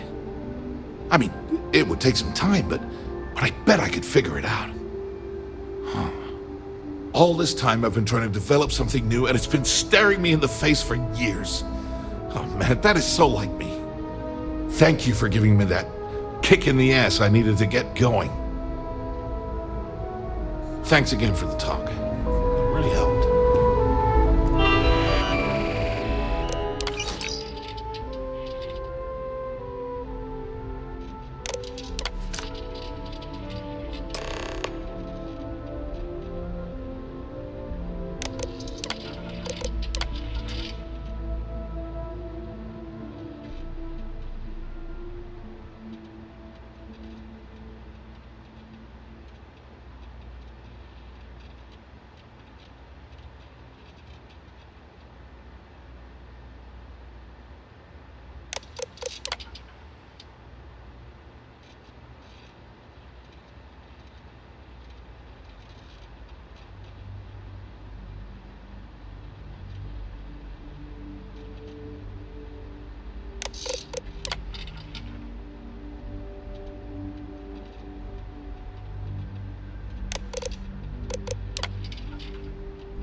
What if we leave a few things here and make a second trip? Last time I tried one vehicle.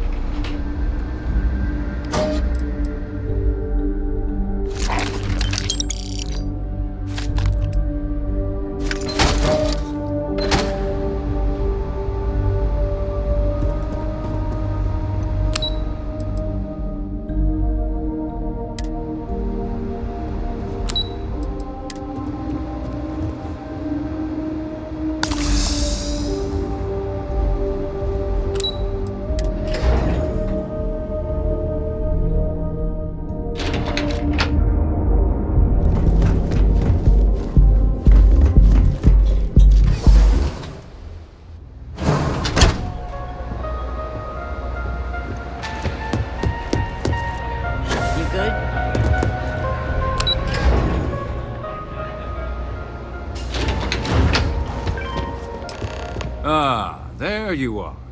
What kept you? I believe we have a lot to discuss. It's obvious you're here to meet someone. Fortunately for them, they rented this VIP room under a false name. I assume that same someone provided you with that clever little virus you installed into Genodyne's systems.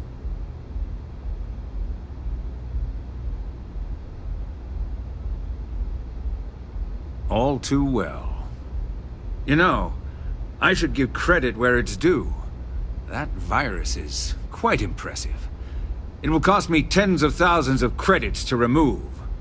That's the last time I'll ever take the Crimson Fleet's capabilities for granted.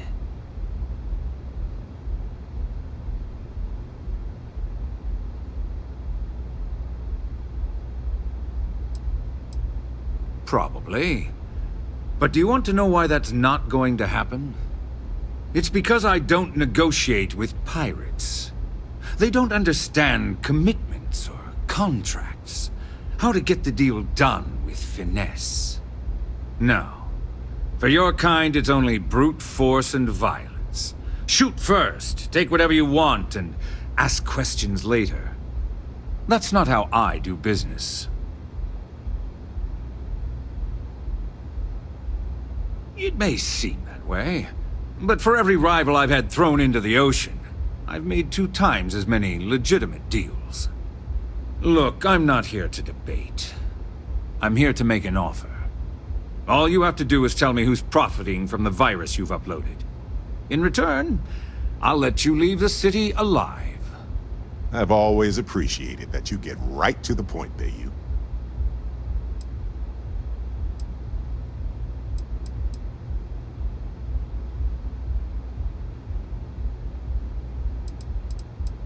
You don't have to worry about that in the least. You point me to our little mole, and I'll do the rest. You don't even have to get your hands dirty. Really? That's the story you're going with.